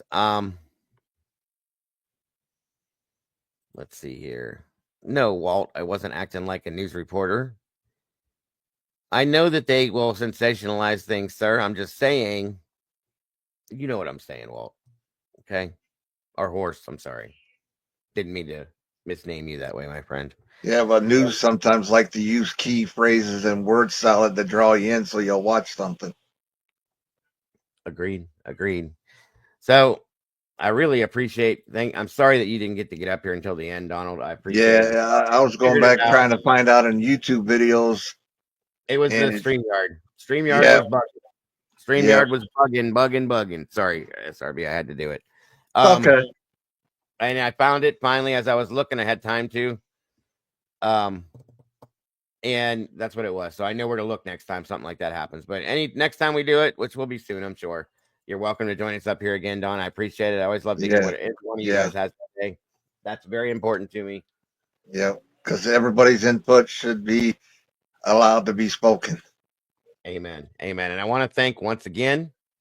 I want to thank Miss Annie, Sarge, Willie, Eddie, Jeff, even Jeff H came up here. I want to thank every one of them for joining us up here today. It was a very good conversation. I want to thank everybody in the chat for joining us for the conversation again. Dawn, thank you for joining us. Yeah, appreciate it. Everybody that came in here, you guys are amazing as always. You guys always have go down and chat so you can end your show then. Thanks a lot again. There you go. Sir, thank you very much. It was another amazing panel today, as always, guys, with great insight, great info, great theories, opinions, thoughts on this all. Everybody in the the chat, you guys are amazing as well. I appreciate everybody's input from there. Hold on, guys.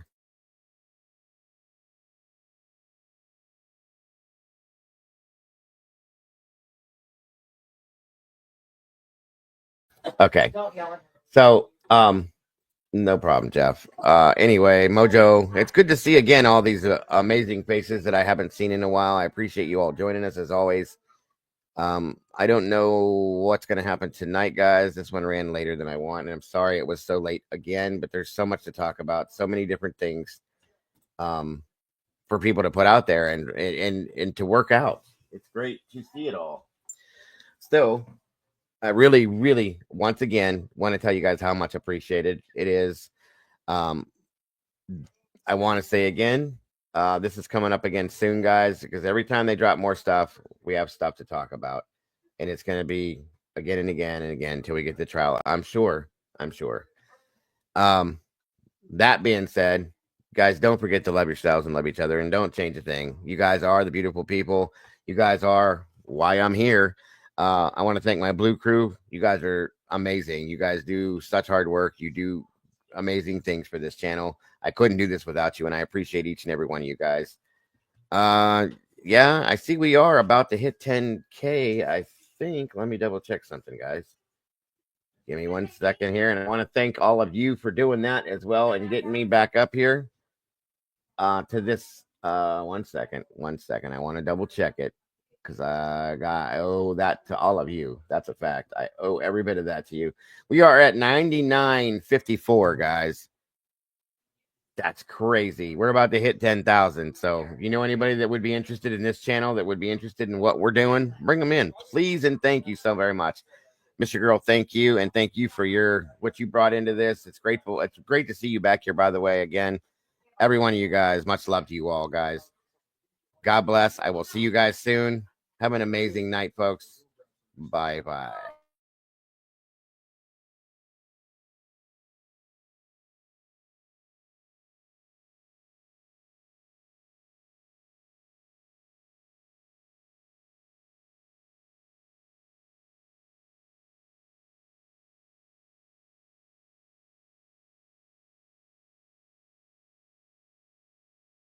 Have an amazing day, everybody.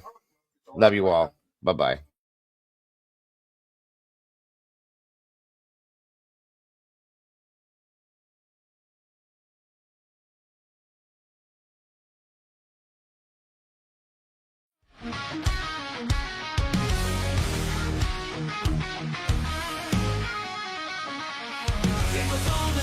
Typing at the speed of light, hunting down the shadows, bringing wrongs to right, digging deep in the data, facts sharp as a knife. With every single story, he's fighting for a life. A voice for the voiceless, he won't stay quiet. Daniel's got the fire igniting the fight. True crime revelation shining through the night. With every victim story, he pulls at the strings. A hero in the darkness, hear the truth he brings.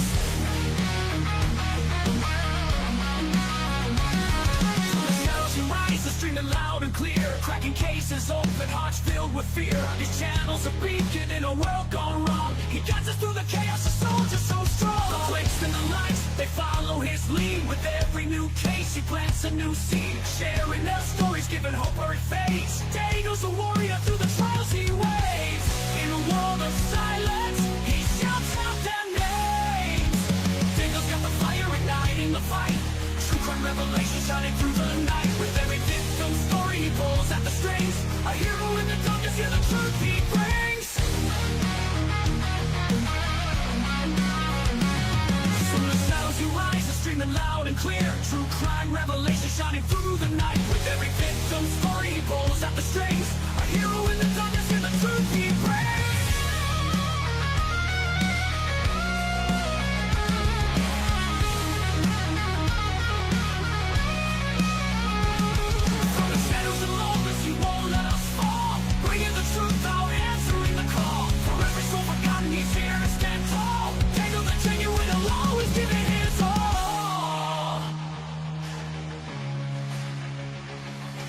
Daniel's got the fire igniting the fight. True crime revelation shining through the night. With every victim story, he pulls at